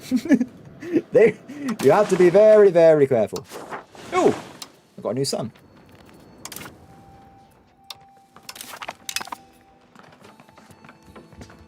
Your cabinet material, right? I think that's what I was going to do earlier. Yeah, so he's not as good stat-wise, but we can use him to get the... Oh, very nice. We can use him, promote head of cabinet, we get 25% increase in crown power. And also we got an event to get +5 research progress, so we do that as well. And, everybody, I missed it, but we've researched guns. We can now build gunsmiths. So, guns are brilliant. We want to be doing that right away. It will make me 1.65 if I get it built right now. So, if you're starting the game off in Europe, and you're actually in Europe, not where I am, if you get guns first, you can make like 5, 6 profit off a gunsmith, because no one else in Europe has them yet, and everyone wants guns. So definitely try and fast track them if you can. Unfortunately for us though, we're like the last guy in the planet to get them, so not great income there, but whatever. SpongeBob, 10 years later. Oh, I love SpongeBob back in the day. Okay, I'm also going to be vassalizing this guy here temporarily. So that means we now have a walking route all the way around my empire. We, of course, will be taking humiliation, money, and 54 ducats. So this will mean we will have a little bit of problems with AE. Now, exactly the same as EU4, the only number that really matters is 50. If it's below 50, you're safe. So, how do I integrate Norway? So, I've been working on it without talking about it, Praxis, don't worry. So, what it is... Norway is not my vassal, they're in a personal union. So for the last few years, without actually talking about it, not very good commentary there myself, I have been changing over all of these laws to be in my benefit. And now that I've done all that, I've finally, I think like a year ago, unlocked Question of Unification. That means I can now start annexing Norway. Which is perfect. Now the problem is... if you annex more than one person at a time... Oh, we have to improve relations as well, sorry. The last thing you need to do is get up to 190 relations with them. Very high. So we will do that. We'll do that now. We'll get someone work on that for later on. Now, the problem is, though, if you annex multiple vassals at the same time, you get a 50% penalty each increase. So I want to probably annex my smaller vassals first, and then go for Norway when the size difference is a lot more. Because otherwise it's going to take probably 100 years to annex Norway. It's a big country. Annexation is not based on power. It is only based on locations. Rural, towns, and cities. Each one will cost more, depending on what it is. That's all I've got to say there. So, there you go. Yeah, it's, it really is a big penalty. It really is. So, for instance, with this guy here I've been annexing for ages, I have a plus 100% speed because Swedish is dominant culture.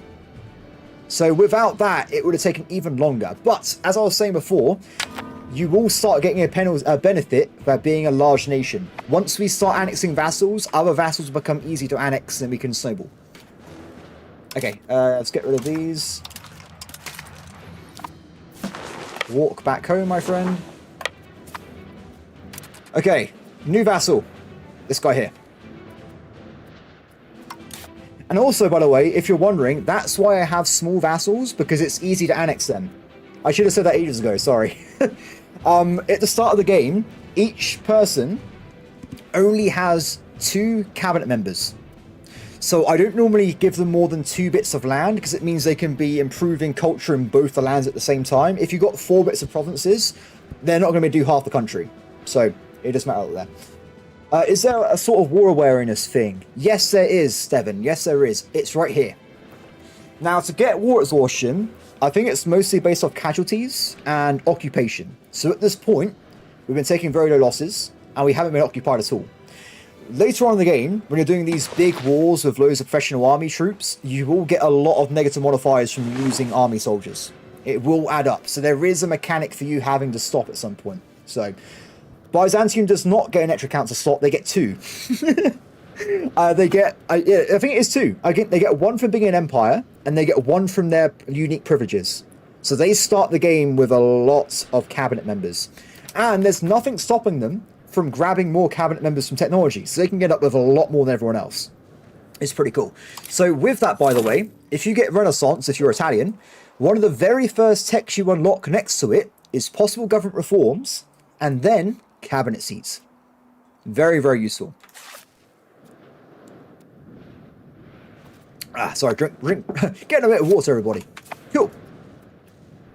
So, back over here. How are we doing with loyalty, by the way? It is worth keeping an eye on. No one is unhappy with me at the moment. Everyone is loyal, which is brilliant news. But we are starting to creep up on the country strength modifier. Very important to keep an eye on this. It's basically, can the AI defeat you? What I would recommend, though, is if you start getting too close to the sun and your vassals start getting too powerful, the vassals and fiefdoms have completely separate calculations. So you got 1 for the vassals and you got 1 for the fiefdoms. So in this case, I think I'll give it over to a vassal and I'll balance out a little bit. So, create subjects, custom nation, over here, create vassal, and you assign someone. I will assign this guy. Because I want to be strong, we're given someone that has decent admin, because admin gives you crown power, so better for running a country. Excellent. Done. Cool. I'll take that. How are we doing, guys? How are we doing?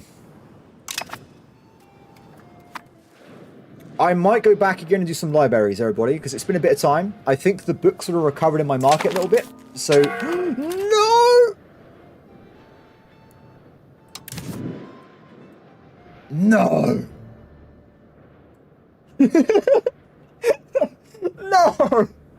No! So the king was told to come back to Stockholm, and on the way back, he decided to go through a lake of ice, and they drowned. No.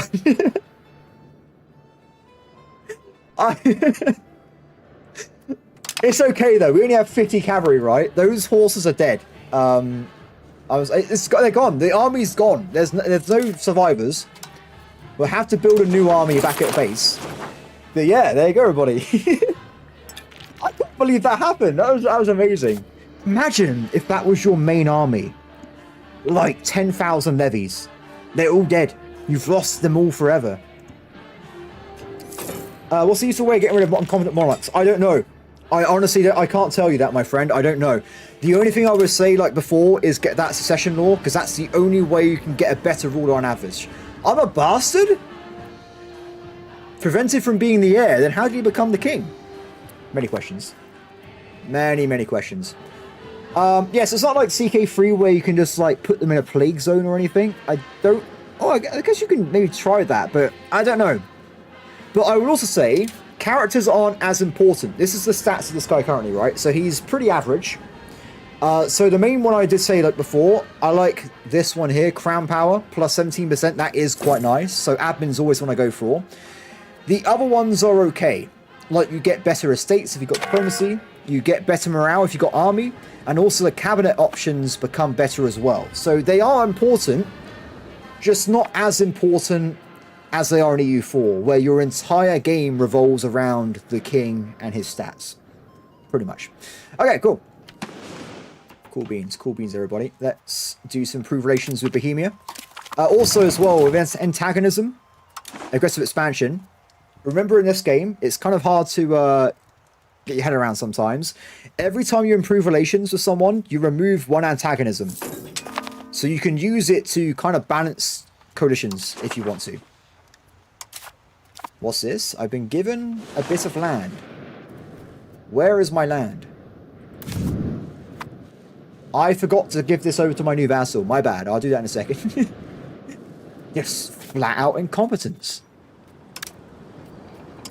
By the way, Bart, I didn't realize this before, right? So you notice that over time I can build more stuff in my city. That's because the population's rising, I'm pretty certain. So the 63,000 slaves is making me letting me build more buildings in my capital. It's it's a lot more than it should be. I mean, here, for instance, I can build 2 buildings. So it's a big difference. It's really stacking up.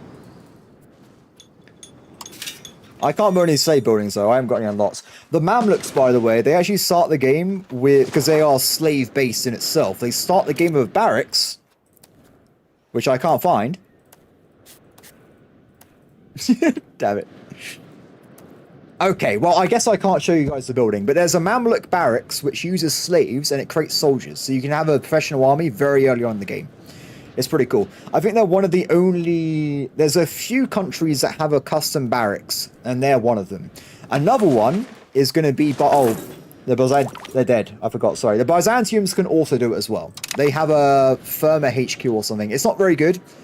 It reduces crown power, but it is an early building you can get. Okay, so our very first gunsmith is online. We are now making 1.74 profit from one building, which is beautiful. We can also start building as well a cannon maker, which gives us 2.24. Now, with game balancing, I wouldn't build too many cannon makers at the start.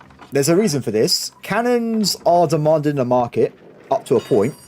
But unlike guns, there's no actual maintenance unless you buy cannon units for your armies. Where the guns, though, the guns go into the armory buildings that train troops. So no matter if you haven't even got an army, you're going to have demand for guns at some point. So it's going to be a lot easier to scale up those buildings as you play for the game. Cool. The piracy thing is super upsetting. By the way, we actually have enough money to get another ship, so we'll do that now. I think this time we get a cog, just so that we can transfer people ourselves without having to worry about all of the levy boats. Because one cog can move a lot of levies. So they're quite good. Oh, I'm liking this expansive Sweden over here. It is pretty juicy. Still haven't got enough diplomat, so to finish off this, I'm going to max out diplomat spending just to get a diplomat, and then we're going to just put it back down to 0 again. Well, where have I got all this debt from? It must be seeking through, or else I'm distracted looking at chat. I gotta say, playing this while streaming is at least like 60% harder than otherwise. Well, I mean, because I keep like looking at chat instead. I'm like, oh, I should be looking at the game more. But yeah, it's a lot harder than single player. Let's put it that way. Oh, that's a great negative event there. Thank you very much. Luckily for us, we can't get negative prestige, because that would suck. We'd have some pretty bad times there.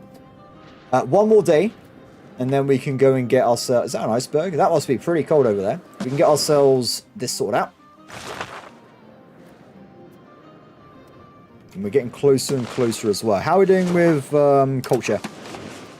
Swedish, brilliant. Swedish over here. Estonia's looking pretty Swedish.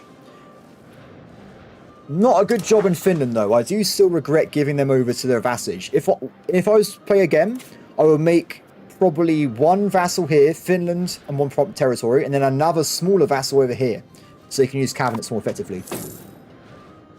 Done. Okay, let's get you out of the way. Done.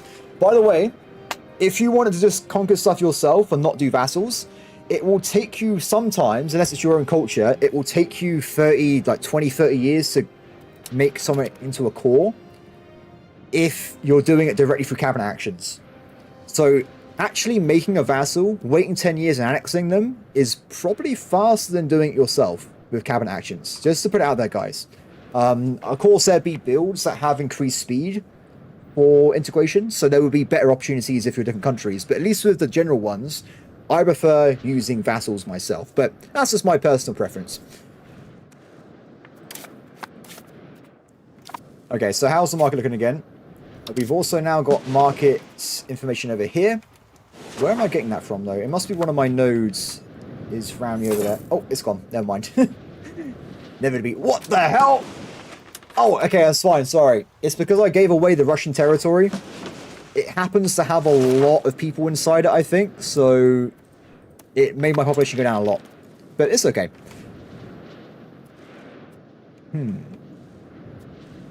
Okay, are we good on that? Let's get rid of this. I wanted to keep one diplomacy in reserve for emergencies. So we'll make sure we match it to neutral.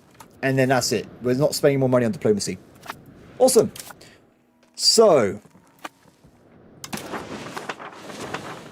looking around, what do we do, guys? What do we do? Do we save up again for another town?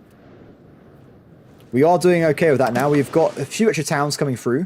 When we unlock docks, by the way, it's going to be overpowered because we're going to get loads of naval presence. We're going to get loads of like military docks, and we're going to have a massive navy. It's going to be really exciting. I can't wait for it.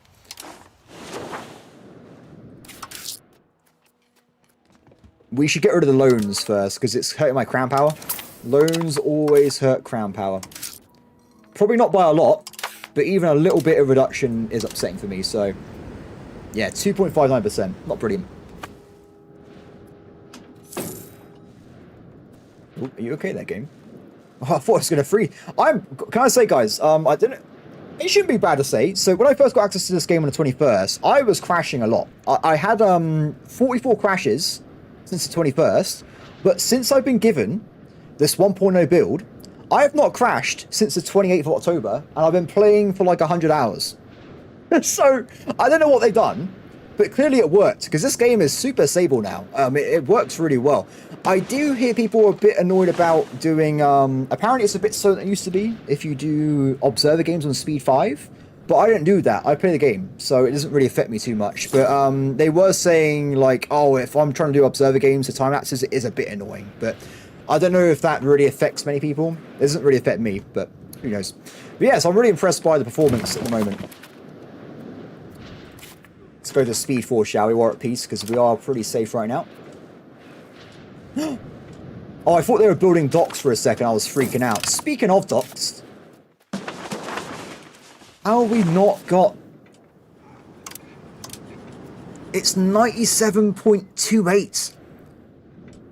Come on. It will arrive December this year. Then we get banking. That's going to be a big thing. I cannot wait for that. I think as well, if we think about how long it's going to take to spread, we currently have... Where is it? 9 techs queued up. That's quite a lot. But as soon as we get docks, or the ability to try and get to docks, I think we'll cancel from here. We'll cancel it, and we'll go and rush docks, and then we'll go back to getting discipline and heavy cavalry. Because I think it's too important. We need to get, though, armories, because we can start making an army. Can you lend countries money and collect interest on them? Yes, you can. That is a thing in this game. So, I don't know if I can do it, per se. But everyone, in theory... You can take on debt. That's not what you want. It's actually, I think, take over loan is the one you're probably looking for. But there's also a thing you can offer loans. But remember, I am Norse. Everyone hates me. But there is another mechanic, though. If you are an Italian, you get a custom tech which allows you to buy other countries' loans so you can act like a bank. It's pretty cool. Do I have a link to buy the game? I'm sorry, no. I'm a very small YouTuber, so I didn't get access to... I'm not sponsored or anything. They just gave me the game code. So I'm a small-time man. But yeah, so as I understand, though, if you buy out a loan from someone, you will make money off that loan's interest rates. It's a great way of making money. It is really cool. I love that mechanic. Apparently, it's really strong. I did actually watch Spiffing Brit's video. It's really cool. He pretty much takes over the entire world as a bank, the hands of bank. It's really funny. If you want to watch a video on EU5, go and watch that. I still think, I kind of wish someone did the exploit though with Teutonic Order, because that would have been really fun as well. Just take over the world with infinite money, but I don't know. That would have been a fun one for me. So, debt's been defeated. And... Oh, don't worry about support, my friend. Don't worry. I do YouTube as a hobby. So I'm not doing it. I'm just having fun, guys. Don't worry about it. I'm just having a good time. Oh, guys, it's happening. We have unlocked the cannon. So right now, because we haven't got a lot of manpower, we have one building and it produces +5 manpower. So we want to probably have only 3 regiments of cannons, and we leave +1 to regenerate manpower if they get injured in battles. So what I'll do though is we will build some cannons next. They're very expensive, but if I get 3 cannons, I reduce war pips by 1 point, which is quite a lot actually, because it adds up a lot quicker. So it basically means you can siege faster, which is pretty cool. By the way, I want to point this out, because the game's got all these little ships again, you can see even more little guys. You got this dude trading furs from Lithuania. We have, what else we got going on? That's Swedish vessels. I don't care about Sweden. Oh, they're all Swedish. There you go. We got Joldem of Lopskania selling himself some amber. It's really cool. They used to have these little trade ships in EU4, and I'm happy that they brought them into the main game for EU5. It doesn't do anything. I just love it. I think it's so adorable. Okay. More of these. What I recommend, if you can afford it, try and get up to, like, flat out 15 cannons.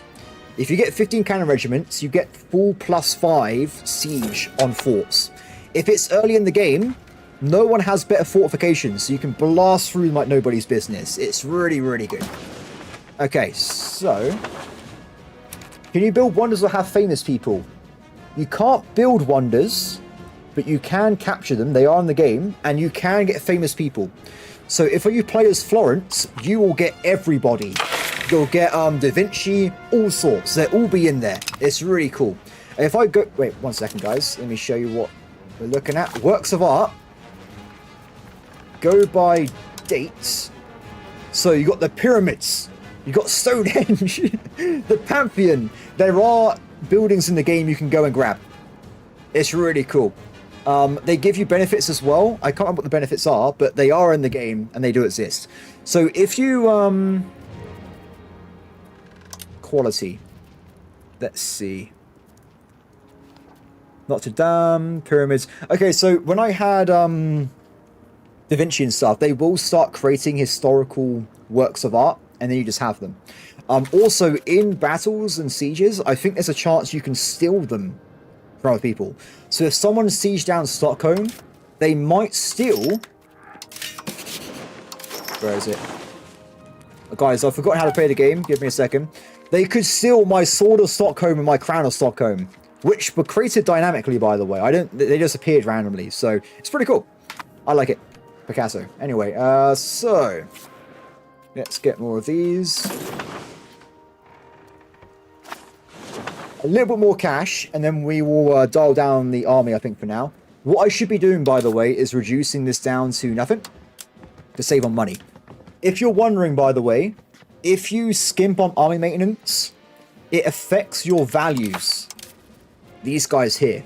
So, because I got lower army maintenance now, we're going to have less in terms of offense and defense at the same time. But just keep that in mind. If you want to have a really defensive or offensive army, you might want to keep your army maintenance at maximum instead.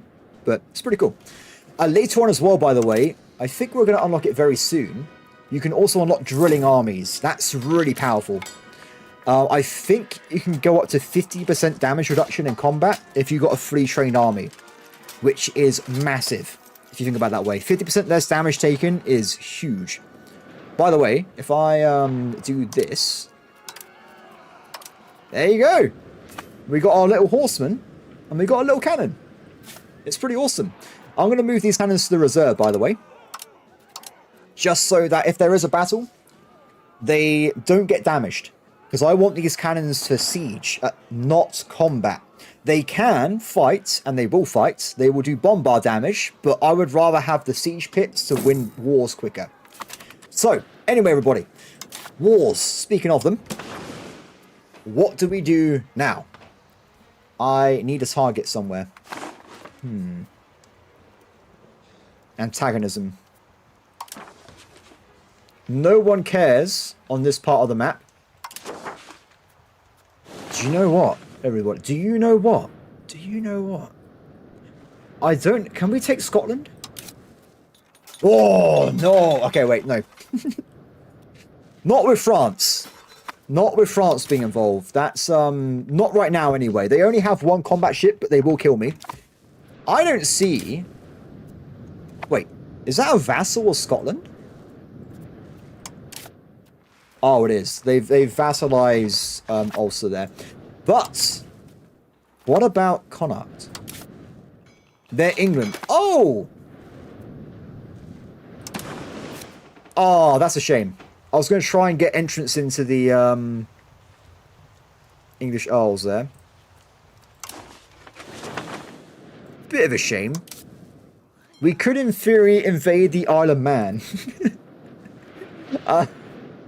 That is tempting, honestly, but I don't want to waste my parliamentary CB on it. We might do that later on. So, without the question, what about over here? Oh, yeah. Oh, yeah. Cyprus is going to be converted. I'm sorry, guys. So, this is working as intended, apparently. So, we got, you got parliament CBs. As long as it's in your diplomatic range, you can fabricate a claim. Oh, they're just outside my range. I can invade Crete, but I can't invade Cyprus. That's a bit of a shame. But yeah, all these countries that are highlighted, you can actually get a claim on them at any point and you can attack them, which is pretty awesome. I might get Crete, though. They currently have 3 galleys, so that'd be a bit later then. That's a bit too much for us right now. I can't attack into the Holy Roman Empire because we get attacked by the Emperor himself. So he will cause problems. He is a bit of a badass. It has to be Lithuania then, right? That's the only target left. We're strong with them anyway. Let's go for Lithuania. So initially, I think we want to be locking them out of the ocean. If we do that, it just means that they can't get supplies from allies. They can't land troops in, that kind of stuff. So we want to lock them away from the ocean at the start here. So if I have a look, we'll make a claim on the place with the highest base tax, which happens to be next to the ocean anyway. We'll grab that. And we will prepare for war. Now, I think we got the army ready, right? No, we're missing 1 cannon. So I'll get that sorted out. And then we're going to attack Lithuania. Now, we've also got to be a bit careful because we are getting quite high when it comes to aggressive expansion. So what we can potentially do is max out diplomacy again for a little bit. And we make relations with some of the more dangerous people around us, right? So we're already doing Bohemia. That's happening. Who else do I care about? I think that's pretty much it, to be honest. Maybe Brandenburg? 5,000 troops. Not really a big deal, but they might... We're giving one anyway. Can you check what population is like in Georgia? Of course I can. So, Georgia actually starts as a kingdom. I actually hear it's a really good place to have like a nice little empire. There's a lot of tiny nations nearby, so you can make your own little super kingdom. Now, Georgia currently has 941,000 people. And if you're wondering what the hell is happening here, that is the Black Death. So they've done an excellent job. They've come back. They have bounced back to pre-Black Death levels, probably through expansion. This, I think, is a bigger Georgia than I've seen at the start of the game, but they're doing a pretty good job here, guys. They're smashing it. If you look at my own population, by the way, we have also more than recovered from the Black Death. So doing pretty well. Just started watching your first Sweden video. I must admit, I do regret making that video, because I knew I would have, like, very low... Because, like, the amount of competition for this game is crazy, right? I should have just streamed it from the start. But I just wanted to do a video just so people can see, like, the first hour of the game, what you would do, or not do in my case, and just have a good time. I will be streaming this today and tomorrow, so I'm just going to be playing this constantly. I absolutely love this game. I can't get enough of it. Cool. Oh, guys, while I was distracted, it's happening. It is happening. We have 9.49% banking. Because it's in my territory, it's going to speed up a lot. We should be able to grab this probably in the next few years. And when we do, we can start getting docks, everybody. It's going to be glorious. Very, very close. Because once you get them actually in your territory, they start getting proximity bonuses. So if you look here, nearby locations where owner has positive opinion and nearby locations, present in market center, you get a lot of stuff. It's going to really just spread around the whole market. Awesome. Okay. So one more day, and we're going to declare war on Lithuania. They look large and terrifying. By themselves, they probably beat me, but because I have the Swedish Empire, together, we can probably win this. Now, what I would say, by the way, when you start doing big wars like this, there is a chance your rivals might join them to try and slow you down. So there is a little bit of a chance Bohemia might join in and try and stop me. If that does happen, it's going to be fun. It's I'll have to lock in, guys. Does each country have natural resources to exploit? Yes, they do, Marty. Yes, they do. So currently, if you look at the game, we've been running around and we've been building all these buildings, right? They produce resources, they're more advanced stuff. But if you go into this button here, every location has a natural resource. And I'm sorry if people were like, weren't expecting this, but there's a lot of them. Every location in the game makes something. So for instance, my capital, it makes clay. So no matter what's happening, you can always increase RGOs, which is what they're called, and you can get more base resources. Yes, that's a good point, Hayes. Sweden is great for wood and iron, which is brilliant for making a good industrial empire because you have all the stuff for tools and a lot of production. It's really awesome. Oh no, the Red Turban Rebellion has begun. This is a bug. I think they fixed this. But I'm not sure if it's going to make 1.0, but for some reason I can see the Red Turban Rebellion in China. I have no idea why, because China's over here, so... Oh! OP... I don't know if they do, to be honest. What I would say is... I don't think they have a super province. Let's have a look. So, copper. They have 2 sources of copper anyway. There doesn't seem to be any bonuses to them. But just having copper anyway, I think is pretty rare. So it might just be that they have a lot of copper being their superpower. So right now, though, I am spending money on just improving the iron because we need more of it in our general economy. Now, you can kind of see it at a glance. As I improve iron, we've got a red and green circle. That still means population is not working in that job. So if you want to just do like ×6 right away, it's kind of pointless. I would spread out a little bit first just to get people in the jobs faster around your nation. Cool. Copper, by the way, I don't think it's used in my economy right now. If you look at any resource, you have this little tab here, which is kind of confusing if you don't know what the buttons are, but it makes sense afterwards. So base price of copper is free. I have actually sources of copper in my country. The most important one, though, is that she tells you what uses copper in your economy. So cannon makers, gunsmiths, naval suppliers, it tells you how many sources require this substance. And then finally, you have trade costs. So how heavy it is for moving around the map. So with all these things combined, you can kind of figure out what you need to build. Right now, though, we have a lot of copper. We have maximum storage. It's all over the place. Guys, I've been so distracted by streaming. I haven't built the crown capital buildings. Do you know how bad that is? Luckily, you don't, because you haven't played the game yet, right? So I can, like, pass it off as not being that bad, but it is pretty bad.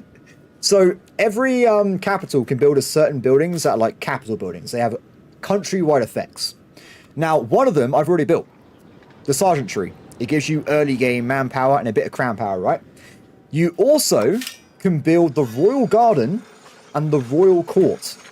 This is amazing. Oh, we got no tin. Damn it.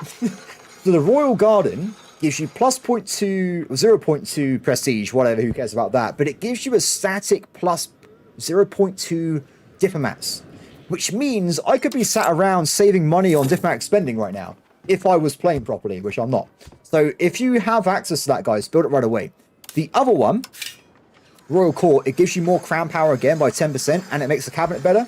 There is also a chancery down here, which increases literacy and effectiveness of the cabinet. So don't follow my example, guys. Build those buildings earlier in the game if you can. So, no spending diplomacy. It's time for war. Let's do it. Wait, what? Okay, let's do it. Go. War has been declared. Excellent. Okay, so this is going to be a big boy war, right? We actually have an actual enemy to fight here. So I will raise the banners. All of the banners. We'll get over to Courland and we'll start working on the front line. Now, as a overlord of my vassal swarm, it is my duty, I feel, in major conflicts to hunt enemy armies down. If I kill them all off, my vassals can do the sieging for me, but my job is to kill enemy armies. That's what I want to do here. Hayes, how is the Norse conversion going? Pretty good. Pretty good, my friend. It's been 40, 50, 60 years. So if we look over here, we are currently 41.73% Norse. We're near the majority. Compared to 0.7% at the start of the video, pretty good going. We are becoming more Norse-like every single day. And I'm all here for it.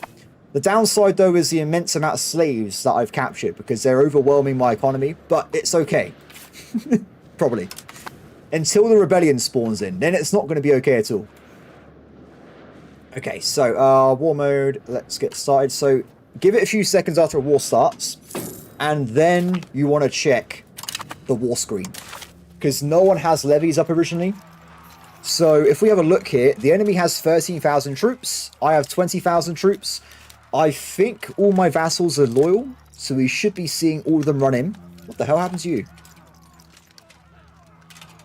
My ally, Riga, has negative 99% stability. Not great, not great. So we want to be finding this army. We want to be hitting it in the face. We want to kill it off. Because of levies, how they work, if we kill off their levy army, they won't be able to recover. It will take them 25 years. We want to wear them down, and then we have the advantage for the rest of the mission. The war. We've won at that point. So, looking around, though, the battle's already begun. Some of my vassals have already been a bit gung-ho. They've charged into the breaches, but I think they're going to get wrecked. Now, one thing I will say about Lithuania, for those guys out there who want to play a Teutonic Order at the state game start, remember to look out for forests. Every single forest province completely hides armies from adjacent provinces. Like, you won't be able to see them at all. You will have no idea. So, at any point, that 7k Lithuanian army could be anywhere in this entire front line. I just won't know about it. It also means you can do exactly the same thing, by the way, but it's pretty cool. I like it. So, are we ready? Over the water, my friend. Nope. The game's doing that thing again. Bad game. Go to Gotland first. And then we'll go over to the mainland. Cool. Remember as well, I know I keep saying it, remember to combine your levies so you get more efficient frontage. And formation-wise, we'll move the cannons into reserve. And we will have a cavalry stacked flank on the right-hand side here. With most of the troops. So we're going to bank most of my combat strategy on having a really powerful right-hand flank. No, that is a... Never pick this. It's really bad. I think there's a country that I played as. I think it was Scotland. I might be wrong. I think it starts with this. So you only can use the ability for commanding armies. It's absolutely terrible. Really, really bad privilege. Never pick it. Done. Recruitment speed plus 20%. We are now researching drill armies. That means we're very, very close to having professional man-at-arms. Can you start moving people over to the other side? I will say, sometimes the transport is a bit weird. Sometimes it works right away. Oh, it's working now. It's doing it. There you go. Off it goes. Awesome. Oh, there's a lot of enemies over there.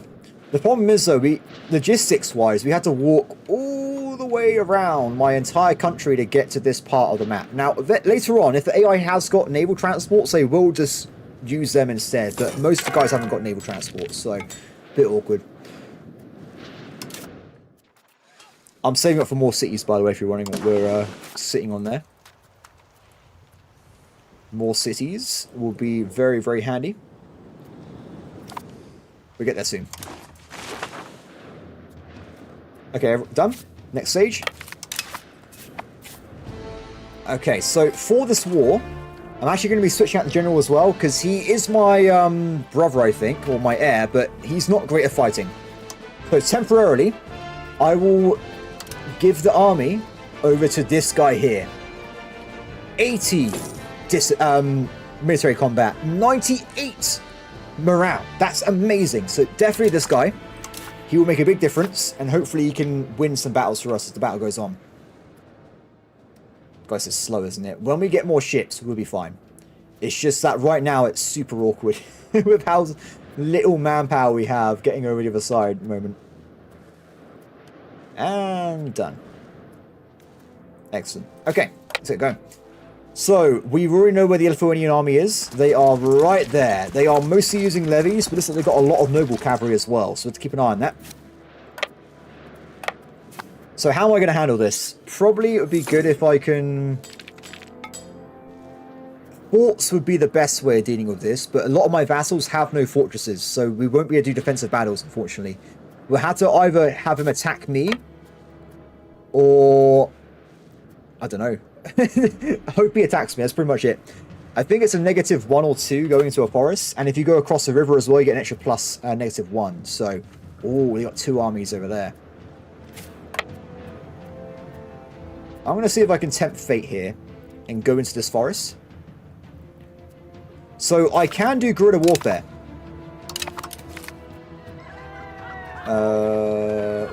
This event sucks, unfortunately. We'll just take this one because it means I don't lose stability.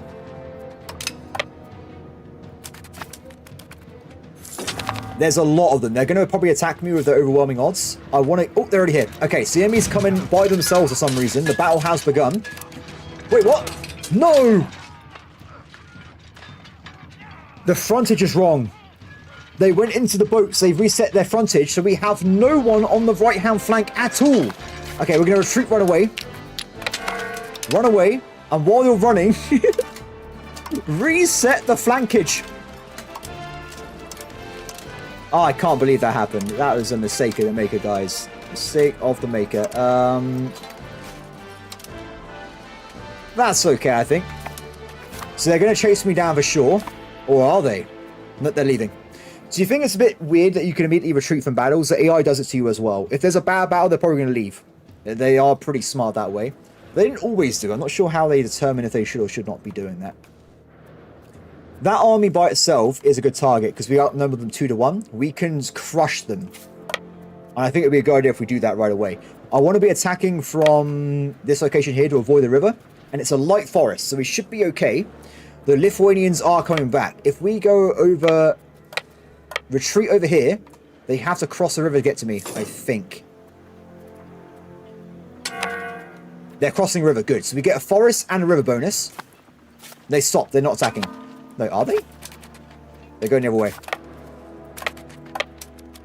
Now we have the game being Now we have the game being just logistics and tactics, right? We want to get a good battle. They want to get a good battle. Who gets it first? Okay. My heir left my cabinet. Not great, but I can just immediately give him his job back. So I'm not sure what happened there. Oh, wait, that was someone else, wasn't it? That's my actual heir. I need to get more members of my family, and I. We need to get ourselves more crown members. If I do this, we only have one other person right now, so not brilliant. Not good at all. Is it a bug or is it meant to happen? I don't know, honestly.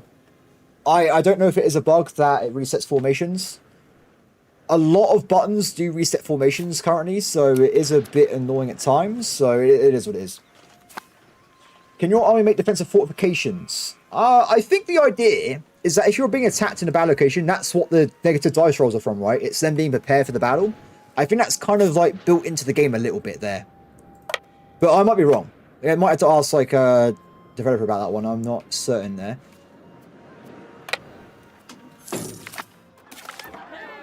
Oh, guys, we have annexed our very first vassal. We now own this part of the map here. So as I said to you guys before, we get an achievement. Look at this guy's smug face. And also, we have a Swedish dominant new location. So, this is where things get interesting.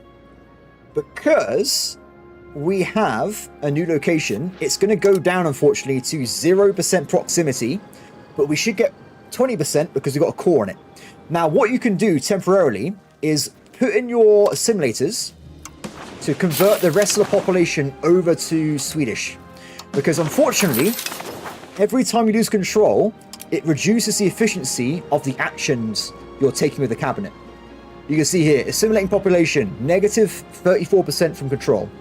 So that's why I'm doing it right away. So as it slowly ticks down by 0.05 a month, I'm getting a little bit more conversion done before it goes completely. Oh, it's happening. Okay. So now we've got a good front line again. You can see this side is going to be very stacked. And we've already got a lot of guys here. So they've also stacked their right flank with cavalry, but I have more units, I think, on here. So you can see in a general rule of thumb, the numbers are deaths per side. And if you can't keep an eye on that, you've also got deaths here. I've taken 144 losses. They've taken 1,512. And they have terrible penalties. -3. Absolutely devastating battle there. Beautiful work, my friend. Excellent job. Okay. So that's more hype than it probably needed to be, but I'm a pretty hyped man. Oh my god, look at this. It's amazing. Okay, while we're busy, let me grab cities. Good time. So the Lithuanians seem to be wise that if either side attacks each other, they're probably... Perfect. Oh, no, it's not going to make it in time. My vassal's going in for it. If I can get there in time and reinforce them, we get the defensive boat. They instant died. They got murdered. How did that happen? You can get sack whites, but that was a very, very quick one. I am impressed. It must be their military strength. They must be pretty dangerous. They have got some actual military units in here, but only 2. So I'm surprised they absolutely smashed that one. That was very lopsided on their part there. There's a fort. If they get over to the fort, we can do a defensive battle. That is what I need in my life right now. Let's keep an eye on these guys, though. Also, while I'm distracted again, let me just have a look at my capital. I said about those super buildings earlier. I couldn't build them because we've got enough tin. So we still can't build the royal fort there. I really want them to attack me. We might just go in for it. If I do this, it has a battle... Like... What's it called? Like, Gesser? It's in Crusader Kings 3 as well. So the game's telling me I got a better commander, I got a better armor, I got higher morale, I got higher quality, the terrain's to their benefit. We can give this battle a shot. If it looks bad, we're going to leave. That's the plan. Because what you can do in bigger battles where you've got professional armies, you can do guerrilla warfare. You can go in there, fight a little bit, get those damage and run away, even if you can't win. So already, it's very balanced. I think this is okay, actually. With our enhanced morale and discipline, it's actually quite a balanced... Oh, there, it goes the other way now. That's not good. It's very... I think we're going to take the battle, right? If we win, they are permanently damaged. So are we, but it's fine, right? So what's going to happen in a second is they're about to lose the left-hand flank, and then after that, it's over pretty much. We will start spreading damage down this way. We've already lost, or they've retreated, all of the armoured knights, unfortunately. They're already gone. But now the damage is being spread over this way. They're crumbling. It's done.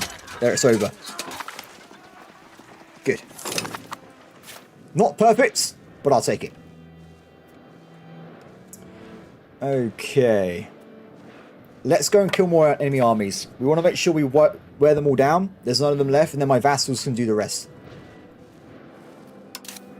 Why is there 3 people with a bow in my capital province? Just go home, guys. Just go home.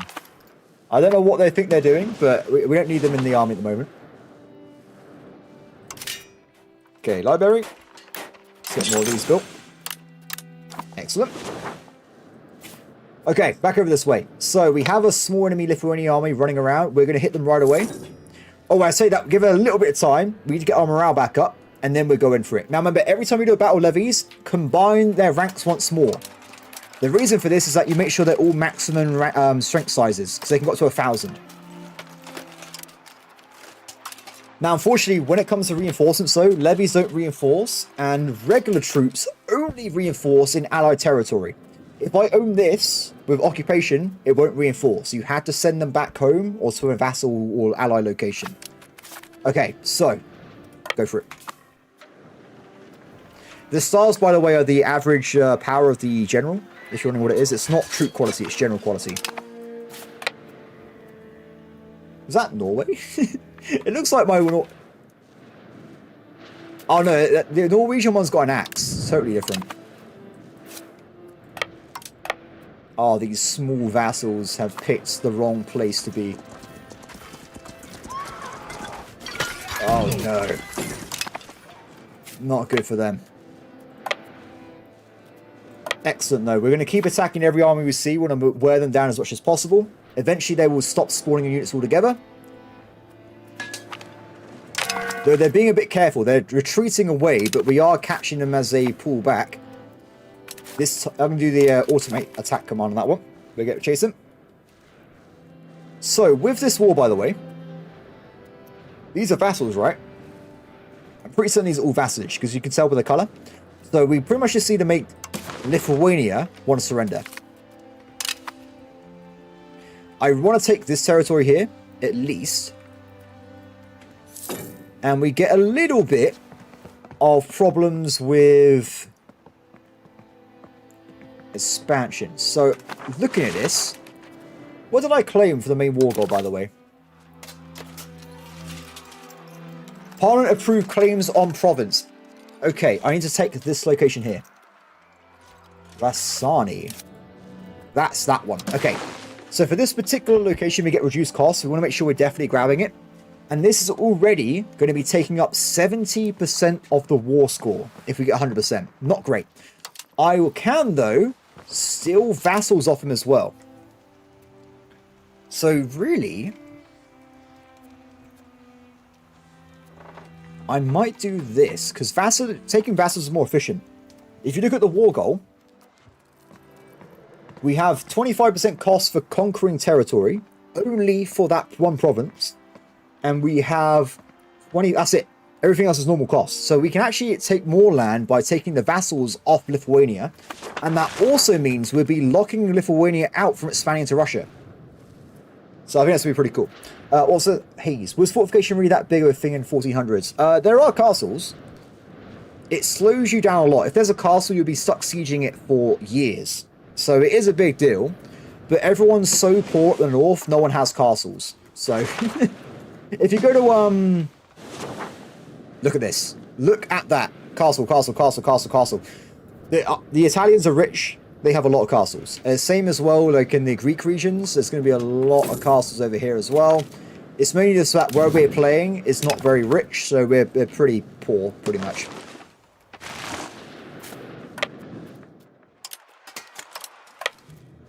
Okay, let's keep attacking.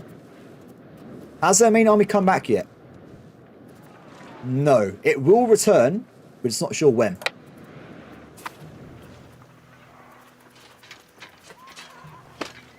I might actually automate this, because the war's pretty much in my favor, right? It says I still have 5,000 troops somewhere. Ah! There you go. They actually outnumber me a little bit this time, so it'll be a bit... They got some allies following them. I could do exactly the same thing, by the way. I could press this button here and they follow me, but I'd rather they be doing their own thing. Okay, the war's already going to begin. Interesting.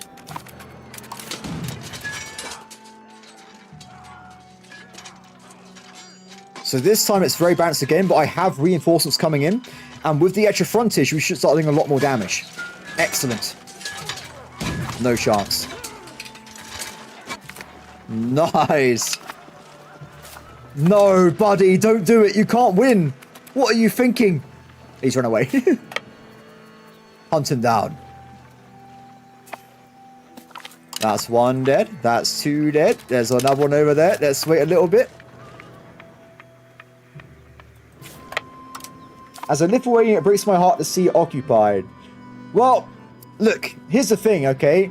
Originally, I was going to ally the Lithuanians, but then they decided to become Catholic.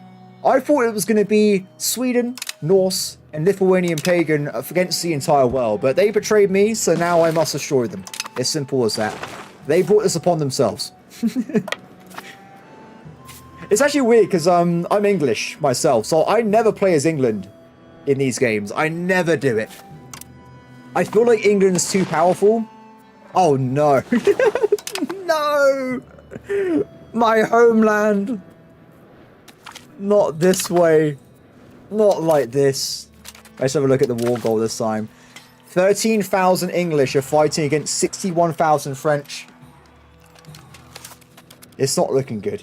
If anything, buddy, you got immediate karma, right? Because I was talking about destroying Lithuania, and then this happens to my homeland. So I feel like everyone's upset at the moment.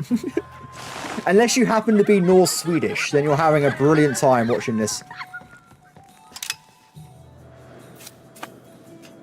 Okay, so what we want to do, by the way, to actually get the war goals off Lithuania, we need to make sure we occupy the capitals of the vassals we're trying to take control of. So once we do that, it will pop up as possible in these menus here. And then we'll see how many we can take. Because if you guys can't tell, I like having vassals. They are my favorite thing of all time. And the best thing about this game is I can build like military buildings in them so they can get their own standing armies. I just force them to have loads of military. It works great. I love it. Okay, speaking of economy and stuff. Well, actually, I wasn't speaking of economy. That's a terrible segue. Because it's been so long, we've gathered 76,000 slaves so we can once again increase the amount of marketplaces in our capital, and we can now also drill troops to make them stronger as well. We'll do that after the war though to show how it works. Back to this though, marketplaces.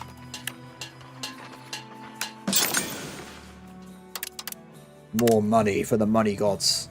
Excellent. And libraries as well, because we have to be educated. There you go. It looks like we're lacking books in the market again. The books is a pandemic problem, everybody. We never have enough books. Oh, also, I mentioned this before. We have a sound toll because we own this part of the map, which is pretty cool. What's the population of slaves? We are currently looking at 17.29%. Is that higher or lower, guys? Is anyone keeping track of it? I feel like it's getting worse as we keep playing. But I'm sure it'll be fine. It's not like there's an impending slave uprising or anything. What would Spartacus be in Swedish? Does anyone know? We're going to have the Swedish Spartacus. It's going to be pretty terrifying. Okay, let's get some more stuff, shall we? I could actually build more slave markets, but I really think I should be careful about the slave population, so... So they still got a 4K over there. I want to go and grab it. We're going to switch target and we're going to go hit them down again. My vassal looks like he's going for that war goal anyway, so he's going to work on that. If you're wondering, by the way, if people like micromanaging a little bit more than I do, instead of letting the vassals do what they want, there is relations. That's the wrong button. Over here, you have stances from EU4. So I can say to my vassal, Oi, Riga, I want you to be defensive, passive, supportive, aggressive. You can change how they act in the game. And it also has buttons at the top here to do it as generally. So you can make everyone attack people or do sages, or chase enemy units, or everyone be passive and hide from war goals. It's pretty cool. What I recommend, by the way, is if you're fighting a losing war, and it's supremacy, make your vassals defensive. They will stop running to enemy territory, and they group up together. It makes them a lot stronger from getting killed. I thought slavery was made illegal in the early 1300s. Well, Hayes, my friend, I'm not playing regular Sweden, because we are, of course, the Nordic Swedish. And the entire point of the Swedish religion, sorry, Norse religion, is that they're allowed to have slaves. That's the entire thing. If you play as Catholic Sweden, you're not doing this. This is only if you want to become Norse pagan, my friend. So I would also say that a lot of the other religions in the game, away from Catholics, will also have slaves. These guys take slaves. These guys take slaves. These guys, it's more normal than not. It's just the Catholics don't like it. So, well, actually, no, I think that's not true. I think Catholics can't enslave Catholics, but they can, in theory, enslave other religions if you have, like, the right perks for it. But, I don't know, I haven't looked into the Pacifics there too much. This is actually the first time I played with slaves in the first place, so I don't really know how they work.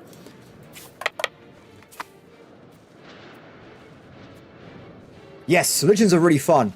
There are some really good heretic religions in Catholics. So I've played 2 games as Kafar, Catholicism. No, that's not. Wait, let me see if I can find it. Sorry, I'm being a moron. Where is it? Kafar. Someone should be Kafar in the game. I am wrong. There is no Kafar in the game. So let's have a look and have a look somewhere else. So we got some Hussites. They're spawning in. Hussites have auxiliary movement, population growth speed. Fair enough, fair enough. But if you get some of the other religions, like Kafar, for instance, Loladi, they actually have gender equality. So you can have all the females run your armies, you can have everyone on the cabinet, which is great, because I personally find the females in this game have better stats than the men. So I literally had like 100% cabinet, just like with ultimate stats the whole way through. It's amazing. Also, they have really good literacy as well, so you have a lot of smart population. Hunt that army. Let's focus on this war, shall we, for a second, guys, so I get distracted too easily. So, the Lithuanians have returned once again.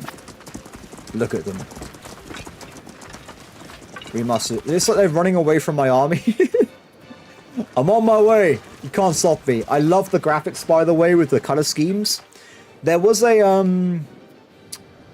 I made a vassal, and it was bright like turquoise, and the guys literally were glowing as they were running around the fields. It was amazing. They had the brightest color the human eye could even comprehend. Oh, they're attacking a vassal. The vassal might win it. No, the vassal... My Estonian friends are going to lose their left-hand flank. It might cripple the rest of the battle.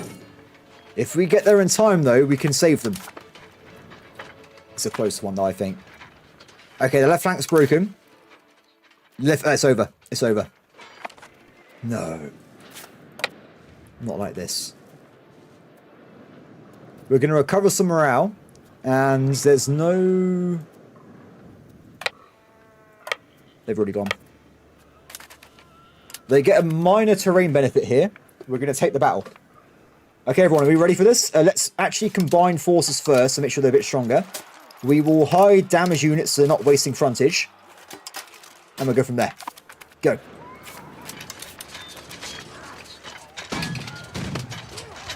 We got the advantage. Excellent. Their leader's not brilliant, so we have got a advantage on that at the moment. And they're running away. Screw this, we're out of here. Excellent.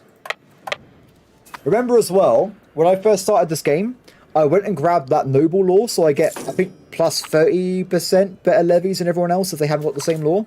So my levies are actually really cracked. They are really powerful, and you can see it. They really are destroying the competition, even if they've got the same kind of numbers. Is this place done? Where was I building that extra city I built earlier? Here. Okay, cool. So, library. Library. We want to go for the other ones. Wharf, marketplaces. Temple as well. But we don't have money, though. No, don't follow my army. Do your own thing, guys. Be independent. I like delegation. Okay, we'll grab this location here. And if we go back to the war screen, we can now see we can take more vassals for the glory of our empire. We unfortunately can't take these two. We've run out of war score. But, everybody, but, if I take this, these two vassals are useless to my enemy. They won't be able to get across their territory. They'll basically be removed from the Lithuanian war roster. So I can just be an awful person there. It's perfectly fine. Good. Now, to actually make Lithuania surrender, we need to get 13 war score.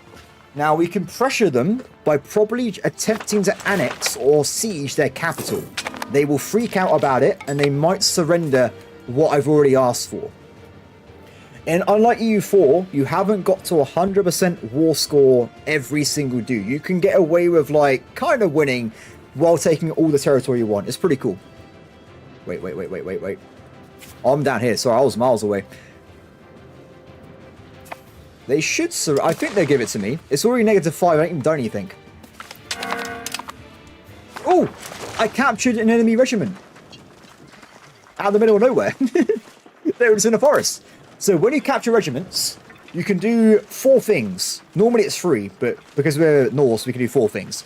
You can kill them, which gives you antagonism across the entire game. Not a good idea, in my opinion. You can ransom them for money. You can bribe them to join your army. You can ransom them and you lose antagonism. Or you can make them slaves, which is a terrible idea because I already have too many slaves. So we're going to sell them into ransom. And we get 0.21 ducats. Pretty cool. You can't wait to buy the game. Also, my friend, I do think this is the best Paradox release they've made, but I'm biased, everybody, because I've always liked EU4 more than any other Paradox game, so I am a very happy man at the moment. But like, I have friends that like absolutely die for Crusader Kings 3 every time we talk about Paradox games, so it all depends on what you're looking for. For me, this is everything I wanted in my grand strategy game. This is absolutely perfect, so I'm having a great time. I give it like a 9 out of 10 just because there's like AI and like buff stuff that are like minor issues that can be ironed out, but they're very minor. Like I said, I know people are worried about the AI aggression, but the AI is conquering on the release patch. They have changed it. It is aggressive. It does kill enemies. It is making empires. It's just, yeah, it's great. I love it. So with that being locked in. Oh no! Estonia. Buddy, you have to recapture that location, my friend, so we can get the war goal finished. Excellent.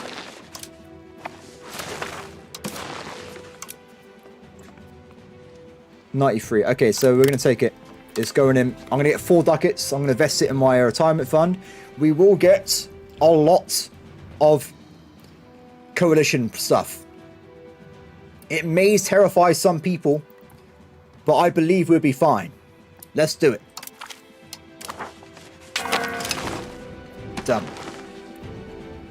The not-so-grand Duchy of Lithuania has been created. Excellent. Did I just delete my my cannons? that wasn't on purpose. That was a problem. Oh, France wins the 100-Year War. I've never seen that before. I'm being sarcastic, by the way. So yeah, that war is over now. So both countries will go their separate ways and do different things. I hope to see England now focus on conquering the rest of their location, but we're to see what happens there.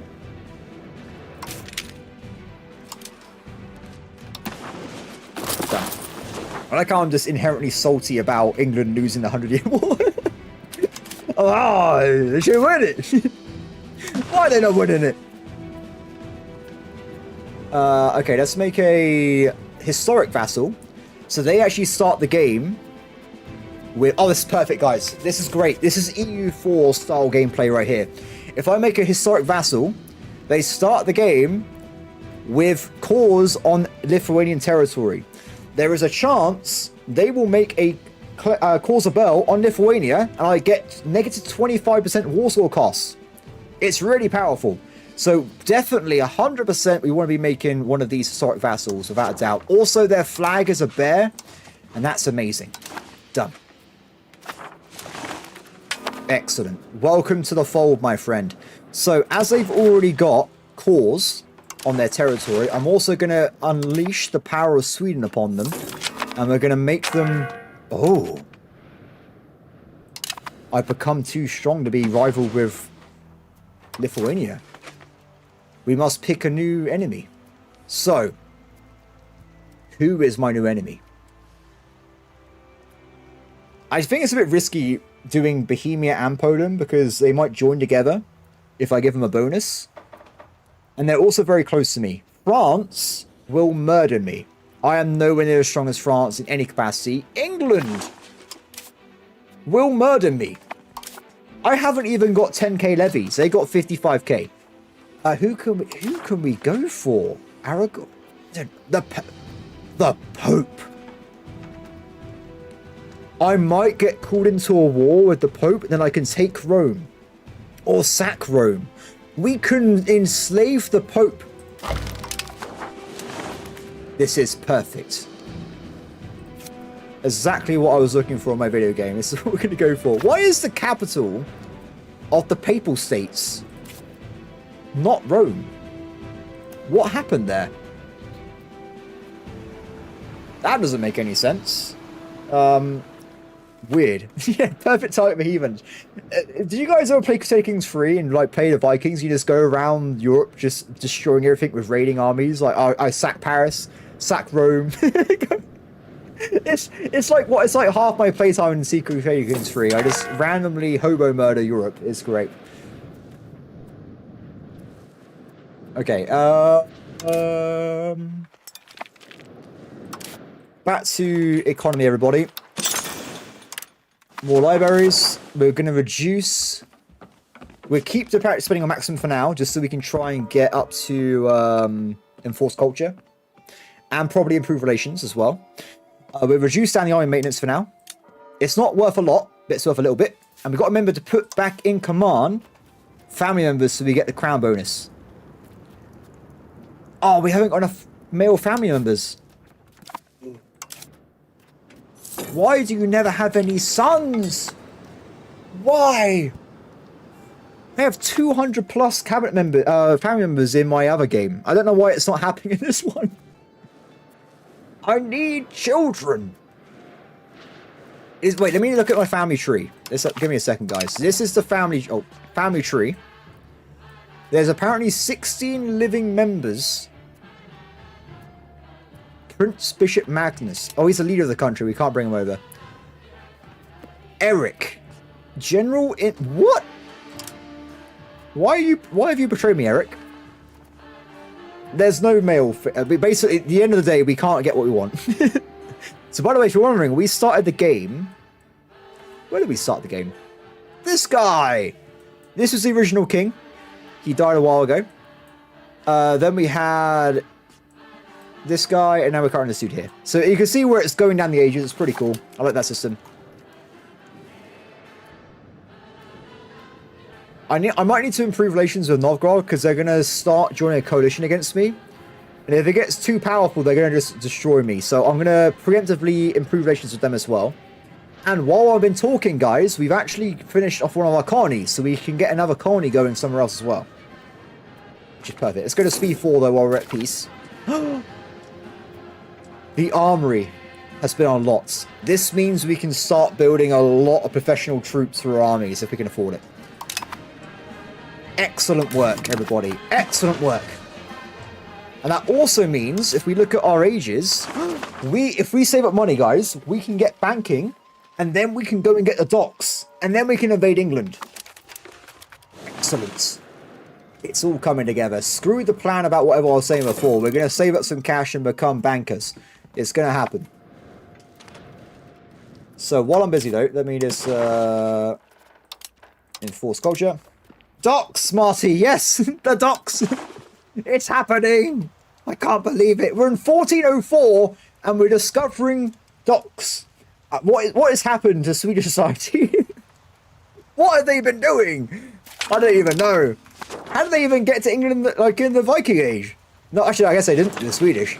But how do the Norwegians do it? There's many questions, guys. Many, many questions. Okay.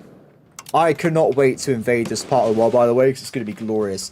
We're going to probably, what I was going to do, I need to have a bit of territory myself for the exploration, because you explore from a point. So I need to have a core nearby.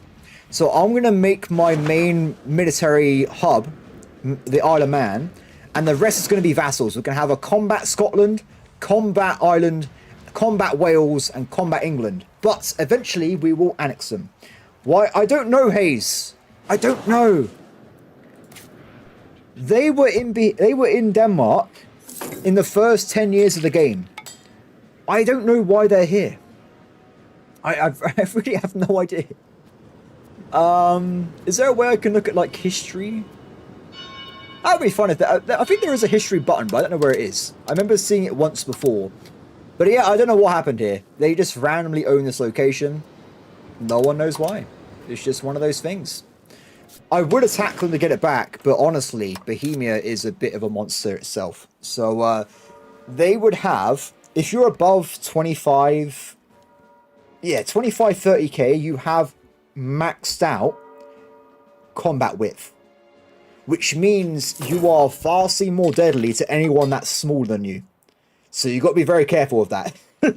So you want to, if you're attacking Bohemia, you need to make sure you have a big allied combined army, or you're going to be in trouble. Oh, also, because our guy died, we no longer have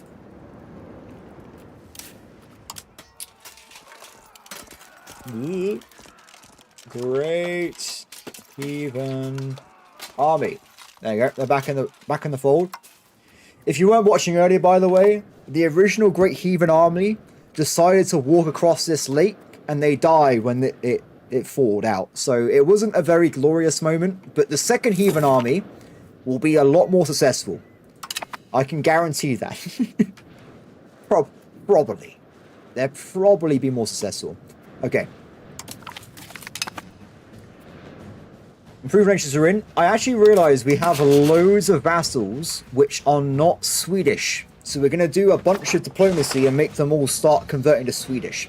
This will, in theory, mean that they won't help me in wars, but that will only be temporary. Over the years, they get over it and they become loyal once again. But yeah, we got to get working on that, guys, so we can get some more power of Sweden. And remember as well, the more Swedish we have, with the more libraries, the more powerful my culture is, and the easier it is to create more Swedish people. It's it's a perfect system, guys. Don't question it too much. It will be fine. Okay, temple, scriptoriums, and that's that. So let's do a double check again. We want to go for marketplaces once more. We have... Oh, I never built marketplaces over in my new territory, did I? Or anything. I didn't build anything over here. So this is a different trade node. This is actually in the Lund trade node. So we are going to independently start making money off this if we build traders here as well. Basically, build marketplaces, guys. Build marketplaces. I actually tried to mod into the game, making the AI always with marketplaces. I couldn't figure it out, but it's a very powerful thing, spamming out markets. It really is strong. Okay, we have more of this again. Enforced culture. Do you know what I forgot, guys? I'm being a complete moron. I'm so sorry. I messed this up. Council production. We're saving up for banking. We need 120 more pounds. I self-stopped myself from being a moron. Don't worry. We're getting there. Okay. Back to enforced culture. Who wants to become Swedish next? I'm going to say you guys. Congratulations. And then we look at the Swedish map mode. And it's working. Swedish! Swedish! Also, sweet. Oh, this is great. The power of Sweden will take over everything. It's going to be glorious. Wow, what a mess. What has happened over there? I don't even know if I want to look at that, to be honest. Let's turn that off for now. Cool. So, back to speed 4. Wish I had a bit more income. It's probably because of this. I'm slowing myself down a little bit too much. I might actually turn this off temporarily. Nah, it'll be fine. We still have probably October. It's the end of the year. We will get a new research slot. And I think around the same time we can go and unlock banking. What is this? Unsanctioned missionaries from Behemoth. Are you trying to convert me to Christianity, sir? I will arrest them and I will make stability. How dare they? We won't fall for battle Jesus this time. We are the Norse. What is the purple banner up top representing? Purple. Oh, this one. This, my friend, is a bug. This is a situation like the 100-Year War. For whatever reason, I can see that there is a Red Turban Rebellion in China. I can't see China. It shouldn't appear, but it's in the game. The weirdest thing is, this wasn't in this game until the latest patch. So, I imagine they can fix whatever caused it. But yeah, it's just funny that you can randomly see events from China. It's pretty random. If I go down here as well, it also unlocks a brand new government value where you can become Sinise or unsinized. But all of this is to do with the Middle Kingdoms, so it makes no sense at all being in Europe. Okay. Sponsor the arts. No, the Ottomans are taking over Cyprus? That's what I want to do. I want to grab Crete before Ottomans grab it as well. And then I can start fighting the Ottomans because I want to fight everywhere. So the idea about this strategy, by the way, is if I start attacking other places, I can attack them. And I have a totally different antagonism pool. So I can keep invading countries while I'm waiting for cooldowns in like Northern Europe. That's my general plan there. You've also got Aragon. Oh no, they're Oh, no thank you.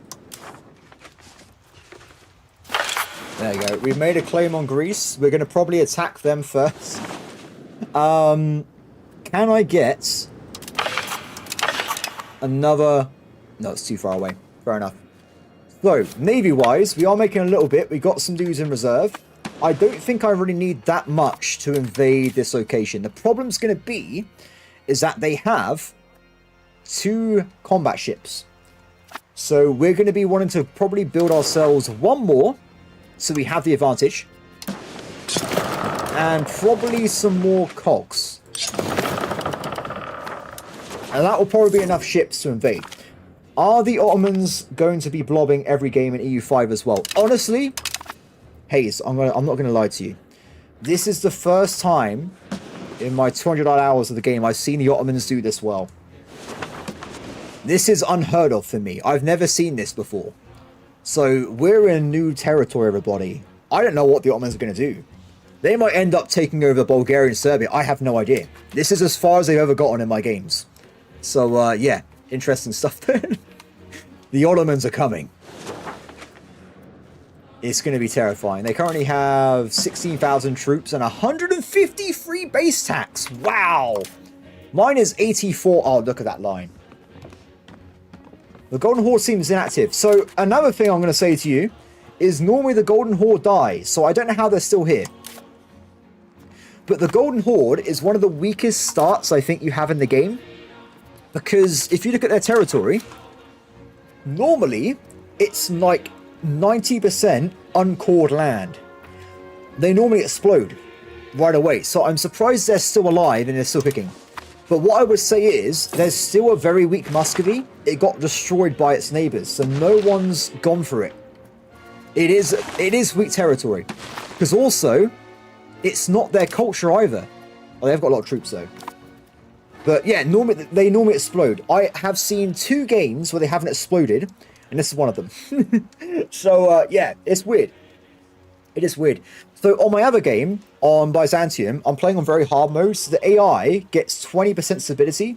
So that's why I think they survived that time.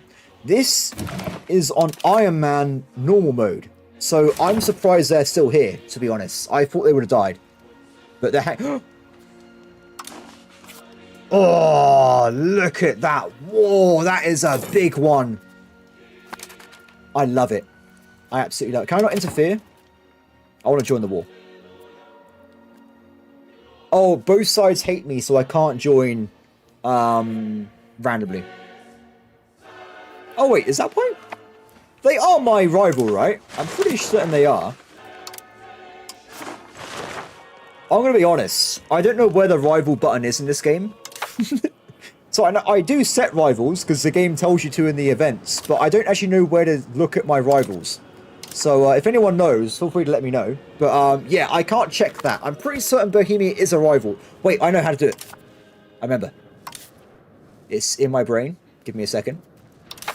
If I go to diplomacy, relations, rivals, there you go. So currently, I'm rivals with Scotland, Papal States.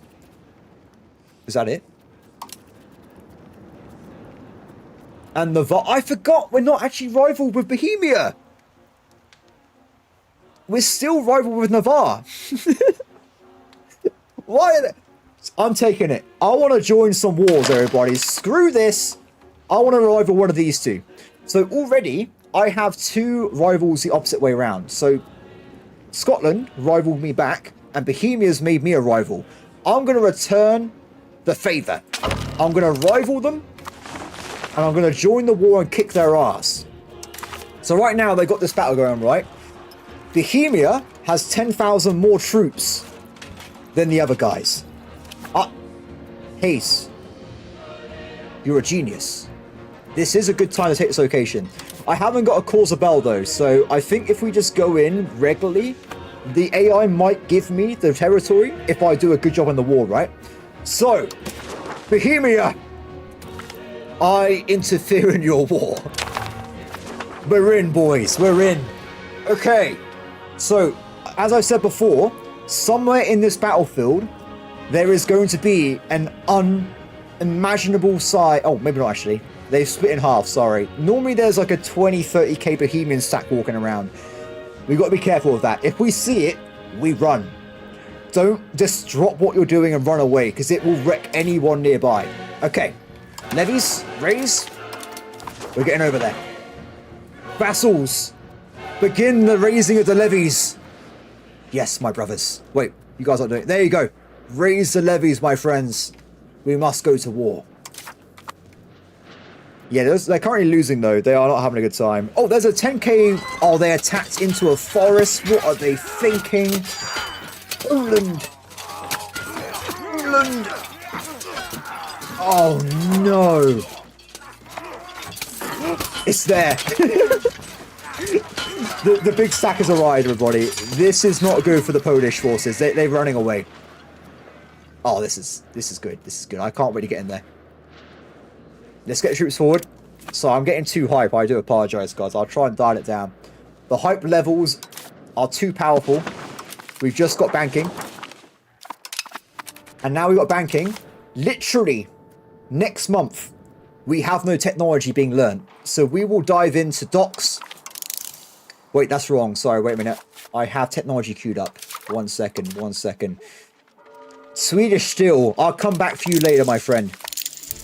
We want to get the docks now so we can start propagating our control across our country and also make a navy. So we want to get this. Good. So I haven't been doing economy because I've been distracted by other things, but just a reminder, guys, control is how much money you make from an area. If it's 16, I'm making 16% of the money. If we start propagating through docks control, we will start getting like 60, 70% control along the entire coastline of Sweden, and I will become rich. I would have so much money, I don't know what to do with it. It's going to be amazing. I can't wait. So that's why I want to rush docks before anything else. It's going to be really powerful. Also, wait. I need to grab another thing as well. Docks. They give you plus 10 harbor capacity. That's the most important stat for control propagation over sea. Protected harbor also gives you the same modifier. So that's second. Then after that, we want to be getting carracks and bucks. This will allow us to destroy and propagate trade, kill pirates, and these will just blow enemies up because they're big ass combat ships. So they're going to be locked in as well. And there you go. After that, I think we will jump back over. Oh, this is the problem I have with this game, you see. I hate it, guys, because there's too many options that are good. There's all these techs. There is 104, and I want all of them. But I have to pick and choose. It's a giant pain. So what we do, though, after that, we will go back down here, because I want to make sure we get Age 2 Cavalry. It's going to be a big power increase, but we'll leave the rest of it alone for now, and grab Swedish Steel as well. Done. Okay. Man at Arms. Do you know what? I've made a mistake. We're going to disband the entire levy force. Everyone, go home. Go home. There's a reason for this. Trust me, guys. So when you unlock certain technologies, it upgrades your levies. So this technology here, when we unlock it, actually, I'll come up on the screen in a second anyway. It's actually going to mean that 10% of my population will now be raised as man-at-arms fighters. So really, we want to be re-raising the levy in a second. And then we get some better levy units in our army. You can see it right here. So 5% of the population will now be raised as man-at-arms, which are just more, well, they're proper soldiers, guys. They're just better. So, raise the banners again. Raise the banners! You imagine being like a peasant, being called to war, they're like, do you know, guys, go home. Go home. Sorry. Wait, no, come back, come back. We need you again. Oh, no. So Bohemia as well has a very organized military. You can tell because they've all got the same uniform on. So these guys, if you see guys with random uniforms like this, they're going to be more disorganized. In the case of Bohemia, though, their armies are terrifying. They are proper military forces, and you've got to be careful with them. But in this war, guys, we also have access to forts, so we can actually do defensive battles. Poland, you've gone into the forest again. Oh, no. I've just realised my allies are incompetent, everybody. We're going to have to carry this war on the backs of Swedish Steel, everybody. Okay, so for this war, I will be installing the best possible man we can find, which is this man right here. He's actually got a bonus to artillery. That's not great, honestly. I'm not happy about that. Can we find a better person? Not really. Not really. We'll go for this one. Okay, so we wait for this last guy to come down. There's only a few troops there, but we'll go and help the war. Yes, Poland has eaten the Teutonic Order. They've had a terrible time at it, and it's not gone well for them. I would try and stop that, but we're also allied to them at the same time. So, at least temporarily, anyway. Interesting. Guys, can you, the hype train is start. You gotta hurry up, guys. You're taking way too long to get down here. Do you reckon they made the Swedish peasants blonde on purpose, or is that a coincidence? I don't know. Would they go to such levels of detail? I have no idea. Okay. The army has been formed. This ragtag group of soldiers will go to the mainland to fight against our great enemy. We have to make sure we do the... Wait, there's no point in formation yet, is there? Because it's going to reset. So we get to the mainland first, and then we will go for the war. Also, as we can now actually afford it a little bit, I might actually try and get some more troops and we'll add them into the army a bit later on. Actually, no. I will buy troops for the army when I have more income, because we only got 12 gold income. I think we'll wait a little bit on that till we make more money normally. Okay, culture. Do you know what I'm going to do? I'm going to not convert culture so allies help me in the war. And we'll do it a bit later instead. So for now, we're going to save money. And if I can get this, it'd be Royal Garden. Damn it. Okay, what we do? AI. I'm assuming direct control. Give me access to what I need. I need to find tin. Okay, I'm going to import some tin from random locations. And hopefully the tin will allow me to buy the Royal Gardens. And then we get a flat bonus to diplomats for the rest of the game itself. It's going to be great. Okay. Buddy. I swear I built more ships. Oh, they're still building. Sorry, they're taking a long time to build up the ships here. Okay, move the Great Heathen Army over there, and then we'll start marching down to the front lines of this. Whoa, whoa, whoa, whoa, whoa, whoa. That's the wrong place, sorry. We want to be going down to the Polish docks. We go to Danzig. Or Gdansk. Is that how you say that? That might be quite close, I'm not sure. We must go, my friends. Okay, how's the war going anyway? So, while we're waiting, the Polish has lost 15,000 troops. It's not looking good. There's even... Is that Luxembourg? I don't know where they came from, but they seem to be in the war. Is that Luxembourg? Oh, yeah. I guess they're just joining in. Oh!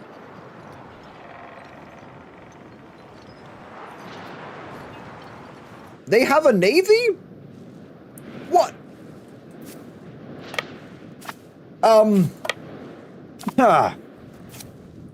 Okay. I must admit, I wasn't expecting this play. This was not on the cards. I don't know how to react. What we do, we move the rest of this army over to here. And then we... Run! Run away! The good news is, though, this has allowed me to find more troops for the levy. I didn't know they existed before, but they do exist in the game. What they've done, they've hired mercenary boats from the Danish territory. That's what they've done, everybody. The good news is, I can attack them, I think. Let's give it a shot. No, wait. They're mercenary ships. Even though they're mercs, they have got cannons. A cog still has 3 cannons. I have 3 ships. So one cog... one galley is worth 3 cogs. They have 10. They actually outnumber me here, so we gotta hide. Can I bribe that? I don't know. I don't know.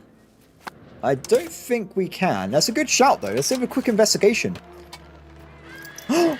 You can bribe them. I'm not going to do it, though, because it costs money, and I'm a cheapskate. So I have troops nearby. We can just kick them in the face. It's fine. Oh, I need my leader, though. Temporary leader for now. We're just putting this guy. We'll have to wait for him to appear inside the army. And while we're waiting... Oh, no! Oh, no! The last thing I would expect from the Great Poland-Bohemian War is that the main front line... Wait! They got 12k... Oh, this is great. This is what I was saying, by the way, before when I first played the game. I had to keep fighting France. The AI, tactically, is brilliant. I love the AI in this game for actual warfighting because I don't know how it does it. I feel like it's a person sometimes because if you have a war from, like, the whole of Europe... The AI will balance its forces across every front line. They will have reserves to catch guys that sneak through. It's really cool. The combat AI in this game is brilliant. Okay. We have... Screw going into Poland, guys. We are now fighting for survival. We need to move these troops back for now. Get away, get away. What we should have done is built a fortress in Lund. What do you mean, how can they not handle Bohemia? They keep attacking them in the forest, man. What are they doing? I don't know. Anyway, what I'm going to do, I'm going to try and build a fort. Our castle, we can't afford it. It's fine, we'll do it later. Troops, get over here. You guys pull back. We're going to hide it in Osby. If we enter the forest, we can become guerrilla warfare, okay? They won't know we're there. Will give us a little bit of time to get the army together, and then we'll have to go and march on this force coming towards our forces. It's going to be... we'll be fine. We'll be fine. The good news is, though, I am currently building up new galleys, right? So when they're finished, we might be able to win that battle against their troops. when they come back through again. Fingers crossed, guys. Fingers crossed. Okay. So, we can now also build the Royal Garden as well. I just need a little bit more cash. This is brilliant. I love it. Oh, we need to do transportation again. Get them over there. They've gone for my vassal's castle over there instead of going into the mainland Sweden, which is great because I've only got one fort in the entirety of Scandinavia. So, I had to save money somewhere. Look, budget cuts were important for the start of this series. That is why they happened. Ooh, I think they're not transporting because they got some damage. So I can still manually do it if I want as well. So we do it this way. The new ships are arriving. Wasn't even required. Now the good news is, because they haven't sent their entire army, we can defeat them piecemeal if we combine the power of Sweden. So I think we can do this. And especially if we fight them when they're inside, I get the defensive bonus. I can buy ships, but that involves money, Marty. And if you haven't noticed by now, I don't like spending money unless it's making me more money. So, welcome back, Speed Regod. Welcome to the war of Bohemia. We are fighting all these people here. It's awesome. Okay, so what are we doing? We need to get these guys over here from Poland back into the ships, and then we're going to start the counter-attack, everybody. I don't think, guys, so I know people are like saying about I should be spending money on war. We have the forces we need. Don't worry. There's no need to slow down my economy. We're currently okay. So with these new ships, I now have more firepower than that fleet they had. Because if we look at the frontage, I now have, we'll do this, I have, what is that, 18, 27, I have a good 33 guns. We should be able to beat them in naval combat. The damage has already been done though. They've already gotten themselves over to my part of the map. Now what I need to do is figure out where that navy is. I don't know where they are. Ah, there they are. So now we've got that locked in. I'm going to blockade them and they're not going to leave. Done. Simple as that. Now remember as well, mercs actually are purchased on contract. So eventually those mercs will lose their contract and they just go back to the manpower pool. So at least for now, the navy has been wiped out. Vassals, welcome to the fold, my friends. Welcome. So they will help us a little bit. We should be able to bypass the force because we have control on the other side. Who is that? What do you mean, this guy? This is the, who are you? Kingdom of Scania. We have the Joldom of Lopsky, Principality of Orshek, Republic of Pskov, and Estonia. I have a lot of vassals, guys. I literally have like 10 or 12. Let's go. Oh, what we can maybe do is knock out Luxembourg. Oh, we can't, sorry. Luxembourg has forts, so it's going to be a bit of a pain there. By the way, as well, it's been a bit of time, so we should start... They're already there. My other vassals are on the front line as well. They're taking the fight to the Bohemians, and they're representing the Kingdom of Sweden with their immense firepower. Okay. Oh, we got the money, guys. We got the money. We got the money. Build Royal Gardens. Good stuff. Okay, so this is a regular battlefield. I don't think there's any benefits from attacking or not, so it's going to be a flat battle, guys. We will win, because we do have more units than them. We're going to recombine the levies to make them as strong as possible. And we're also going to create the cavalry flank, which, you know I like doing it right now, right? So, let's go. They have higher morale than me. They got a better leader as well. Interesting. So their morale is 4.6. Nice. It's an equal battle. They're pretty good here. So they got more base morale, and they got pretty much equivalent discipline, but they've also got a little bit more tactics than me. So we're actually losing this battle here. But the thing is, we are damaging them. Okay, luckily for us, they lost anyway, but they just walked off. Whatever. Okay, so that battle's over. We absolutely smashed them, though. This is mostly probably due to my levy efficiency. Remember, I've stacked up every modifier I could find for levy combat power. So I think I have the advantage when it comes to levy combat against most enemies in the game. Oh, you guys are cooked. Oh, no! They're all dead. It's over. We just wiped out 6,000 to 7,000 Bohemians. Oh, no. Well, that's hurt their war goal, hasn't it, guys? That's not good for them. Not good at all. So the main priority now, then, that we've defeated the enemy attacking us, is we need to capture this fortress and hope Poland gives it to us in the war goal. I can't ask them for it. It's up to them.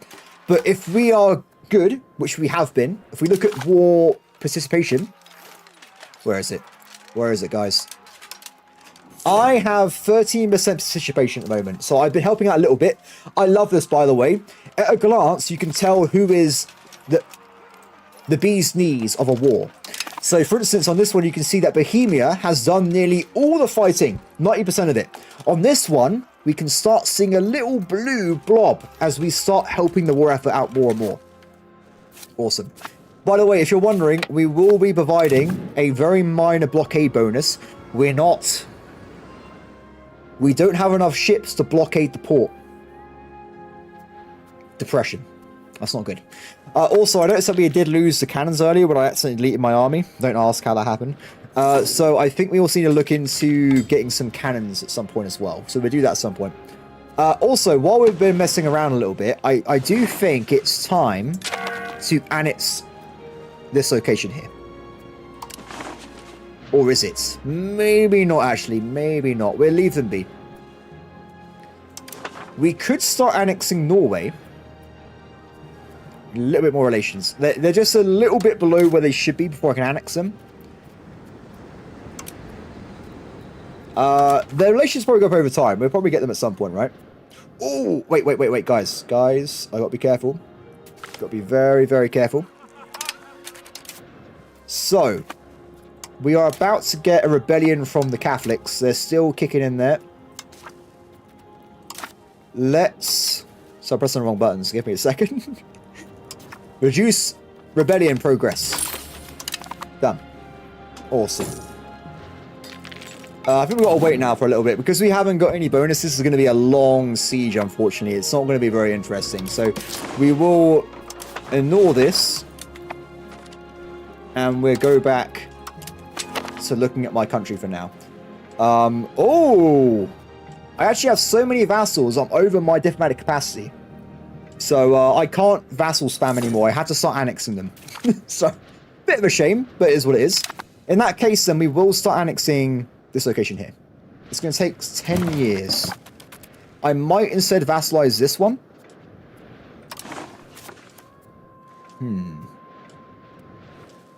I want to vassalize someone that actually has Swedish as a primary culture. So this guy here would be a good shout. Maybe Finland. Let's get Finland. Because we're getting very, very close anyway to getting docks, which means we can propagate control across this water body. So Finland can be a good part of my country, so we'll go for them. Look at all these wasted troops sieging this fortress down. So if you're wondering, you can do assaults. People will die in droves, though. Should I just show you for the sake of like people learning how scary assaults are? Let's do it.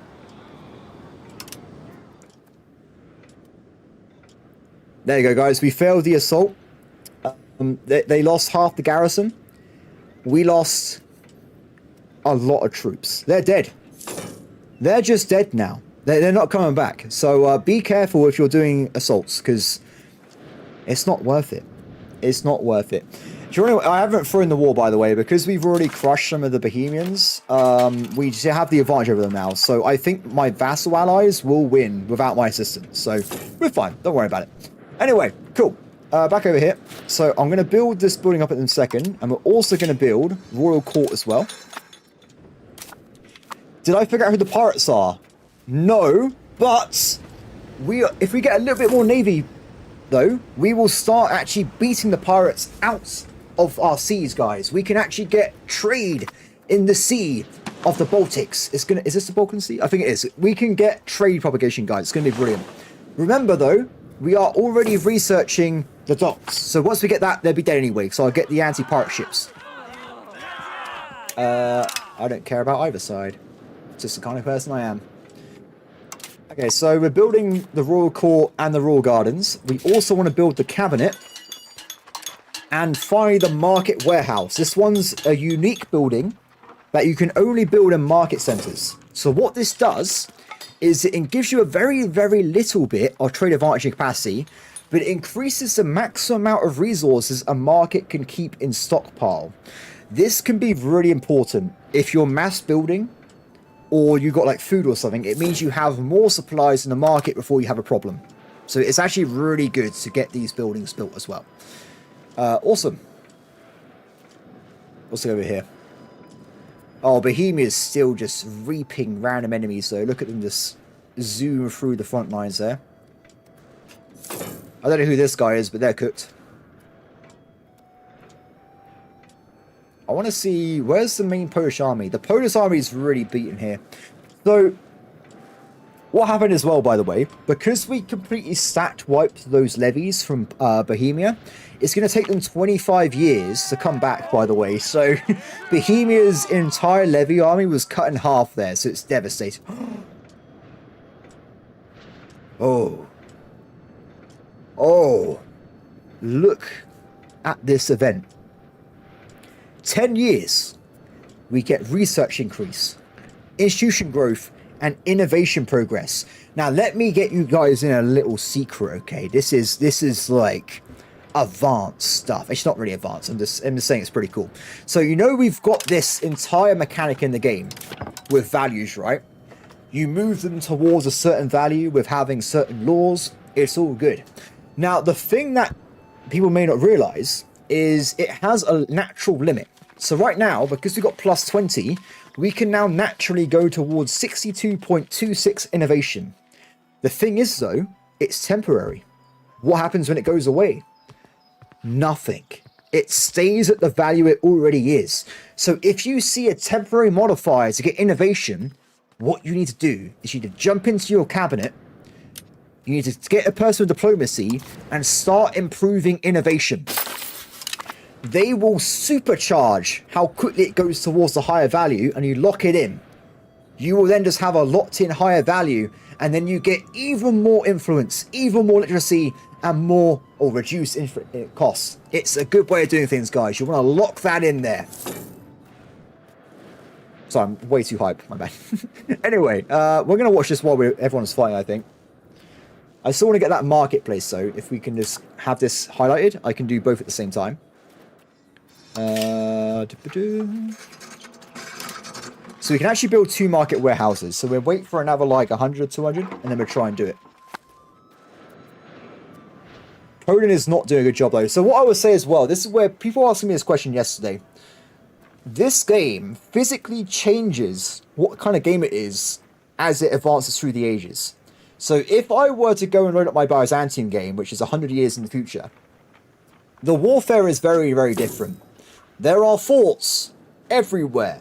Most nations have fully army. Like, they actually have proper professional armies. So, when, like right now, for instance, if I wiped out the Bohemian stack, they're gone for 25 years. In future battles, they would retreat, they would replenish their professional armies, and they would come back into the battle once again. So, the actual nature of warfare will change as you play through the game. It's really cool. I absolutely love it. Okay, so they're working on that. How are we doing? 7% to go. We're nearly there, but not quite. I can't believe I lost all those levies, by the way. Not good, not good. Probably wasn't worth the showing people what would happen if you press that button. Ooh. More Swedish colonies have been created. We need to save up and get more colonies going, don't we? So I think we will do that now before we spend anything else. Let's get the ones up north. It's still £136 now because it's scaling based on my economy. So we need a little bit more cash and then we'll start getting those locked in. There's still some Luxembourg dudes running around. By the way, with union laws, I'm pretty sure... Oh, I can't do it at the moment. I'm pretty... If I have more prestige, you can get faster annexation rates for PE partners. We might want to do that before we annex Norway, because it's going to take a really, really long time. Do you know what? I think most of these nations are spent. 25k losses on our side, 35k... Oh, that's not the way around, my bad. 35k losses on our side, and you got 25k on the Bohemian side. A lot of people have died. And a lot of them are from me attacking this fortress. My bad, my bad. As my allies are kind of blown through their reserves, I might ask some of them to switch over to Swedish again. This one for sure. Done. And we can't do it. I really want to annex Finland, but I guess not today. Good. Perfect. It's going to go down, my friend. It's going to go down. Because I'm sieging a fortress, you get a little bit of participation, but it's not very good. I don't know why. So really, if you want to get high participation, get an army, kill enemy armies. That is the main way of doing it in this game. Like I said, you get a very small amount from this, but it is what it is. But I will also point out, without this fortress, I won't be getting any territory anyway, right? And if I leave it alone, they're trying to hire mercenaries here. So we got to take care of it anyway, right? Or it's going to be a problem. Ooh, naval range, colony range, and trade range. Trade range is good, because it means my merchants have access to more markets, so they can make potentially more profit, which is also a good thing as well. If they pick it, though, I don't know, but it does mean you have more options. Market, little bit more cash. Colony first, though. One more day. Okay, this should be finished soon. What I'll do, we will break the levies, recall them, then we'll go and fight on the front lines. Because as soon as someone dies in a levy, they start replenishing. So you will get them back. It just takes 25 years on average. Wow, that was stupid. Victory! Good stuff. I don't know what they thought was going to happen there, but it didn't work out very well for them. Okay, we're going to be grabbing some of this. I'm grabbing the ones near Sweden, Norway first, so the Norwegians don't get them. I'm very selfish. There's no way about it. That is exactly what I'm doing. Because I'm not making a lot of progress, is there? I think what's happening is there are some places that they have captured. But because Bohemia still has the biggest army stack, every time someone tries to siege, Bohemia just smacks them off the fort. Every time.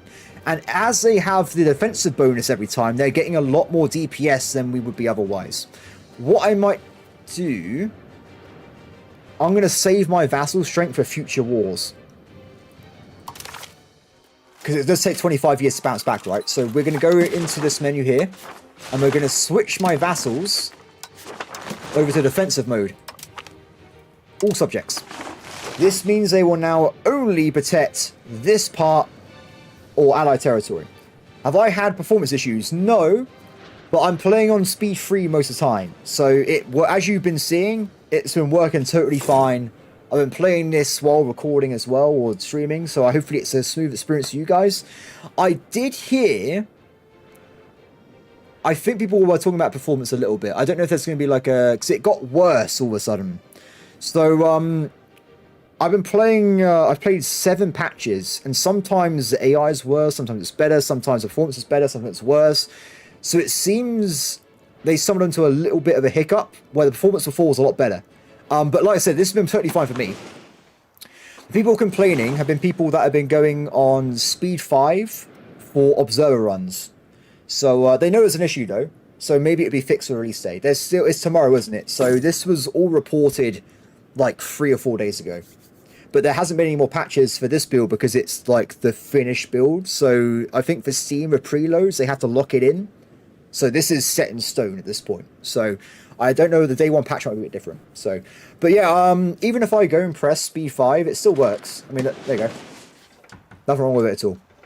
I think if you're in like 1700s, it might be a bit worse, but yeah, it's been fine for me. Speaking of performance, though, why are my guys not performing into a victory? Because let's get this sorted out here. Not having cannons is so painful. It really is. We're getting another colony down, then I think we'll get some cannons next. Because it's just too bad, really. Even 3 cannons will be enough, I think. Okay, the Rhine has made peace with Poland.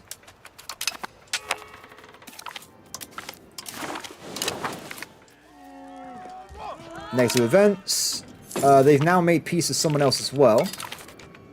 That was a lot. What? Am I still on speed 5? What is happening all of a sudden? There is a lot of stuff going on. There you go. That's better. Discover's asked us if a prince of yours might become their ruler. I don't have any princes. That's me. I'm going to say no. So when you ask about regiment size, it actually scales based off the age. So the very first cannon only has 50 dudes. It's not very good for combat. But every age it will double. 50, 100, 200, 400, 800. It doubles every time. So that's why early days levies are still very competitive, because a levy regiment, let me just get rid of levies actually while I'm talking about it. They can go up to 1,000. So 1,000 versus like 50 cavalry, they're going to lose one-on-one. So that's why you've got to be very careful early game of army regiments. But every time you get a new age, they will become stronger and stronger. Okay, disband all, re-raise all. Excellent. And then we'll go for the battle in a second. By the way, guys, docks are on the horizon. We have until August this year until we get them. I'm actually going to stop spending money just so we can get docks down right away. Let's get these guys over there. Done. How's this going? With my vassals being told to defend, it looks like the war stopped. Poland looks like it's completely out of resources. Hungary's got there's actually a war down. I didn't know they were even fighting down here. There's a little bit of a battle going on down in Croatia. This could be a good time for me to try and make some impacts here. What are my vassals? Do you know what? I'm going to put my vassals back in combat mode, because the vassals might show me by just getting themselves killed. Oh, there they are. The Bohemians are still walking around. They are still alive and kicking. Okay, they're combining. They're combining. Let's go here. Nice midway point. Ooh, okay, I could spend £133 and get more research speed. So yes, we have docks. Always pick research speed, everybody. Always go for research. Okay, more conversions. Still can't start annexing Finland, unfortunately. Let's get these guys in a... They are so far away because of the distance there. Bring them over there. So my combined army, I think, would be fine. How have I been eating? Oh, I'm fine, mate. Don't worry. Before I started streaming was lunchtime. I had dinner at 12 o'clock. That was it. That's all I need all day. It'll be fine. Okay. Send the army over. Is there a... In EU4, there used to be like a... use naval command? No, it's not working. That's fine. We'll do the alternative. We're moving to the side and then we'll move them over to the main location. I will probably be streaming for another 2 hours, by the way. I think an 8-hour stream is pretty decent, I've got to say. I'll probably be doing the same thing tomorrow. So if people want to watch me play this again tomorrow, feel free to hop in and we'll go from there. But we've still got another 2 hours left, so don't worry about it. The issue I find, I don't know how streamers do it, because my voice gets really coarse after playing for such a long period of time. So I don't know how, like, some people do, like, 24-hour streams. I'll be dead. I wouldn't be able to survive. So it would be a disaster. Yeah, so what I was going to do as well, just so people are aware, One of my best friends is getting this game on the 4th. So we might go into doing co-op sessions instead. So if he doesn't like the game and he like bails out of it for whatever reason, I will just carry on streaming it on this, not a problem. But I may also go and do co-op sessions as well, which could be fun in another way. But regardless, I will be playing EU5. That is going to happen despite the situation. So tea. I don't need tea, my friend. I'm already hyperactive enough as it is. Can you imagine what will happen if I had tea? It would be awful for everybody. I would be deleting my army every 10 seconds. Oh! The war is over. That's it. The war's ended. I didn't get anything. But I stopped Bohemia from advancing. I have ruined their game. If they were a player, they would have had to save scum by now. I feel like we have achieved something today, everybody, by being an asshole. So, there you go. There you go. Done. People love tea. It's like an English thing, isn't it? Everyone has to have tea in England. I really do think I would just be too hyperactive. It would be a problem. It would be a problem. I do like having twice a week, though, a nice little energy drink, though. I always do enjoy that a little bit. Not too many, though, because otherwise it's too crazy. Okay. So, oh! Awful. Awful. Awful, awful. I can't believe... There is a rebellion. Now, the good news is, I have a lot of loyal subjects in my main area. So these guys are cooked because they've taken over lands which are terrible.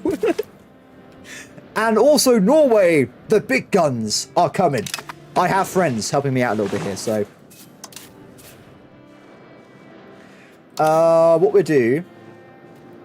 I don't know how strong their army is going to be. So we're going to want to see what their largest army size is, and then I'll split my army into different groups. All big enough to kill them if they come across them, but they're also siege their land back for me. Excellent. Finland, can I vassalize you? Not yet. No, they killed my colonies again!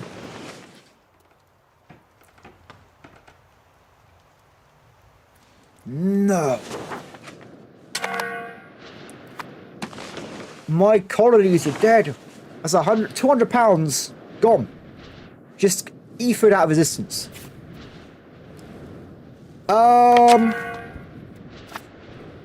What happened is, when I do parliaments and I give people bribes, that pisses off the other factions.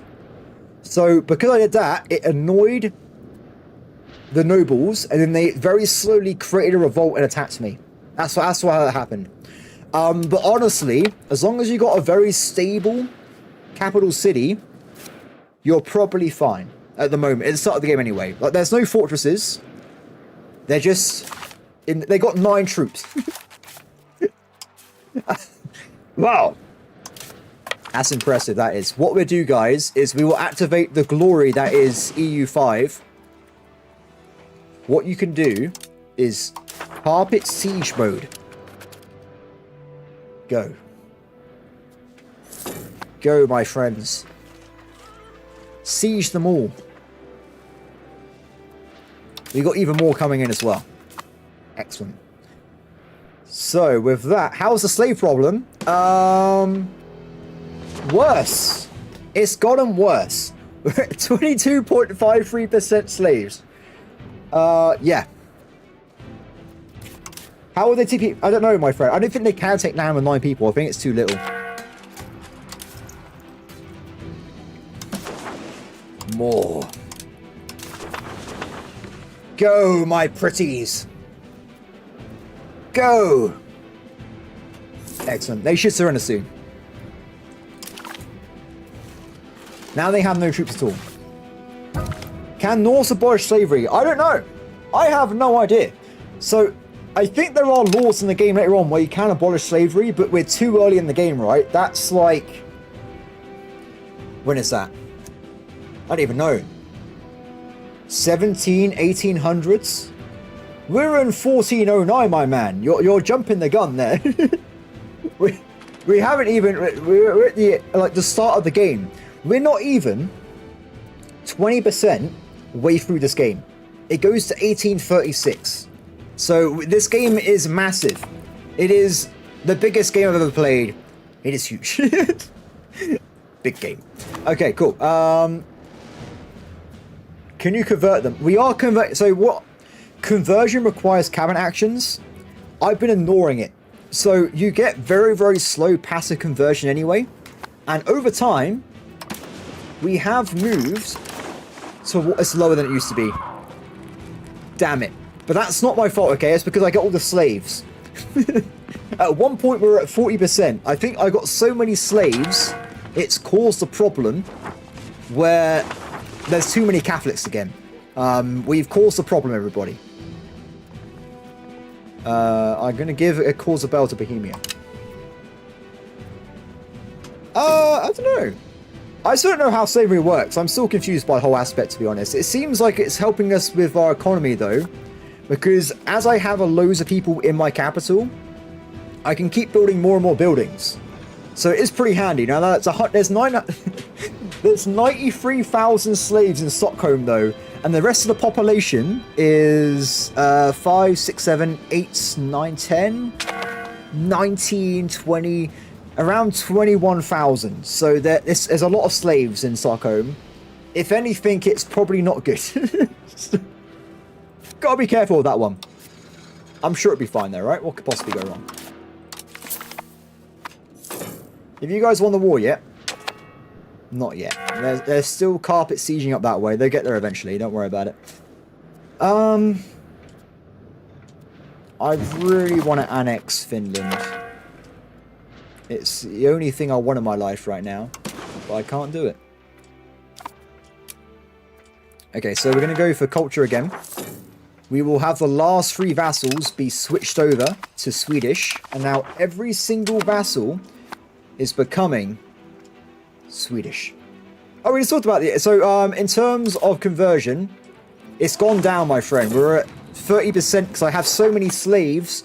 It's lopsiding the religion. It's a problem. We're at 19% slaves. It's all over the place because we keep losing and gaining territory there. It's fine. Religion's pretty okay. So the main thing why you want to have the matching religion is if people are happy, you get passive control, so you get generally more out of your territory than you would do otherwise. So it is good to eventually get them converted over.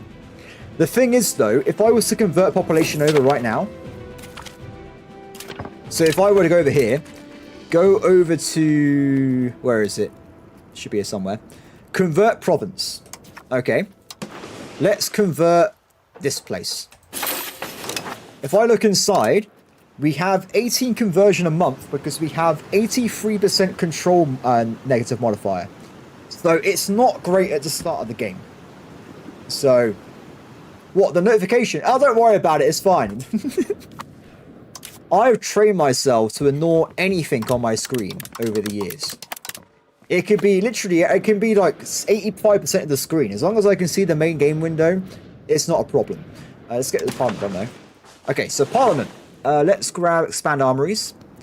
This will allow us to auto build armories at a reduced rate, which is quite nice. So we get some cheap armory buildings in the game. And because we have higher crown power now, we actually start off with already having 50% parliament support, which is pretty awesome. So,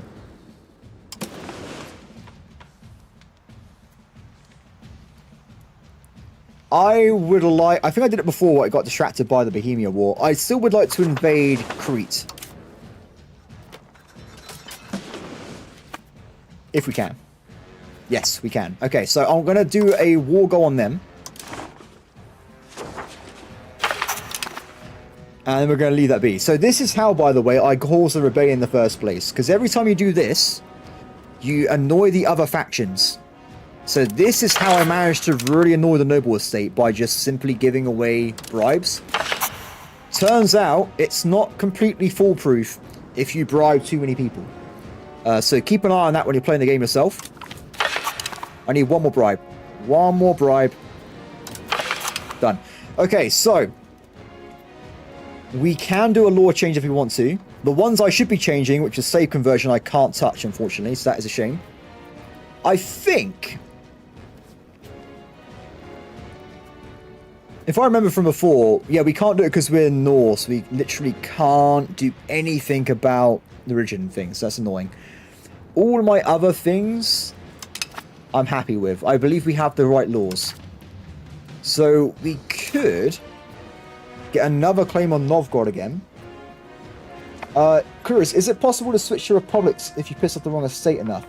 If you go down to 0%, legit... No, wait, that doesn't work that way anymore. That was in a prior patch. I'm sorry. There is ways you can switch over normally. It's in the game somewhere. Let me have a look around for a second. Where is it? Where, oh, where is the switch government button? I don't know. Aha! We found it, everybody. We found it. So you can do it. If you are at peace, you have a lot of estate power for burghers, and you have a certain value swing, you can switch over to a republic, and you can also do exactly the same with theocracy. So there you go. Do churches give bonuses? Okay, so this is where the game changed a lot. Originally, this run would have been really easy, but they changed it. So if we look at buildings, in the past you had two buildings that you could always build. You have the cathedral, and if you're Catholic, you have, or it's not Catholic, just Christianity in general, so also the heretics, you would have a monastery. Now what they changed is cathedrals give you 20% increased conversion speed in the area. What it used to be is you used to get plus 20 passive conversion in an area instead. Now what they found with balance is that modifier works great if you're in like really low population areas like I am. But if you're trying to convert the capital of Egypt, you have 418,000 population in one location. If you get a cathedral and it gives you plus 20 conversion speed, that is pointless. It doesn't get you anywhere at all.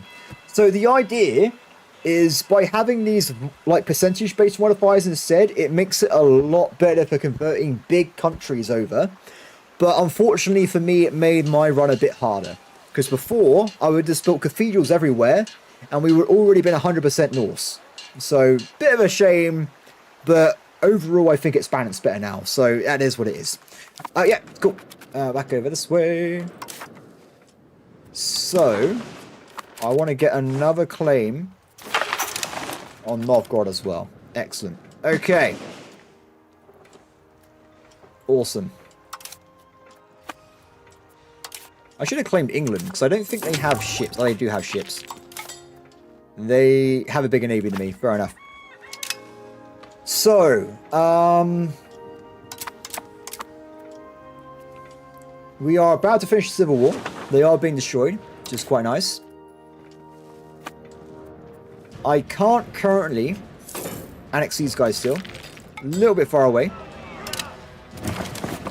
Let's reset my vassals to automated, like, do whatever they want mode for the next war. Norway's my vassal, Marty. I already own Norway. I am the green and blue. All of this area is mine already. They can't take it away from me. What Coptic is a culture and not a religion? What? Let's have a look. Let's have a look. Okay, so you have a Coptic culture, but I think there's also Coptic as a religion as well. We won't be able to see them though, because they're going to be all the way down by Ethiopia. Yeah, we can't see Ethiopia at the moment, so I can attack the Pope. Who is the Pope fighting? Sicily. The Pope is invading Sicily to try and increase his reign of terror across the known world. We can't stand by this. Actually, I will stand by it. I haven't got a navy, guys. I won't be able to get over there. So, for now, the Pope will have to remain unchecked. But we will pacify him in the future. It's just right now I got 5 ships, so it's not. I'm not going to be able to get over there. Rome will be mine. One day. Okay, back over here. So, Civil War's over, guys, which is great. We did lose... Ooh! Money. We did lose, unfortunately, one of my colonies, so we'll get that restarted. Which was this one here. Done. I haven't got any claims at the moment, so if I was sacked the Isle of Man, I would have to lose 22 stability. It's not worth it. It's not worth it at all. We got our targets for this war, and also I want to get a bigger military stuff first. So what I want to spend my money on now is what people have been asking for a while. Docks. It's happening. We are building the docks. This is going to be a revolution, a renaissance of Swedish proportions, because we're going to start seeing massive amounts of sailors. We're going to have tons and tons of sailors. We're going to build a big navy, and we're going to go and take the fight to anyone that has a shoreline. It's going to be great. Don't worry, I will go and invade the Pope at some point. Rome will be mine, especially because I can steal all their, like... What is it? All their bits of art. I'll take all their wonders. It will be mine. I can't steal the Colosseum though, unfortunately. It's too much. Oh, don't worry. Tiger, I ran out of money. Docks are quite expensive. The bigger buildings start getting more and more expensive. So they're not 30 quid anymore. They're like 60, 70 quid. So it's getting a bit more expensive as we go through the game here. But like I said before as well, though, the docks will start propagating maritime, and we can start actually controlling my oceans. I'm looking forward to it. The pirates are back to like maximum strength, though, which is a giant shame. We'll send the king off to try and kill some pirates. Go, my king. And we don't have any crown characters, right, for my army. No, we still have no children. It's all daughters. Ah! There are kids on the way, though. There are kids on the way. Guys, I can't attack Scotland without... If you want me to attack Scotland, I have to fight France. You want me to fight France with Mediterranean galleys? That doesn't make any sense. What I am doing, though, is I just unlocked carracks, which are big, heavy combat ships. When we get the docks... When we get the sailors, and when we get the heavy ships, we can then invade England and Scotland, and probably not France. I need to stop France from reaching me. If France gets to me, it's game over. France is the most powerful country in the entire planet. They have 183,000 troops. Can we... Guys, I have 9,000. We would die. It would be bad. Can you restore paganism to Egypt? I have no idea. I don't know on that one. You can restore the law, so there might be a chance you can restore paganism in Egypt. But you have to look at the game start when that comes through. What I would say is, when you start a new game, go to game rules, go to flavor, and switch this one here. Allows you to make conversions to any religion in your country. So if you can find a religion, you can always switch to it. That is the main play there. Okay, docks. Docks, docks, docks. We need one more dock in Gotland. And then we have a lot of docks. So we can appease the estates. Let's go for more happiness of the estates for a little bit. Innovation is capped out. That's a shame. So what was I doing with these guys before? I think we were trying to convert culture, weren't we? Because I still want to do that. We've got some recovery efforts, though, so we'll do that quickly. And we will also do some basic assimilation still. Peace. in our time. So the idea about this game, though, is that you can literally go between anybody. If there's a religion or a culture, you can try and bring it back. That's how I managed to bring back the Norse. There was only 4,000 population on the whole planet that were Norse. Now, there's a lot more. I don't know what the stat is now, but it must be quite a lot, right? Where is it? There are 500,000 Norse pops in the world. We've brought them back, everybody. What is up with these terrible events? I'm not going to kill my son. Why would I do that? Annexation. Go. We're now annexing Finland, everybody. Finland is being annexed. Now, can I do that thing I talked about earlier in the game?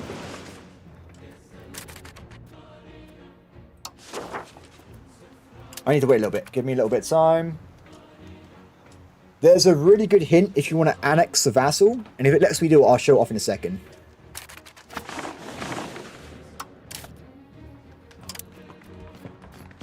Yes, okay.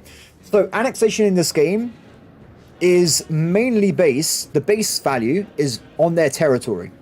So even though Finland is very, very weak and there's nothing in there, because they have 30 rural settlements and 2 towns, they are extremely expensive to capture. Very, very expensive. Now, what you can do, you've got to be careful with this, by the way, so be warned. If you have a look in your relations, go and find Finland. Should be around here somewhere. They have 81 relations. So as long as you have, in the bank, 50 plus loyalty, you can go into a vassal and you can actually seize 1 bit of land. It always costs 20 liberty desire, and that's it. So if you've got small vassals, you can take their town off them, you can take one of their main areas, you can reduce their size, which also reduces the amount of time taken to vassalize the entire country. So you can speed things up a little bit. It's pretty cool. Can I sabotage relations between France and Scotland? Yes, you can. Yes, you can. So, if you get somehow, I think it's 20 favors. So these guys right here, you actually have an action where you can isolate people from their allies. The problem is, maximum favors is based on your trust, and I am a heathen. So that means France won't like me a lot. Scotland likes me even less, so I can't do it that way at this point in time. But that is a way you can do it if you're playing normally in Europe as a Catholic. You can go to an ally, break them up. Good. Yeah, so Byzantium does have a Hellenism event. It failed on my Ironman game. I'm very sad. There's a chance you can get it around 100 years into the game. The guy died for me right away and he didn't do it. So I lost the chance to become Hellenism. Very upsetting for me. Okay, so more conversions, please. Oh, what am I doing? We should. Do you know what I'm gonna do? I'm actually gonna leave this lady here on endeavors because it improves the maximum and the speed of doing relations. It could make us a little bit better. Can you show the cultural mode of your vassals? Yeah, sure. So we are looking at this at the moment. So you can see it is slow going. But a lot of my vassals are actually switching over to Swedish. These guys, done.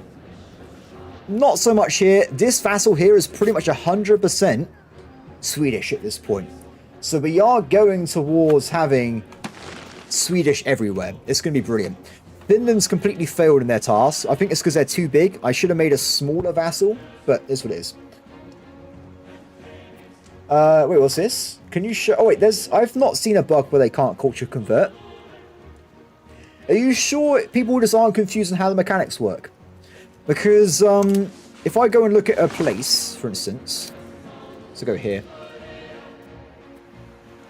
As an example, if you have a vassal, and they have no control, spiritualism, and you got really bad cultural influence, they would have over 100% negative modifier to culture conversion. At that point, you're not doing anything. So it can depend. For instance, right now, my vassal is trying to convert virtue. Sorry, what did I say there? My vassal is attempting to do it, but they got so many negative modifiers, they've only got a +3. So yeah, it's pretty crazy. What bonuses does Hellenism have? I have no idea. I haven't done it myself. Who did it? Ludi, a guy called Ludi. He is a massive EU YouTuber. I think he did a hedonism run. Or something like that.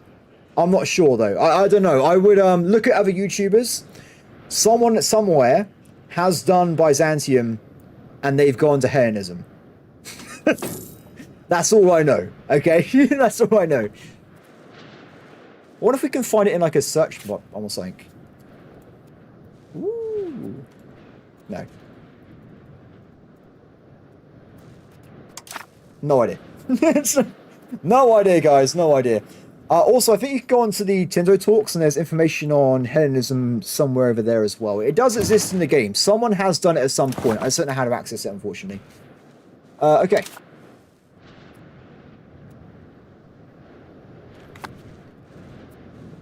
To be fair, Praxis, a lot of people have had access to this game since, like, August. So there may have been patches of this game that I didn't get to play where it was broken. I don't know. At least when I've been playing the game, it's been working. Ooh. She's terrible. But she can produce more royal people. Go. Excellent. Okay, so, other mechanics, guys. We're about to unlock bark ships, which means we can go in and start killing pirates. In terms of docks, they're about to be finished, so we should start seeing them come through. I will get the last dock being built as well. And also, we should start propagating religion as well, which is going to be great. So, in terms of this, though, I need to try and get at least 5 anti-pirate ships. At that point, we will start reducing the pirate presence, and we can start using these territories as we should be able to do in the first place. So to build a dock, it's actually very, very simple.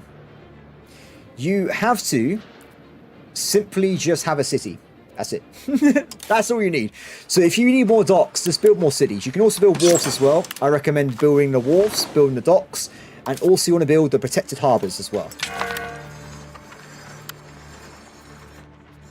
Where am I looking? Harbour.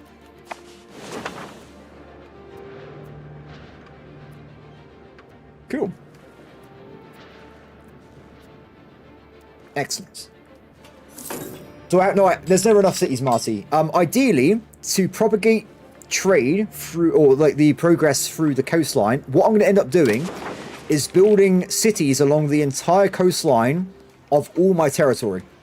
Everywhere will become a city just to get that sweet, sweet harbour bonus. It means I haven't got to have loads of ships propagating trade. It'll just do it automatically for me. That's the way forward. So now that we've got some built, by the way, you can see they got a larger passive bonus to maritime presence. Port, harbour. Pretty cool, right? I like how it works. So, I believe we want to just let the game run for a little bit. So we're currently chill. We have got 2 wars. We have to do one soon. I swear how do I keep losing this CB? Weird. Control on docks. It won't have worked yet. It would not have worked yet. So if you look at control, it's still from my capital city. So how this works is, if we look at... I'll tell you what, give me like 2 seconds. We will look at this guy in a second. It's complicated. There's multiple values that compound into each other that end up with a control value. So I'll try and explain it properly in a second. It's a lot simpler than just having road. It's like a road is like -20, -20. It's pretty simple. Excellent. Okay, we will build some ships in a second as well. In fact, I will start doing that separately so we have a fleet going at least. Can I not afford it? Not enough sailors. Ah, we haven't got enough sailors. I have to wait a little bit on that one. Okay. Come on, my friend. You can do it. I believe in you. Done. So, now we have a dock. Very, very slowly. We will start seeing tick up here. Harbour capacity. Now, this is the main shebang. Different locations sometimes have passive harbour capacity. So if I, for instance, go in all the way over here, and we have a look at Antwerp, it actually has 100% because it's got brilliant natural harbor capability. So this is a really strong place. But basically what this does, it improves the efficiency of getting proximity from the ocean. So right now it's at, what, 8%? I can't even tell. 11%. So we only get an 8% bonus. So the more you get of this modifier, the easier it is to propagate trade from the capital. The other metric, though, is also distance. So if I go and look over here, where is it? Where am I looking, guys? This one. So right now, it's got 25% proximity from the capital. So it's, at the moment, the proximity is leaving my capital of Stockholm into the ocean. It's reduced by quite a lot there. Like, what was that, like 70% because I got high harbor capacity. Then it has to travel through a sea node, which makes it lose 25. Now, if we get maximum marine presence in this area, get rid of the pirates, that will only be 5 instead. So a massive difference. And then finally, it has to go into a port once more. So to get good proximity via navy, you need to have 2 good ports, and you need to have control of the seas that they're going through. I know it's complicated. I did a terrible job of explaining it. I think there's YouTubers doing tutorials and everything right now, so I would maybe look for a tutorial on naval presence if you want to get like a proper, intelligent, coherent answer on what it does. That's what I would say. Okay. So back to what I was doing. That's what I was saying as well about getting harbors, because it's going to give me an extra plus 10 capacity on all these buildings as well. So it's super useful. As for this, though, this is literally ruined mostly by the pirates. We're getting a negative 12 from them alone, so we need to get rid of that. Cool. Good. So already, the first 2 docks are starting to come online. Remember, just building a building doesn't mean it's going to work right away. You now have to train people to work in the docks, and very slowly it will start getting the entire effect of the building. So there is a little bit of a build up here, but it is working. We are moving towards getting what we need, everybody. It's going to be glorious. What's going on here? I think I might annex this guy at the same time. Improve relations. Smaller vassals, I should have a bonus for speed because I'm a large nation. So we might annex some of the smaller vassals while getting Finland, so we can kind of like snowball the annexations a little bit. What do we need? More harbors. It's worth doing all this now because it means we can start making more money from all the land we currently have along this coastline here. So, looking good though, looking good. So I think with the dock being finished and also this protected harbour, Stockholm should go up to 100% harbour capacity, so it gets the maximum bonus for sending out propagation. Nice! We've also got more territory in the colonies. What the hell have you guys done? What is this? How did I even get there? I had no idea. We'll save up some cash and we'll send out another colony in a second. I think we're going to be grabbing the Finnish lands over here next. What is this? Unlikely inheritor. So we can move towards aristocracy and centralization, or we can move towards plutocracy and decentralization. Both of those is what I want, so we'll grab that right away. Why have I not started moving away from aristocracy, by the way? Ah, we're on the precipice of it moving towards plutocracy. We're just not quite there. So the main problem is I got my main government reform, which gives me crown power, is also giving them aristocracy. Aristocrat, whatever how you say that word. We need to get rid of that. So what we can do, we'll go back over to the country. Don't do that. Look at the estates, and we can switch out my crown estate to something else. Now, we still want crown power, but there should be an alternative. There it is. Royal decree. This changes it a little bit, so now we get more centralization, which is not great, but it's not the end of the day. But also we get more crown power, so we kind of remove the negative from the value, so we start moving away from the nobles running the country. So we all grab this. Done. This will tank my stability a little bit, but we've already got 20 in the bank, so it kind of equals it out altogether. As you advance in ages, you will unlock more and more of these. In fact, we already have more than we did at the start of the game. You will see more and more of these guys appear over time. It's pretty cool. I like it. Ooh, interesting. I need diplomatic capacity. It's very important. Okay. So, money-wise, I need to... I can go and colonize Russia? Oh my god. Very, very tempting, but probably not quite now. Let's lock in Finland, shall we? Let's lock in Finland. Let's get the coastline so we can do the push. I want to get to... Maybe I'm already colonized. Ah, there it is. There it is. Got it. Done. Second colony is on a way once again. Nice. Oh, guys, we never talked about drilling armies, did we? So, army drilling is brilliant. Let's do it right away. Oh.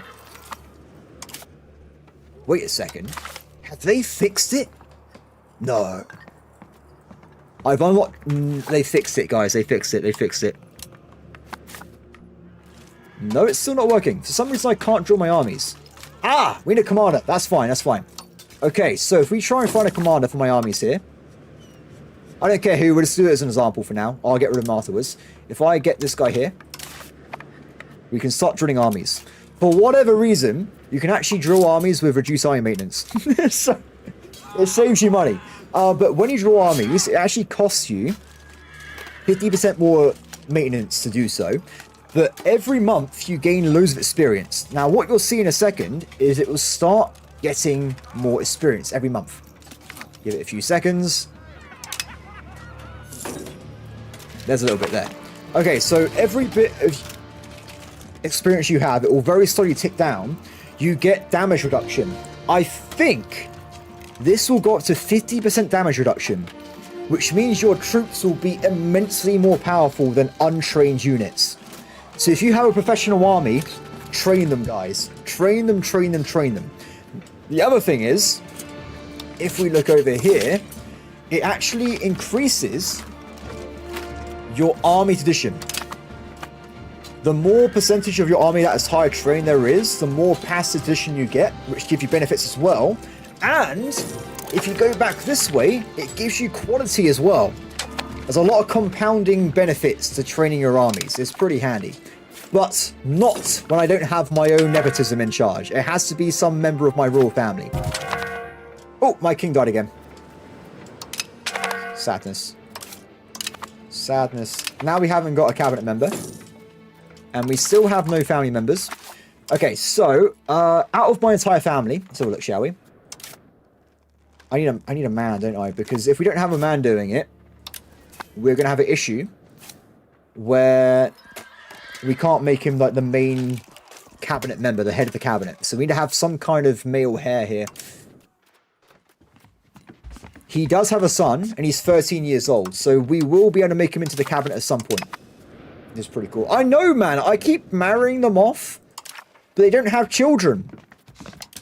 I don't know what's going on here. This guy has 2 sons. This is it. We might actually have a net positive on sons. We've gone from 2 males to 3 males on the next generation. So it might be the beginning of the end here. It's gonna be great. I can't wait. What am I doing? The traitor. Oh, I forgot. Oh my god, you're right. Hayes. No. My brother doesn't even live in my country. He left to live in Lithuania. What a bastard. I can't even invite them over. So we only have 1 male heir then. Damn it. Not again. We might have to change our laws so we can have like 5 wives just to get around this situation, guys. It is a bit of a pain. Oh, Finland. I will accept. Good for them, I guess. What happened to my money? Ah! It's because my king died. We're currently increasing legitimacy, which means we're spending all my money on that at the moment, which is not good. So we get to temporarily reduce other stuff so we don't go into debt. We want to avoid that if we can. Oh, what was I doing? Okay, that's it. I was going to make the king into the general. And while we're at peace, the king is going to train the troops. So we get maximum firepower there. And done. Cool. It's only going to take 1 month. There you go. We're back up to making money again. Does show that my economy is quite vulnerable, so we really should work on the economy a little bit more. Which we are technically doing. This is economy work. we will get more control from doing this one thing. In fact, if you look, 33, 35, 30, it's starting. It's starting. How consequential are 50 professional horsemen? Not a lot, Hayes. So let me explain the mega nerd version of my brain for a second here. So, levies, everybody, levies. A levy, let's just say a one-man levy does 1 damage, right? A basic horseman does 4 damage. But if they're flanking, they do 8 damage. So basically, 50 horsemen are equivalent to 200 levies. If they're flanking, they're equivalent to 400 levies.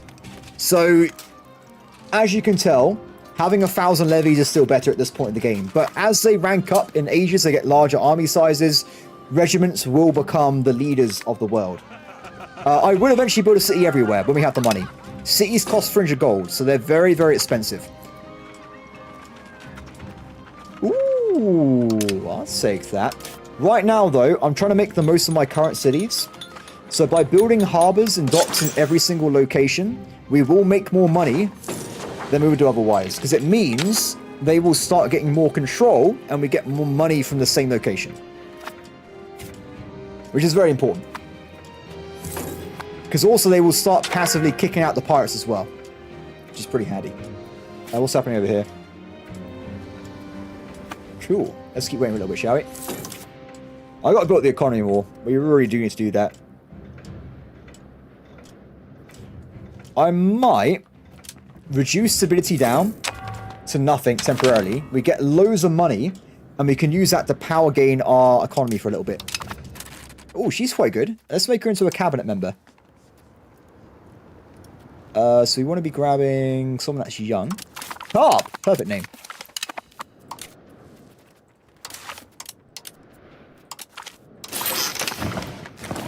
Done, everybody. Easy as that. We've also started unlocking the heavy cavalry as well, by the way. So in a second, we're about to get even larger sized cavalry when we upgrade them to the next rank. So, next stage. Let's have a look around a little bit. Oh, I was about to declare war on someone as well. What I might do... No, we're fine at the moment. Let's do a parliament.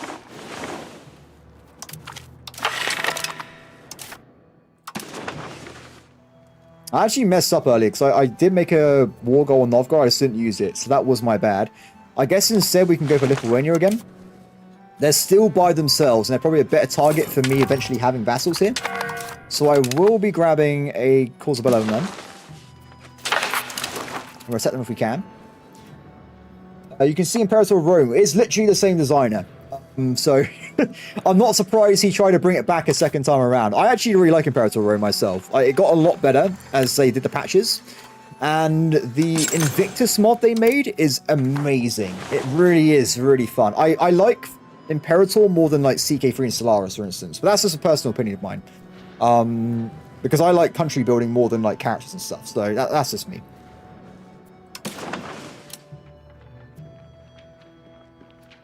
Okay, what are we doing? So, I did say about axing this guy as well eventually. Not right now. We need to try and get some improved relations so my vassals like me more in general.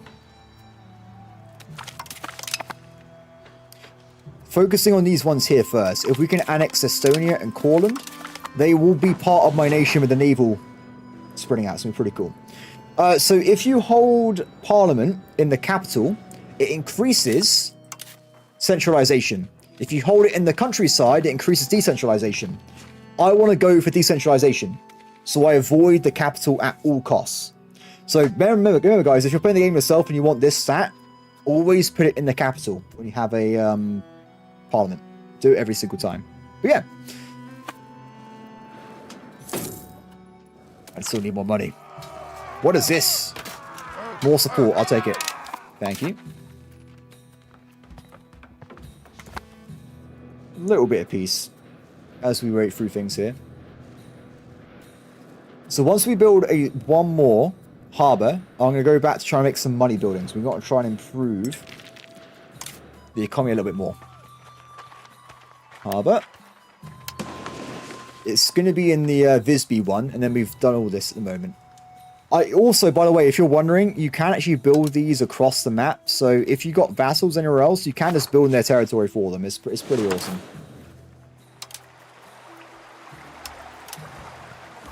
Ooh. That wasn't on purpose. I just realised we weren't actually trading in London. I had like a bunch of trade capacity there. So, bit of a mistake of the maker there. My bad. Harbour. Okay, one more tick and we should be able to build there. I can in theory build harbours over here, but it's in a down market. For now, we're going to ignore that because it's too far away. We need to make sure we have trade propagation all the way down here. Then we can start working on actual this part of the sea as well. One more tick. And I think then we declare war on Lithuania. Done. So we need to get a little bit more diplomatic spending. Only a little bit though, and then we're going to declare war on these guys down here.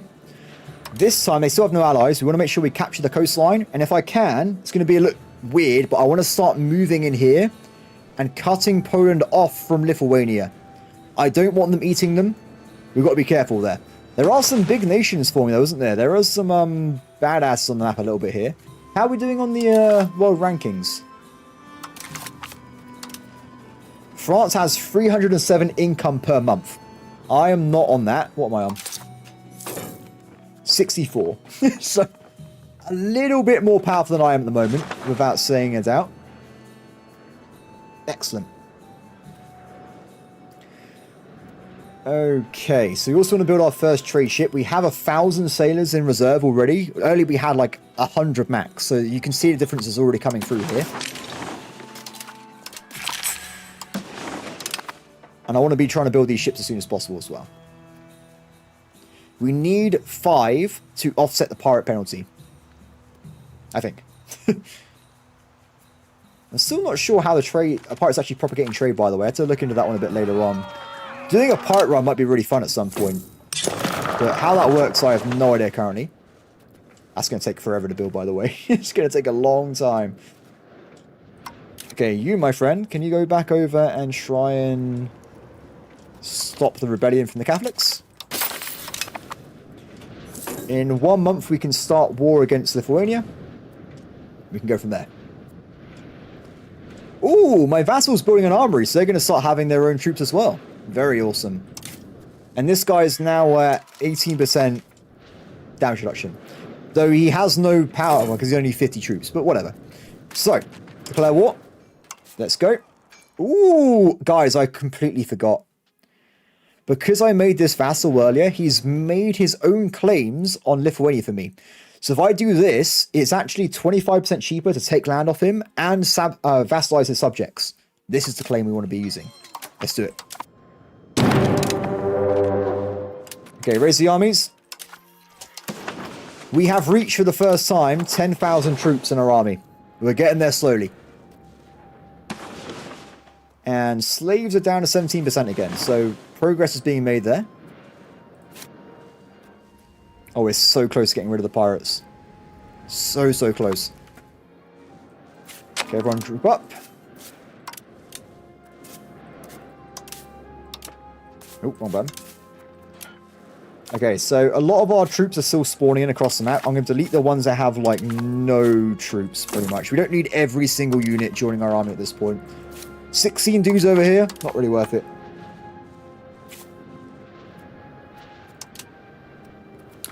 What's the difference between EU5 and E5 Premium? I don't know. I have no idea, I'm afraid. I imagine it would be due to the DLC. In the store page, it should tell you. I'm pretty certain. Yeah, maybe just have a look at the store page, see what it says.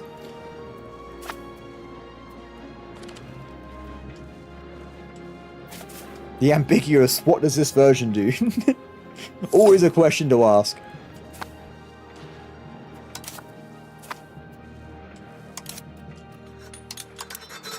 We need more money. We're going to build more slave markets in Stockholm. I need cash for my empire, okay? Let's try and get some more money generation going. Okay, the army's ready. We're going to move them over to the front line. My vassals are already swarming, by the way, which is quite nice. I think a lot of my vassals are still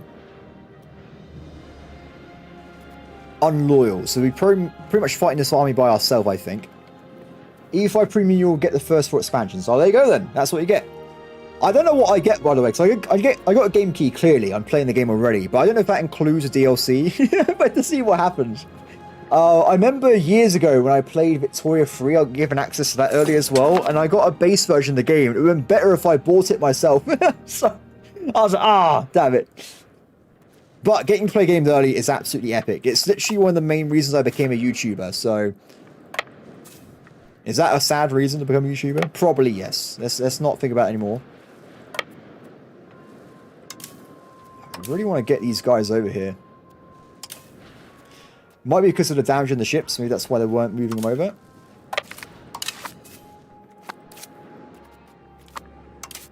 Marketplaces. 29 ducats. More trade. Let's get that sorted out.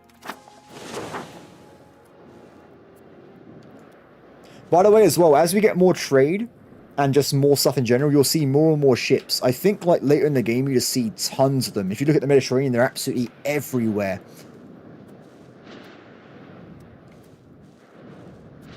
There's actually a 6k Lithuanian army there.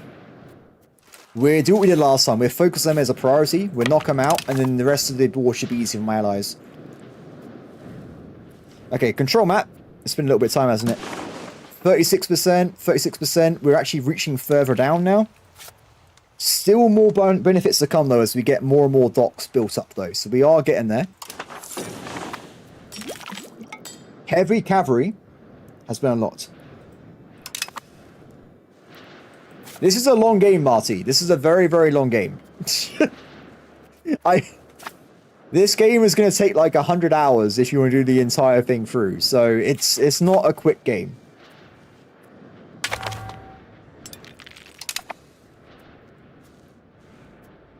Okay. Armies reach the shores. Let's go. Formations. Let's... Cavalry on the right-hand flank. Everyone else remain the same. All cavalry be on the same flank, actually. That'll do for me. I have no interest in playing this game rapidly. Other people already are playing it on speed 5, so if there's people you can go and watch. They probably already finished the game in like the last 24 hours.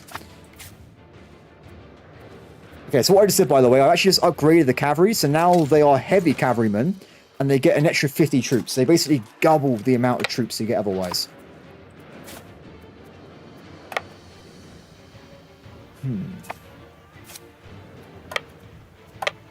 I think we'll go for a battle in a second. These guys are weaker. They have got a better... Oh, the leader! It's too late for this battle, but we need to make sure we get a better leader in charge.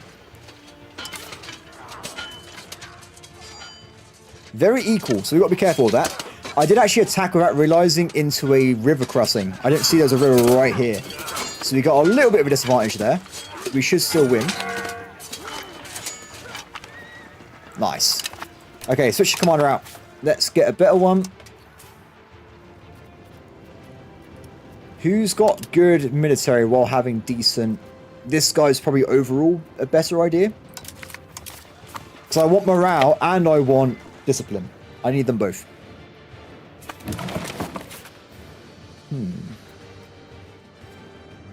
Okay, they're taking care of that bit. We need to keep an eye on this main army over here. So what I'll do, I'll try and grab land that is not just by forts, and we kind of like etch our way forward there. Back to the capital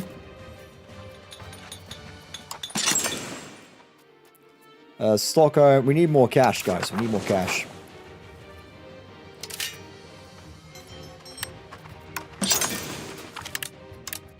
Unfortunately, building docks meant that we're draining resources from our economy a little bit, because they do have maintenance costs, because they are military buildings in a day, so they will hopefully pay themselves off later on, but right now, we're losing a bit of cash. More than we had earlier anyway. Good.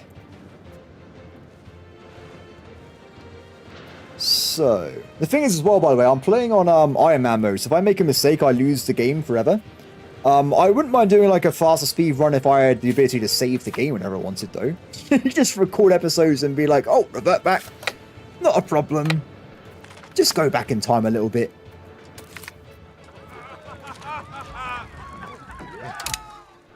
There's a little army over here. Knock these guys out.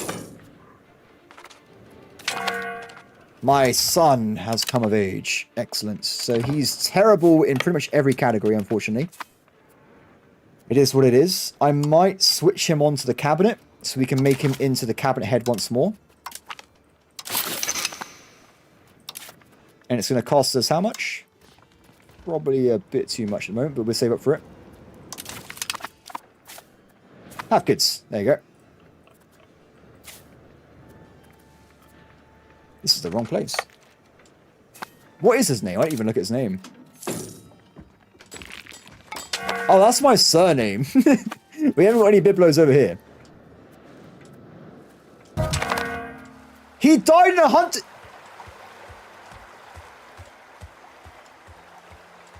No. He was just, it was his first hunt. He died right away. No, I can't believe it. We have no sons. The royal line has been broken. What happens now? I think we're cooked, guys. I don't think that's good. I think we're in a lot of trouble there. That is not good. We are in for a bad time. I think we're going to lose the personal union because of that.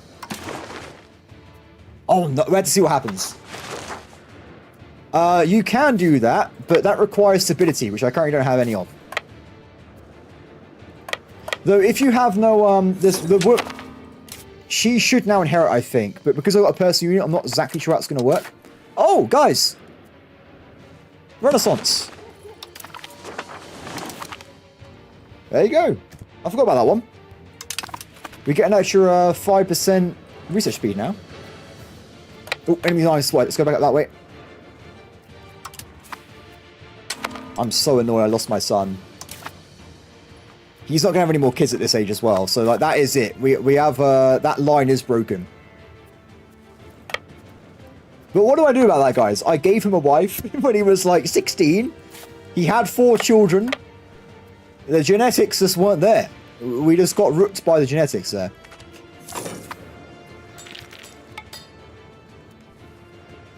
Are you actually taking attrition? That's not good.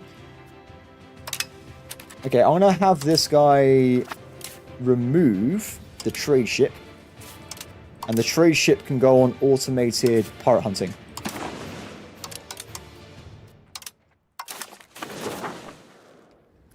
Done. Awesome. Oh, I wasn't paying attention. So we've attacked them into a forest. They have no flank, though, so it's an easy battle.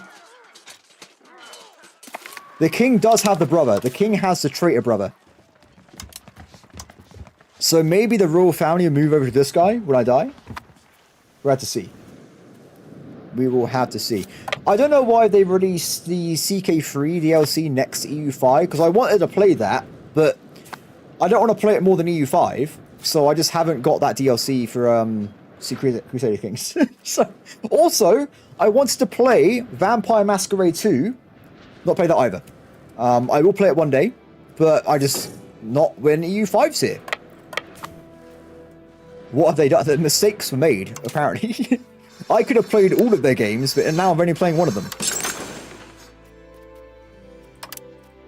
War markets, excellent.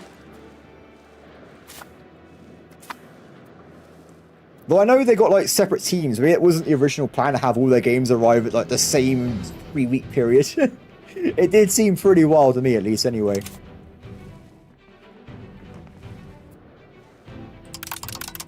Spend down a little bit. Oh, we can't be spending more than this point, so we're over different capacity. Done. Okay, cool. More slaves! Yes! Go, my friend. A lot of my vassals are still loyal, which is good to see, because I thought it would be a lot more of me just fighting this war by myself. Now, what do we want from this war?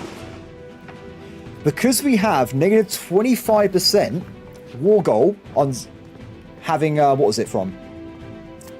The core war goal. I could, in theory, take a lot of their vassals, all of the vassals away from them, and some territory over here as well. That could be a good idea, but it would mess up my diplomatic capacity quite a bit. I'm tempted to do it, though, because it means we get a lot more than we would do otherwise if we attacked them normally. I wouldn't know anything about that game either, my speed regard. Since I've been accessing this game on the 21st, I have not seen anything in the planet. I don't know what's happened in the universe. I don't know what's happened in the world. I have no idea.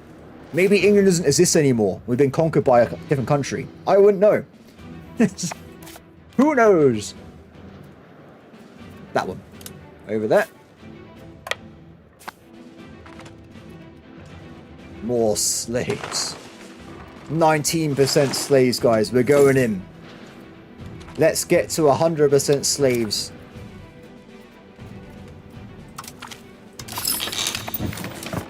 I believe we can do it. I'm actually going to increase control so we can get some more stuff around here. We are making... Let's actually get some more income buildings because income is abysmal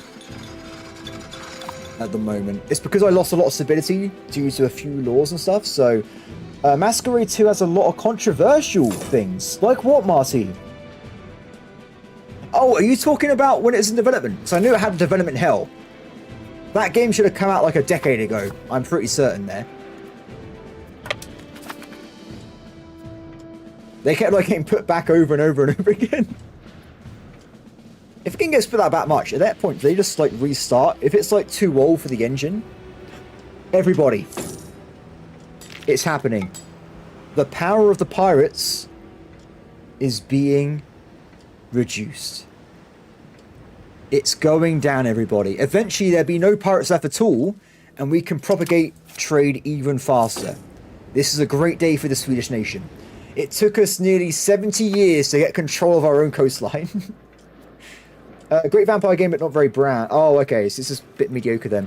It looked like it was Dishonored when I saw some people play it, and I was like, oh, that seems interesting.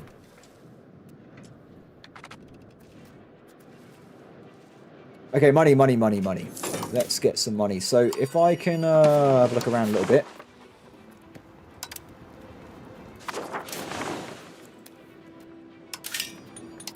There's buildings we can build that help us out a bit here. So we get tanneries, spinners guilds. And we just try and spread out the building in my main area to get as much cash as possible. And then we'll start spending other things. If we get around like plus 50, I think, as our new base level income, we should be able to do a lot more stuff. That is a building every single month. The game keeps trying to get me to get rid of my own family members. I don't know what's going on here. No! I have like 2 family members in the entire royal family. I'm not going to get rid of them. By the way, guys, we just unlocked 5% discipline for my armies, for my It's going to be awesome. Lots of development problems. I don't want to type paragraphs. Oh, no. That's not good at all. Fair enough. Fair enough. I'll take your word for it. I'll take your word for it. I mean, I wouldn't even think of playing another game until, like, maybe April. So I'm good for now.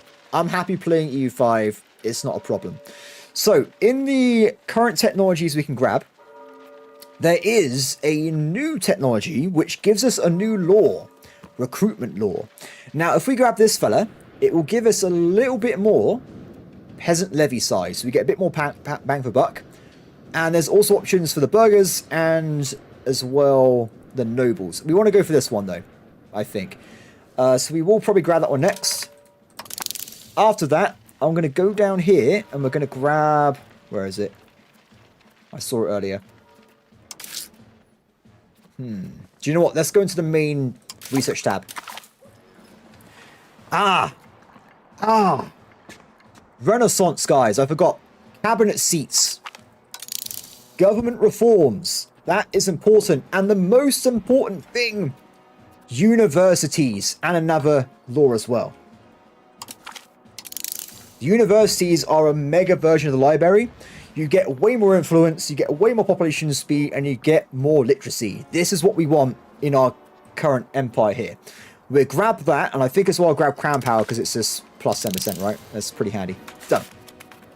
It has mixed reviews on Steam. Oh, wow. So it was actually pretty doomed then. Any game that hits mixed is normally not looking great, unfortunately. It will have some kind of like major fundamental problem. I'll still try it out though. If I ever get like maybe I'll get on sale or something at some point. They'll probably do one of those one day. I do like good RP. I do like the big RPG games like Dishonored and stuff. There's not many of them around. I've really enjoyed this year playing Kingdom Come Deliverance 2 on my channel, on my main one. That was great fun. I really, really enjoyed that. Okay, so more marketplaces again. Excellent. Oh, did I say? I know I was saying to you guys earlier about the trade being really good, but also trade doesn't scale off control. So that's why it's really good as well. So even if you've got a really bad location, if you build marketplaces there, you will be making money more efficiently than otherwise. So that's why marketplaces are also really, really decent.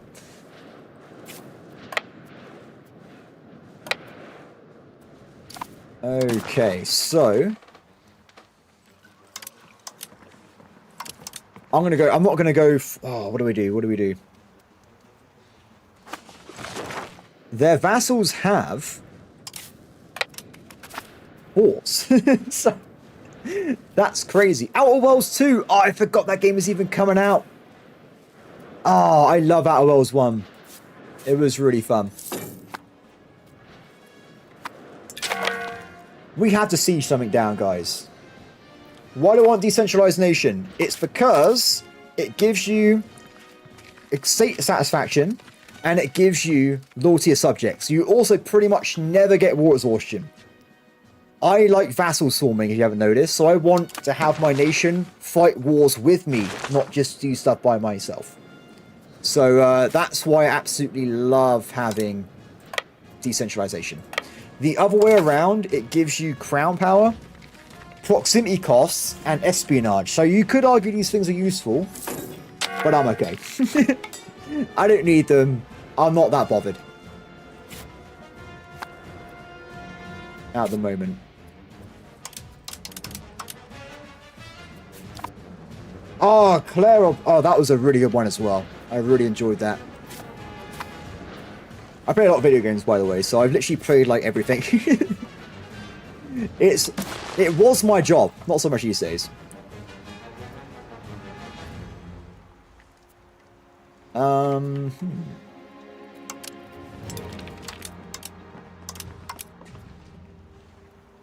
We need to see some sieging, guys, so I think we're going to speed for it. We'll let the game just run through. We'll get some stuff there, and we'll focus on doing economy while my nation is busy sieging stuff down. If we get more money, we can build loads of cannons, and we can go and do fast sieges. So it kind of goes into itself as well. So initially, one of the main things that you always need is wheat. It's one of the core goods your people need. If I look at my estate here for peasants, they're spending nearly all their money on fruit, wheat, liquor. So if they have more money, they build more buildings in my nation, right? So we'll get some expansions over here for those items.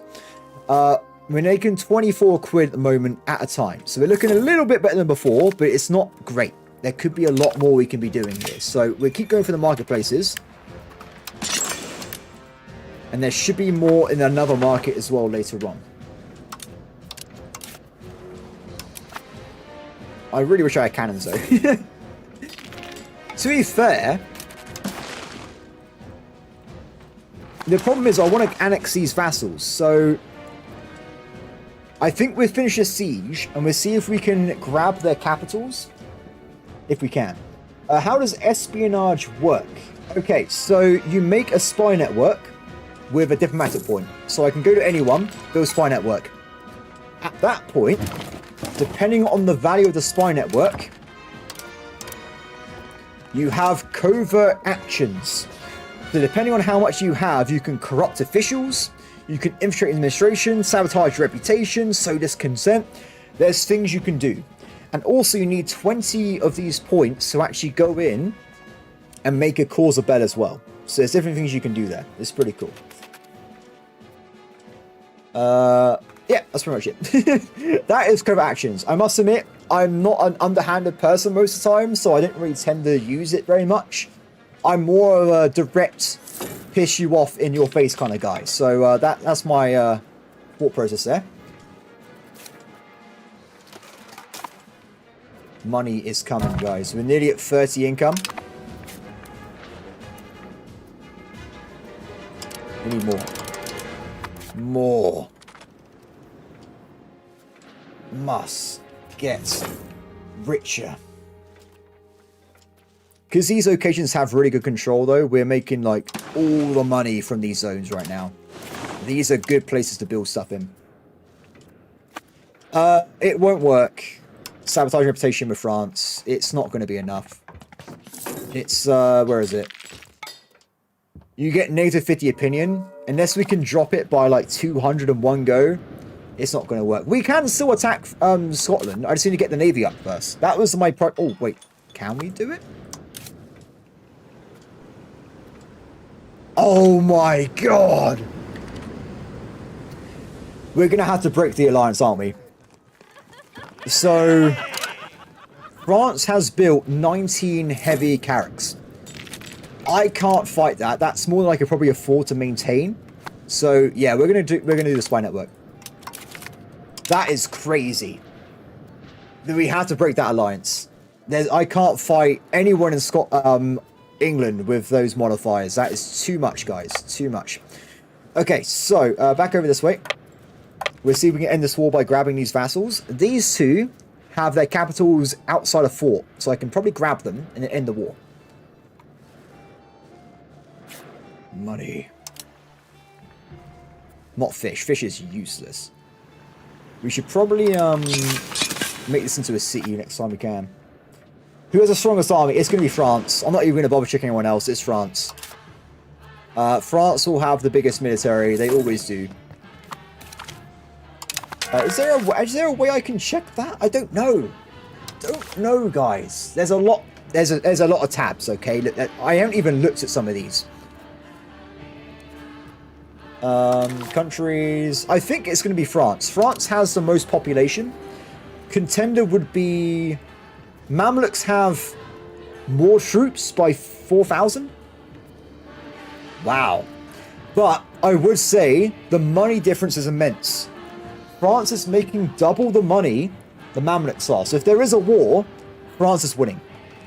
They are monstrous. There will also be Asian nations which will have millions of troops.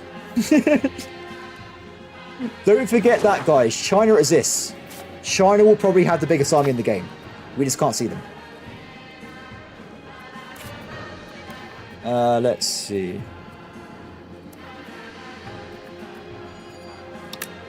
More income there.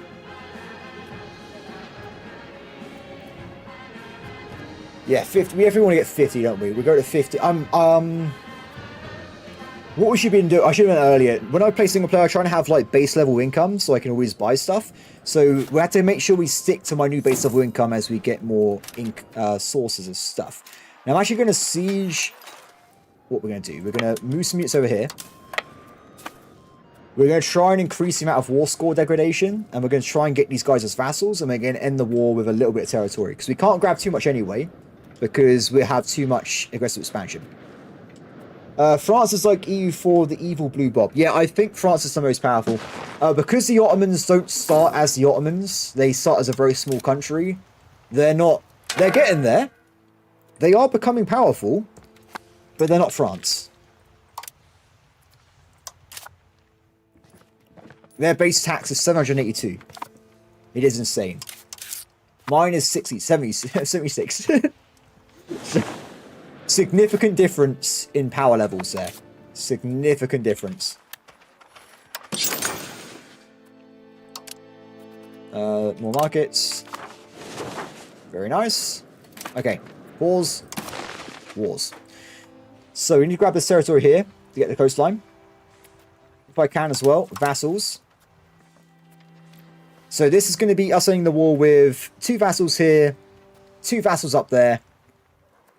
And that's it at the moment. Let's see if we can maybe try and get a little bit more from this.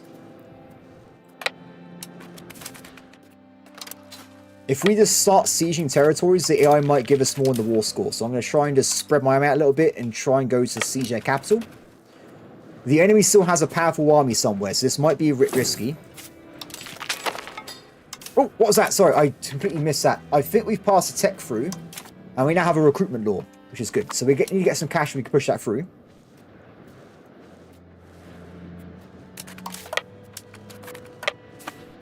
Done.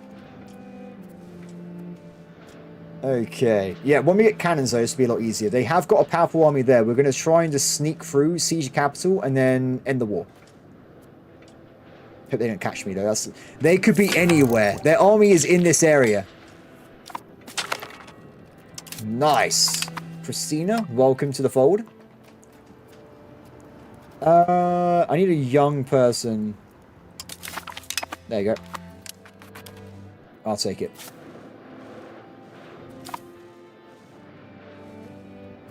Good evening. How's it going? Okay, we got a little bit more war exhaustion there, so I think what we do, we'll end the war anyway. I'm going to get war reparations instead so we get more money. And a little bit of cash.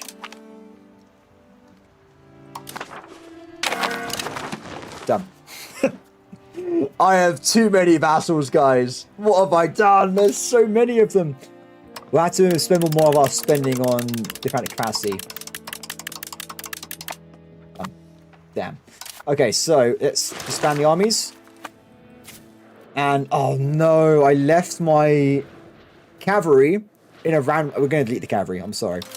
They're stuck in the middle of nowhere. I'm doing great, hi. I'm doing great. Been streaming all day. I'll be taking a break and, well, a break. I'll be ending up the stream around an hour. It's been a long day. A lot of EU5. So, we have to rebuild the army. Well, it puts us back a lot of money. We'll probably skip on the army for a little bit of time.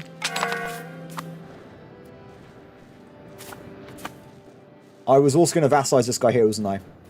Or annex, sorry. We need a little bit more reputation. I think there's a way we can improve it just right away. How do I do this again? There should be a way of doing it. You could probably just give them a gift as well. That should work. If we send them £100, they will let me annex them right away. Let's do that. 20 relations. Need a little bit more. So a little bit more cash. I've been annexing Finland the entire time. It takes ages. So that's why I was trying to annex a smaller nation, which would be a lot quicker, and then we might have like an increased bonus and annexing Finland. Yeah, we're 180 points out of 569. It is slow in this game. This is not a short-term game at all. So normally, like I said, I would normally have smaller vassals like all of these, so they'd be very easy to annex when I get around to doing them.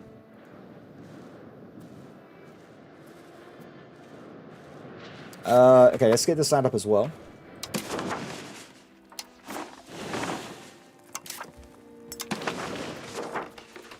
Problem is I can't directly annex this land because I haven't got enough cabinet slots and it's going to be really inefficient. So I'd rather the vassals have it temporarily anyway.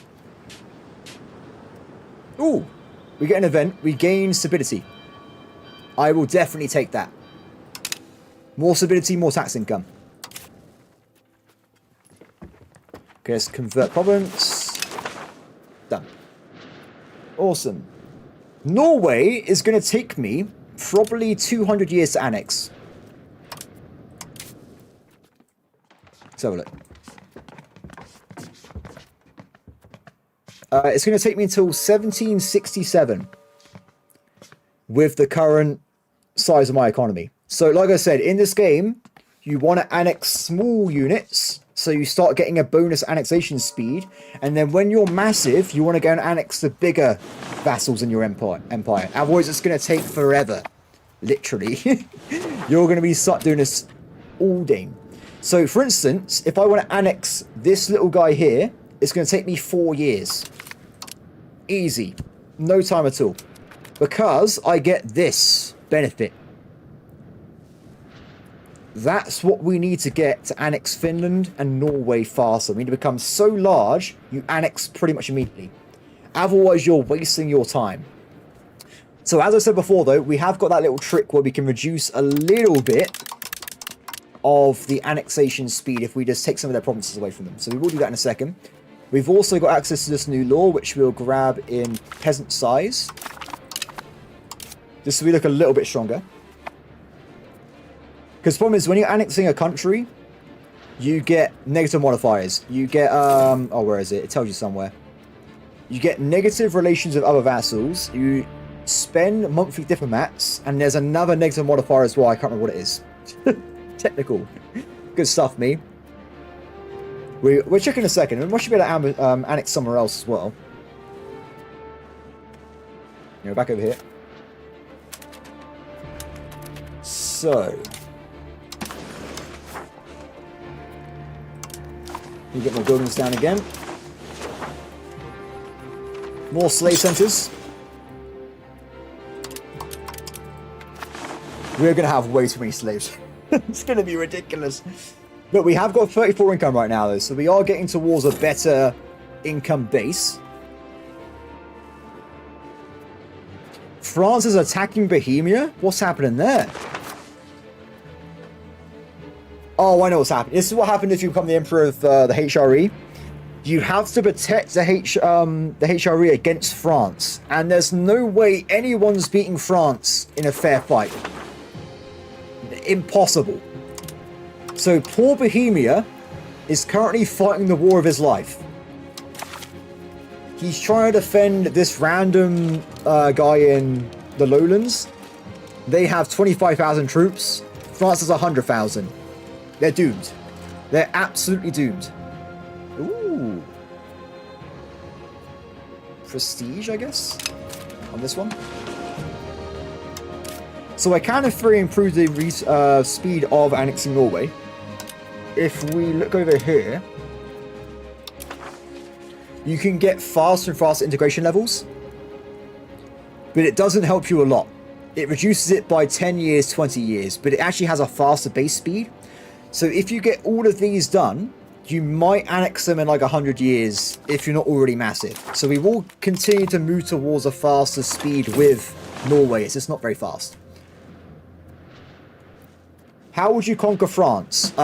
Be someone as big as France and just eat them slowly. That's the only way you can really do it. If players can easily defeat France if they start as a big nation.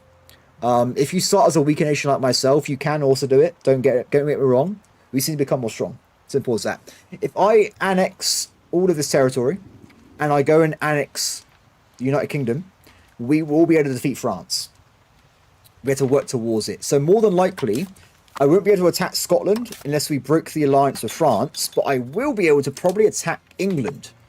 England has only got 9 ships, so in terms of choices, it's the better one. But guys, they have 42,000 troops, so that would be a later game target. I have to go for people that are easier, become stronger, and then go for the big targets. You're very slowly like annexing your way through, becoming stronger, and then going for the big cheeses. More slaves. I'm just embracing slavery at this point. I need the income. Simple as that. So what I was trying to do earlier as well, we got this guy annexing now, this new guy.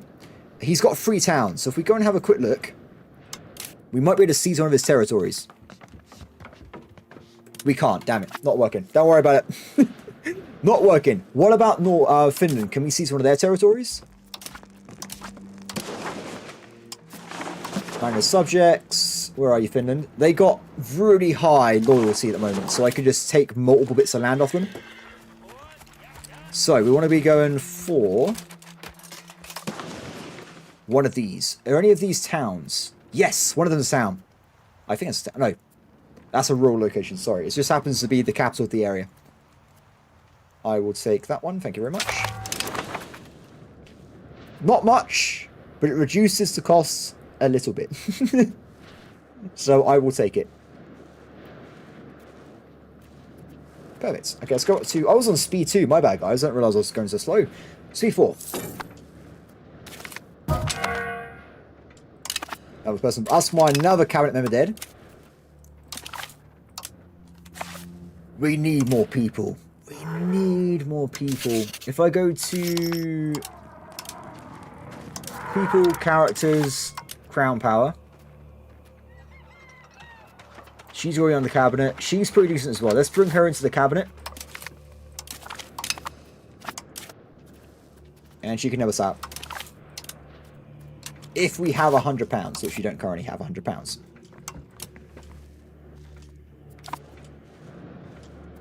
Cool.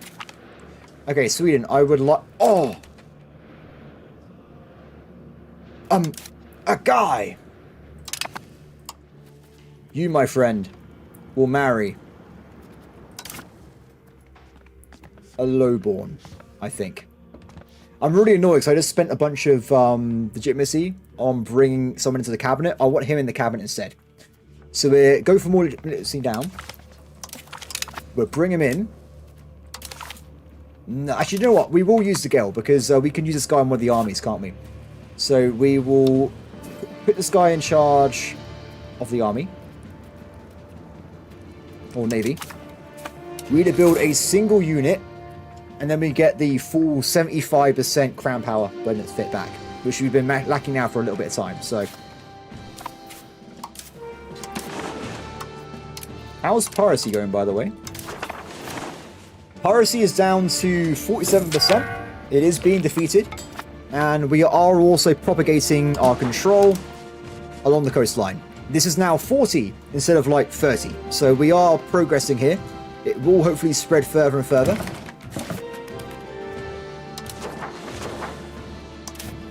Can I take another bit of territory for you guys again? Thank you. When you take land off a vassal, by the way, they automatically becomes a core. So it's just good to do. It is just handy.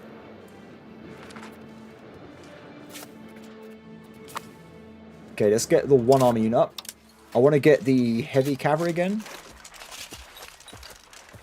Actually, to save money, we just get the man-at-arms. It's literally half the cost, so it saves us a bit of cash there.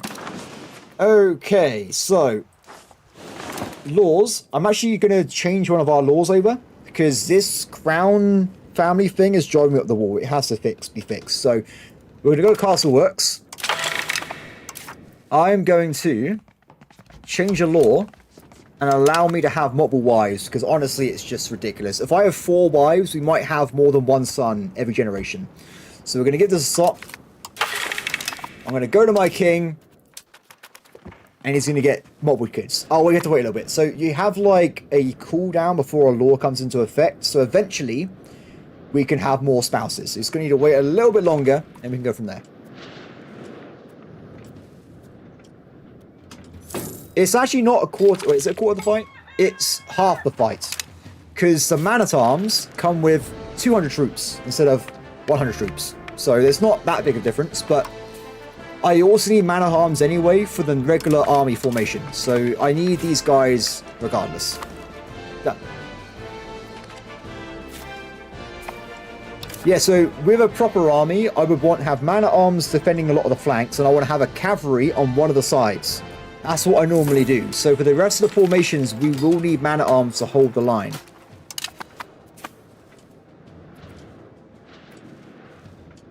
Cool. So in terms of crown and state power, we should be a lot higher than we were a second ago.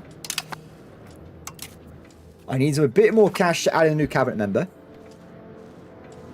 How are we doing with different stats, by the way? 35% Norse, very, very slow progress.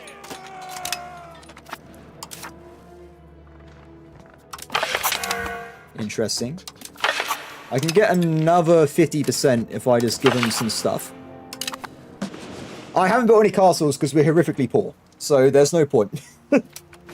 You will just be slowing down your own progress if you build castles at the moment. Yes, heavy cavalry is 800 if you're flanking, but that's only if you're flanking. So if you have an army which is just cavalry, what do you do with the other 2 flanks? You need to have more than just one troop type. Because unfortunately, if it's levies versus cavalry and they're not flanking, they will lose the levies. So you have to be careful with that.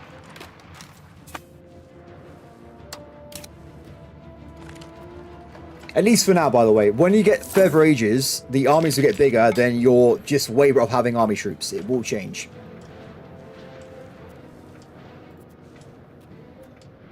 I might also annex Courland as well. Or maybe Estonia. That's going to take 20 years. It's too big. In terms of vassal size,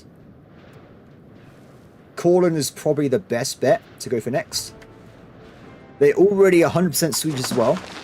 Well, nearly. They're getting there. They're pretty much Swedish at this point. So I think we'll grab these guys as well. But not yet. We'll do it a bit later. But that would be the next choice after we annex this little guy here.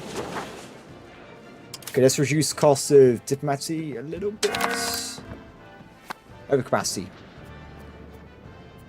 I got way too many. We've got to calm down the vassals, guys. There. Cool.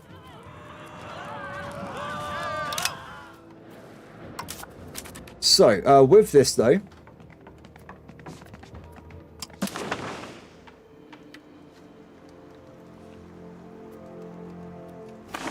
I think we can go for this at this point.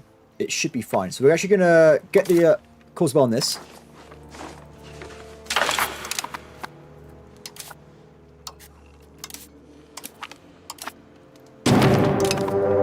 Done.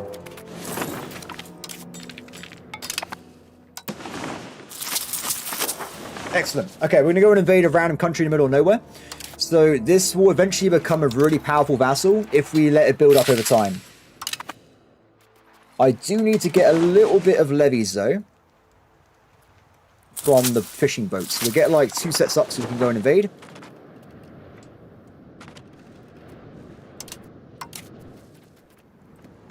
And more crab power. Financially, it will give me tax income. And also, they will give me an ally to help me fight in my future wars. In terms of cost of finances, there is no cost because I'm using existing levies. I'm literally not spending any more money from doing this. It's free.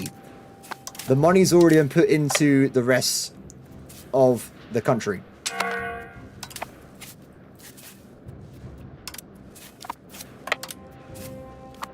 What does make more money, though, is building more buildings up. So let's get more tanners up. Big income from tanneries. Excellent. Okay, so 3k troops. Let's get moving.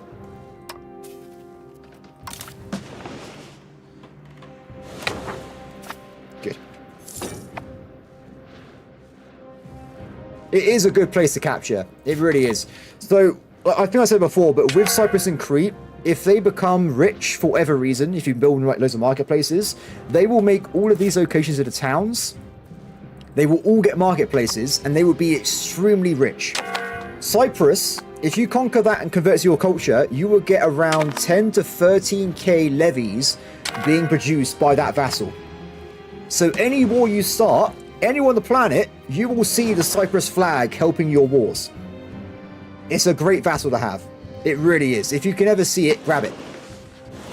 Unfortunately, we've already lost Cyprus, though, to the Ottomans. They've already gone in there and grabbed it. So that's theirs, but I can at least get Crete. Debt is coming. I need to get research speed, so I'll take that. Who's this, by the way? One of my vassals is helping me out on this war. He's going to invade. Norway should be heading over as well. At some point.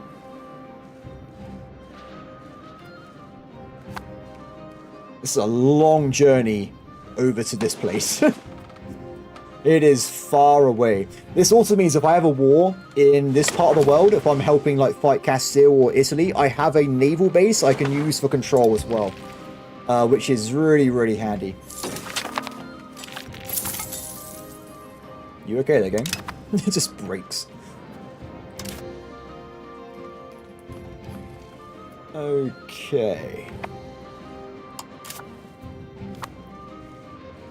Should be arriving any second. So the enemy only has... It's got 4k troops, so in theory they might be able to beat me. In theory. Ah! They've landed on my ally there, which is great, because it means their troops are no longer over on other locations. So they have lost those dudes. Let's go over here. What we have to do, we're going to land. And I'm going to have to try and stop their navy from landing back on their own island. Well, research points is amazing, right? I think right now we get 1.7 a month. If I get like plus 10, I'll get like a whole year's worth of free research. And we just killed 13 fishing boats, by the way. I'll take it. Naval warfare is extremely fast, by the way, so I wouldn't blame you if you just miss it completely. It is very, very rapid compared to land warfare. So when you're ever attacking a location like this, make sure you grab a little bit of land so you start getting food income, or you're going to have really bad issues with logistics. It's very important. So right now, for instance, we are actually dropping food. We haven't got enough of it. The Navy can provide a little bit of income for food, but it's not brilliant, to be honest. There you go, done. So now we've got a logistics route. We can go and siege the fortress down. And the enemy has 1,000 troops. So at this point, this war's over. I've won. So we'll leave these guys be. Let's also reset this guy. So he's not got the at-sea modifier. He still has that sea modifier. It's probably because I'm outside naval range. If I got the Isle of Man, which we probably will do next time we get Parliament, I will have more range in this area. Maybe. It might still be too far away, though. Okay, what we do, though, is sit this guy over here instead. This does mean they don't actually generate enough food anymore, so we can actually split some siege off and go and grab more territory. And we might get food to have this army maintain a siege while actually invading at the same time. So there's the new reforms. Let's have a quick look. Let's have a gander. So, a lot of modifiers. There's actually one that's hidden really well. No one even told me until 2 days ago when I was talking to people on Discord. This one here, I can't talk, guys. Bureaucratic ethos. So if you grab this stat here, legislative efficiency, it says it makes it faster to perform laws. It does do that, but that's not its main purpose. This reduces the amount of antagonism you get on a one-to-one basis. So if I get this, I get 10% less antagonism on everything I do. It's really powerful. Why it doesn't say that in the tooltip, I have no idea. So we're going to be grabbing this fella. It also means we get more plutocracy, which is good. And we also get base parliament support as well. So this is a good one to grab. Done. Also, marriage law, 62%. Nearly there. I need food. I need food.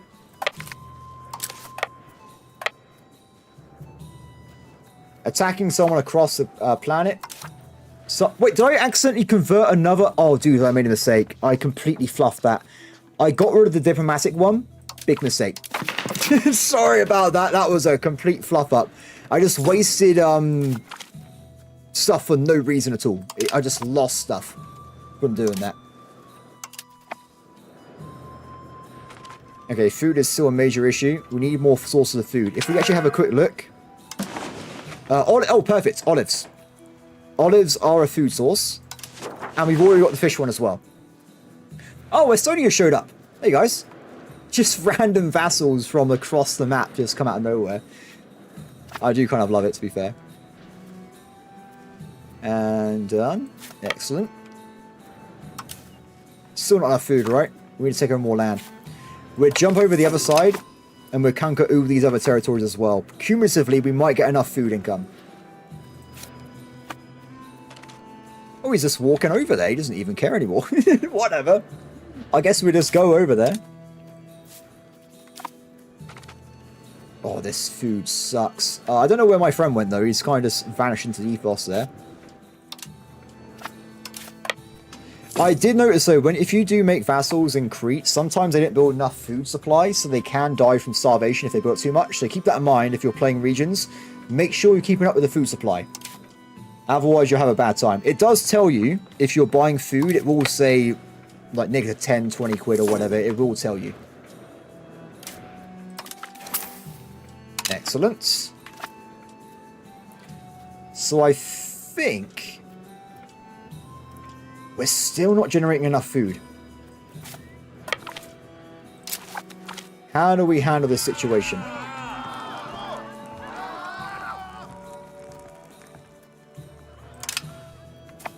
We might be able to nick food from this island over here. Put it in the ships and then put it into the troops on the bay. Yep, we got food. Perfect. Done. Food supply is in. Let's keep attacking locations. And while I'm over here, let's make sure we are still building up our economy. You go over this way.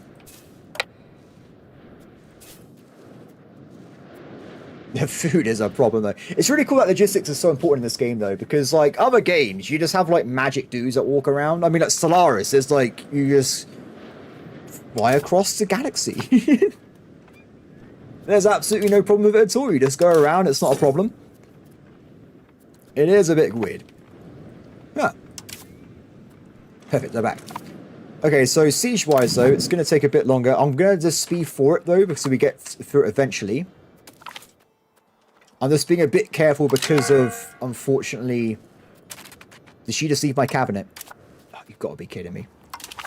I've never been so cursed in my games. I don't know why playing as Sweden we have no characters. It really doesn't make any sense to me. I don't know what's going on there. We don't even have cabinet members now for our... there must be someone else we can grab, right? Can you marry... It's happening. It's happening.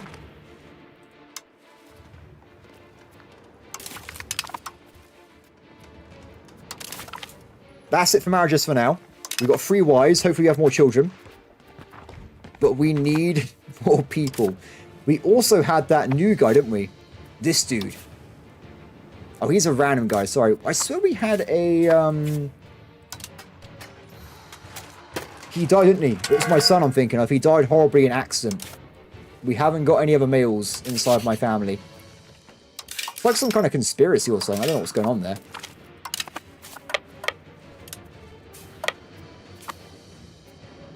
%0 chance.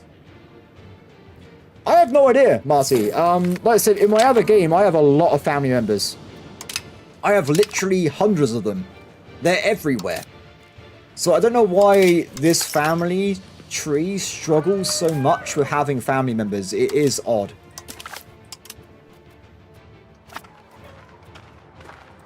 Oh, this was the guy I was thinking of earlier. So this is the other guy we have. He's running one of the fleets at the moment. If we give him loads of family members, it's going to cost legitimacy, but this might make our game easier. There you go. He's got 4 wives. Please, sir, have male children. We need them. It's really important. He doesn't understand how important it is. It's imperative. Please. We have to do it.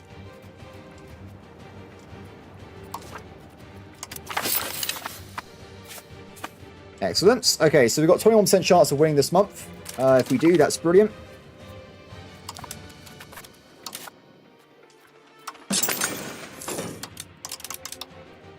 More economy, please. Okay, so I might actually go back to my...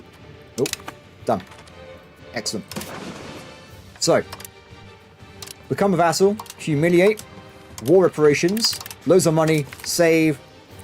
Wait, before we do that, we're fine. We get a little bit of antagonism, but no one knew, apart from the vassal himself.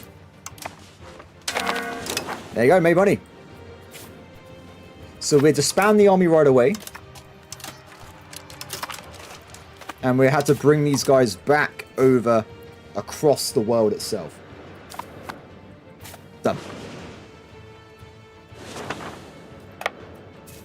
Okay. Use job. Put him on the cabinet. If he's on the cabinet, it does mean I can make him the cabinet head, which is a little bit better for stuff anyway. So we'll do that when we get some more gold. Which I think we could do right now, actually.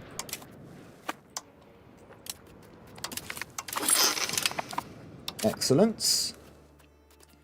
And we need 272 ducats to make in the head of the cabinet. So it's a bit of waiting, but it's definitely worth it in the long run.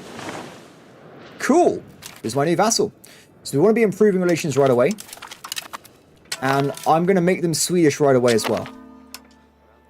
This will annoy them for like 20, 30 years, but it will mean they will eventually become very Swedish and very loyal. Apart from that, though, we can attack Scotland in... Oh, who are they fighting?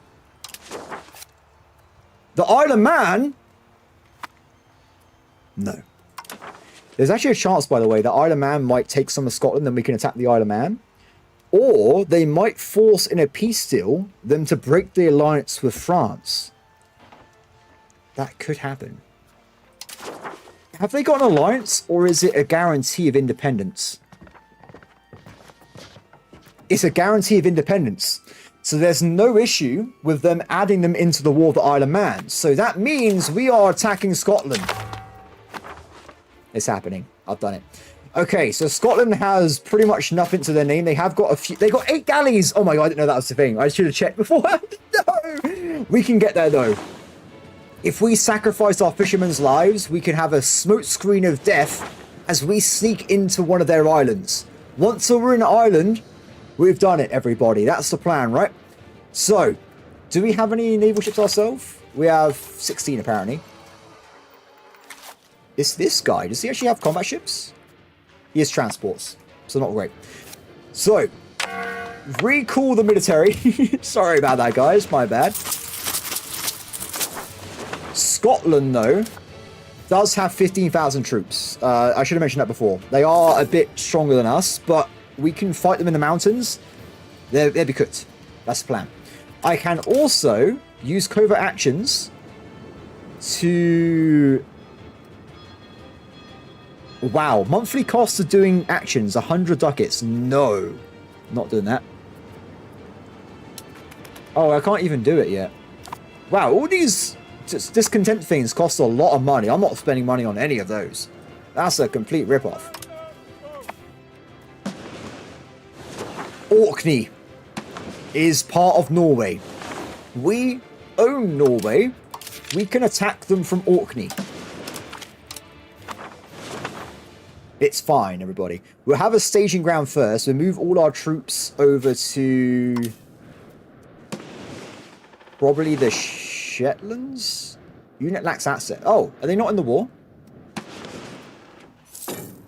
Oh. Union members did not join the war. It's not an offensive war. Damn it.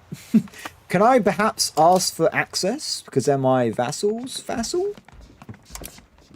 No. No, I can't. Instead, we'll go to the Isle of Man directly, we'll guard it temporarily, and then when everyone's there, we'll quickly move them over to the other... What the hell is that? Why does Freezer own random parts of England? Whatever. Not sure what happened there. We're going to move on.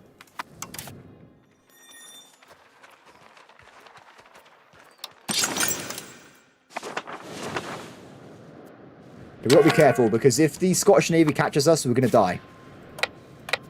I don't think they'll be patrolling around this bit. I think they're going to be patrolling around here for a naval invasion. So we're going to sneak in down this way.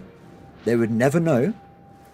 And then we're going to run back to my main camp like a ninja. Be careful, everybody. Be careful. Scotland is a nasty powerhouse at the moment.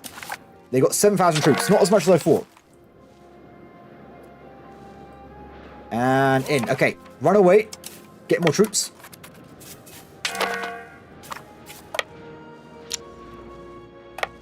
We will own Scotland. If I get 100% war on participation as well, there's a chance they might give me a lot of the land I occupy. And in fact, if I think about it, if I'm the only person that's conquered land in Scotland, they're going to have to give me land, right? What are they going to do? Just take war reparations? No, they're going to give away land. It's the way. It is the way. I need more cash, though. Nice, we have more cabinet members. Perfect. I think at this point, though, we will save up for that cabinet seat I mentioned earlier. This guy, though, we can just do new jobs with. So I think this guy's good at admin, right? So we're putting back on to developing provinces.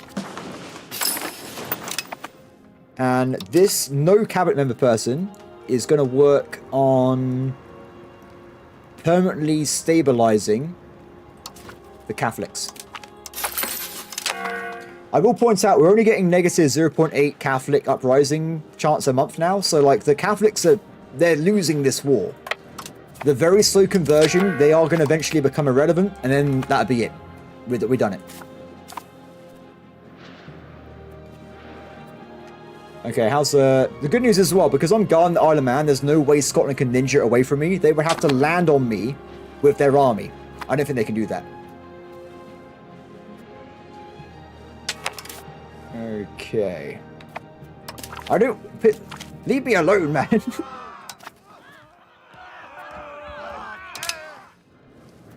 So this army is going to be too big for the Navy again, I think, unfortunately. We might get like we can probably get another fishing boat.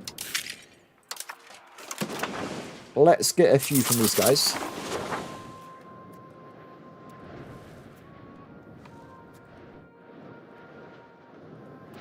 Excellent. Oh no! They did it! They landed on Isle of Man with their entire army. They wiped out my troops. That's over. They've done it. Wait, England shows weakness? They got 40,000 troops, man. That is really bad, though. We just lost our entire army. My king is 44, so we should be okay. I don't think we can get there in time. I think it's over. I think Scotland's done it. They wiped out half my army. Combined, we have more troops than them. But as they've killed all my army, we can recall them. We can recall them. Some of them have somehow survived the death. Don't ask me how that's possible. Screw it. We're going full bore. Everyone, we have to rescue the Isle of Man. No, no, no, no, no, no. Come on, guys. We need more people. I don't care about that. I'm busy. I can't... So what I was surprised by, I didn't think Scotland would be how... A son! A son has been born! It's a glorious day! That is great news. Now the line of succession is not broken. We're good. Okay, Operation Save Isle of Man is a go. Quick, quick, quick. Don't go north. Go south. Go south. Army-wise, do we have a leader in this? No, we don't. We need the best guy possible. Not great. None of these guys are very good. Ah, this guy. It's going to take him in 2 weeks to get to the army. He's getting a speedboat and he's catching up at the moment as we speak.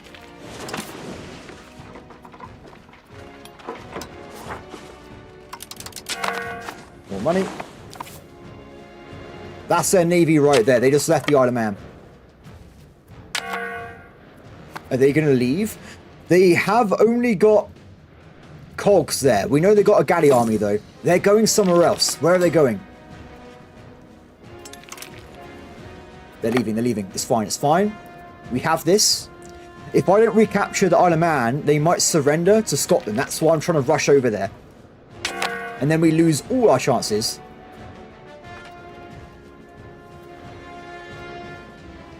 My kingdom was bigger yesterday. No, it wasn't. We own all of this. What do you mean? I'm massive.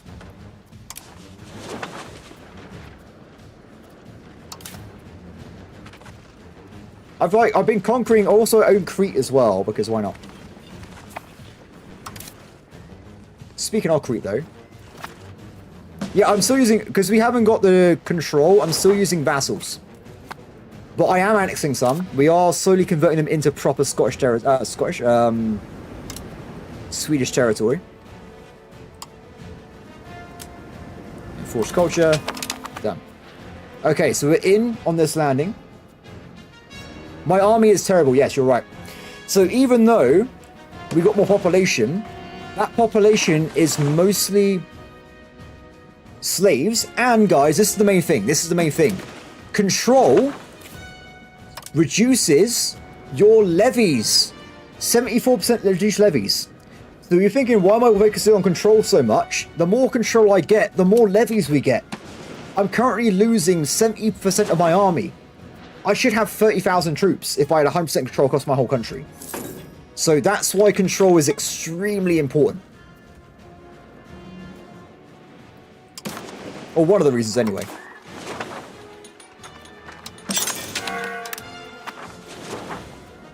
The Scottish don't seem to care that I'm doing this. Oh, wait, no, there they are. That's a transport army. There's the galleys. That's what will kill us if we get too close. It looks like my vassals stole some Scottish territory and distracted them. Interesting. Still taking a bit too long. It's a shame that the Isle of Man does not have any type of protection. Because it means they can just land on it right away. So what I'm going to do, I'm going to try and land on this location here, use it as an entering point, and we're going to hide my navy inside here as well. So if they try and land troops, which they're doing right now, that's transports. They're going for a battle?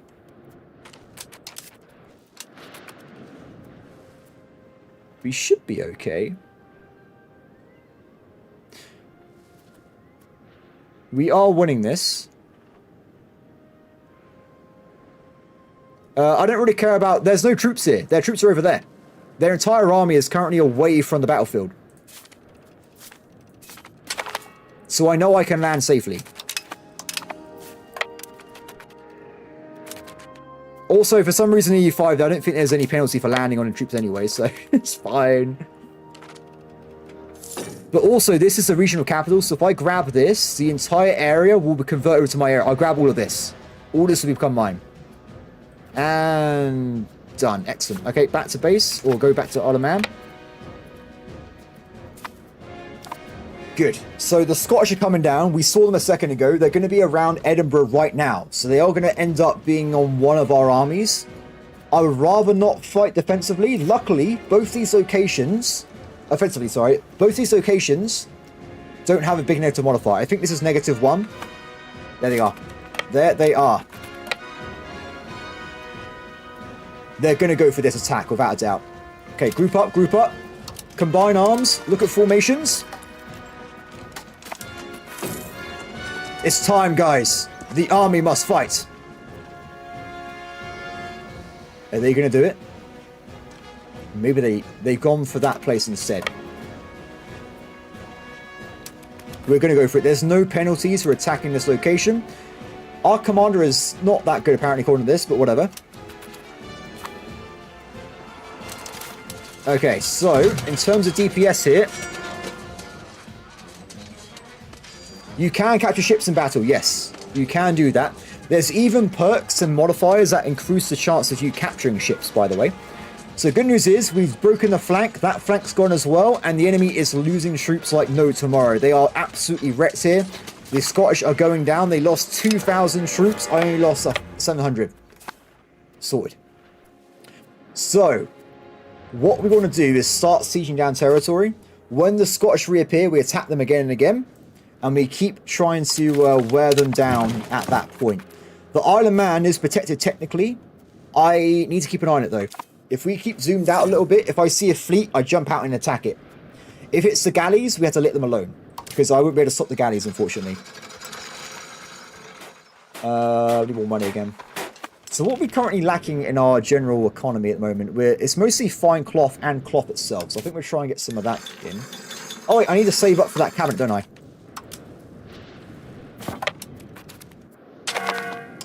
Oh, they're gone. They're gone.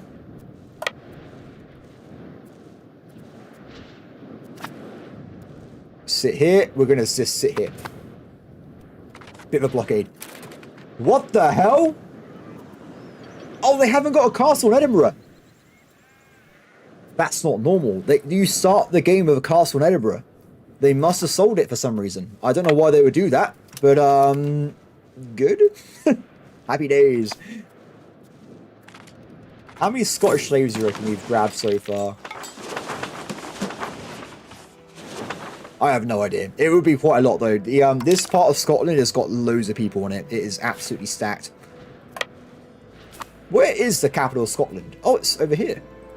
Interesting. That's not where it should be normally, but the Isle of Man, or the Isles, are trying to take some territory back. They're dead.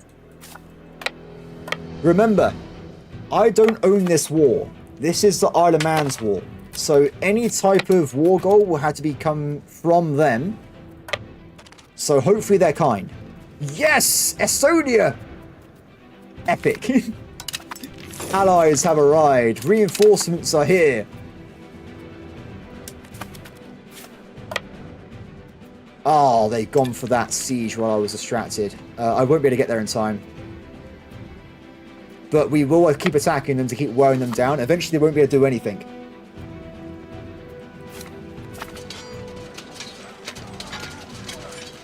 Good. Dead. Okay, I'm going to carry on sieging here. If we can. Though it's not perfect. My allies are going to be over in that direction. And I'll tell you what, we're actually going to go over here instead. And we're going to siege with my allies, so we'll be a lot closer to each other. I also can redeploy the fleet over here, but then we might lose the protection of the Isle of Man. So we've got to keep those guys there at the moment. Okay, let's go for Perth. Excellent. Will we get more allies? I'm not sure. If time goes on, we might get more guys filter in. Also, can I use favors to call in my Norwegian friend here? No, we cannot. That is unfortunate, but it is what it is. In terms of other things, we've got more coming in. We still need another £100 to get the bonus we need. No. Okay, full speed. Kill the army again. I'm more interested in killing this than anything else, really. This won't be a full war. I figure Sonia will probably break it. Sorry, the Isle of Man will probably make peace when it looks like Scotland's definitely lost, and then try and give up. Another 1,000 enemies dead. Nice. I don't know why Scotland has so little vessel levies, by the way. When I played with Scotland, you can get to 44,000 with your initial land. If you have high control. Maybe that was different. Maybe because I increased control, I had a lot more than I should have had.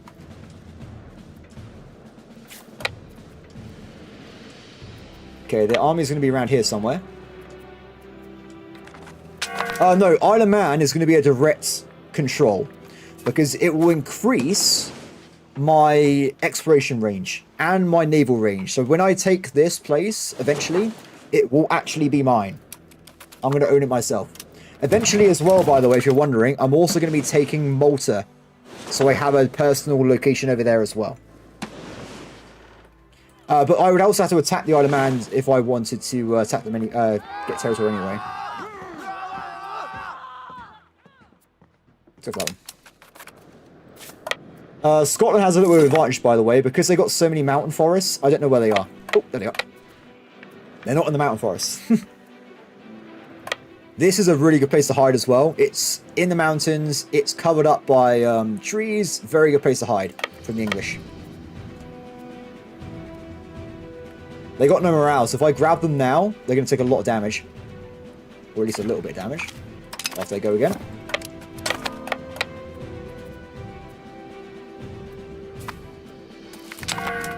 They're dead. Looking good. Okay, so while I'm distracting the Scottish here, they're down to... The siege is going pretty well. If I get one more hit on them, I'm pretty certain they won't be able to kill my ally anymore, and then we can siege as well. We can join in with the siege effort. So while we've been doing that, though, we can go and grab Promote Cabinet. And that should give us 25% more crown power, which is awesome. Oh, they got more levies. So one thing that can go wrong, if you do kill levies, they might, if you could total wipe them, they will call them back into combat again. So you could make things worse if they got hardly any. A second sun! Oh, yes. We are moving towards a better tomorrow. We just killed another 600 or so Scottish. Where do they think they're going?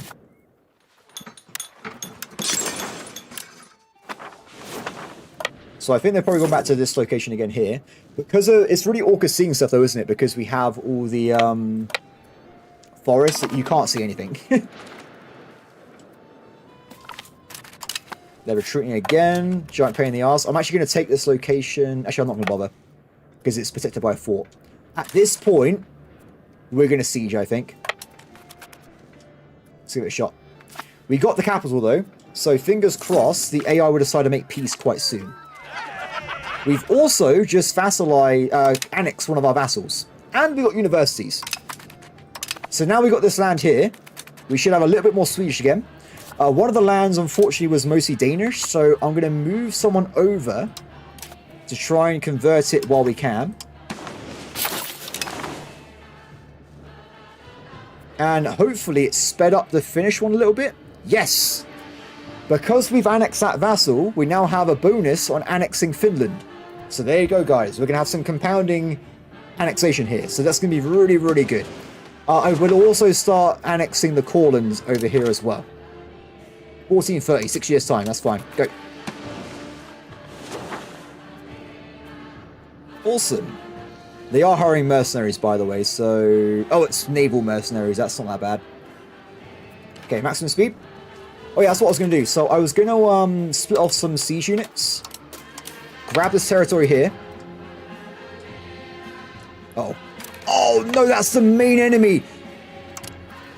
This is where they get most of their levies from, this one region. So they've just called in the big guns. We have to hit it before they group up with other units. Thank you.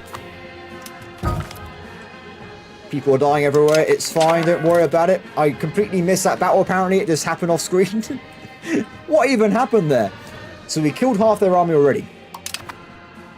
Excellent work. So they're back down to, I think, 3k again at the moment. Which is more than they had before, unfortunately. And we will go back to sieging this place again.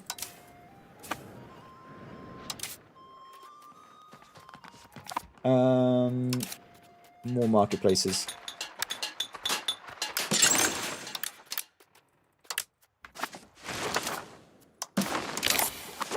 Nice.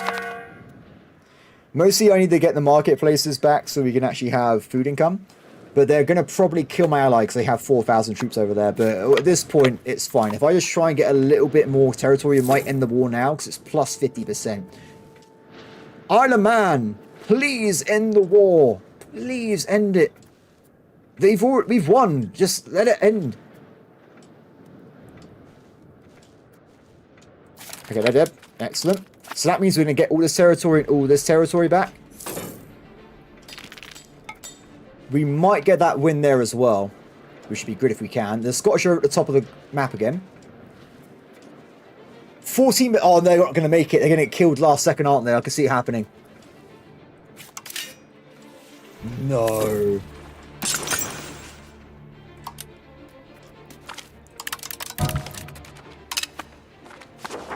More naval battles going through. That's still fine. I actually think I've been gaining ships from killing Scottish ships. I think I have more ships than I had before, so... Please take the territory. No, it's still failing. We got more reinforcements, though, from my near-German vassal.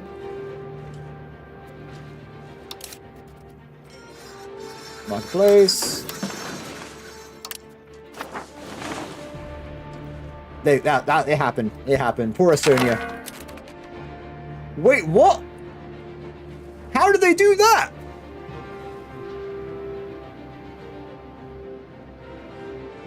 Wow. The war's over. And they took the land themselves. But we can easily attack the Isle of Man. And we can also now attack Scotland. So either way, that did work. We have got it. We can now destroy these countries. The problem is, so can England. So we want to be doing this quickly before England shows up and kills everybody. So we'll keep that in mind. Parliament, it's going to be important. The next Parliament is going to be in 9 months. We go back home. We get some rest and recovery. Then we go in again. That's the plan. But everybody, I think apart from that, that is going to be it for today's stream. I've been streaming for like 8 hours, so I'm absolutely knackered at this point. I am done. My voice is very coarse. So I hope everyone has enjoyed this stream today. Tomorrow, we'll be doing the same thing. So around lunchtime, my time, England, so like, 12 o'clock, 12:30, I will start streaming again, and we'll go for like the rest of the evening again there. So apart from that, everybody, hope that everyone has enjoyed the stream. Have a brilliant day, and I guess I'll see you all next time. We will have to save this and carry on tomorrow.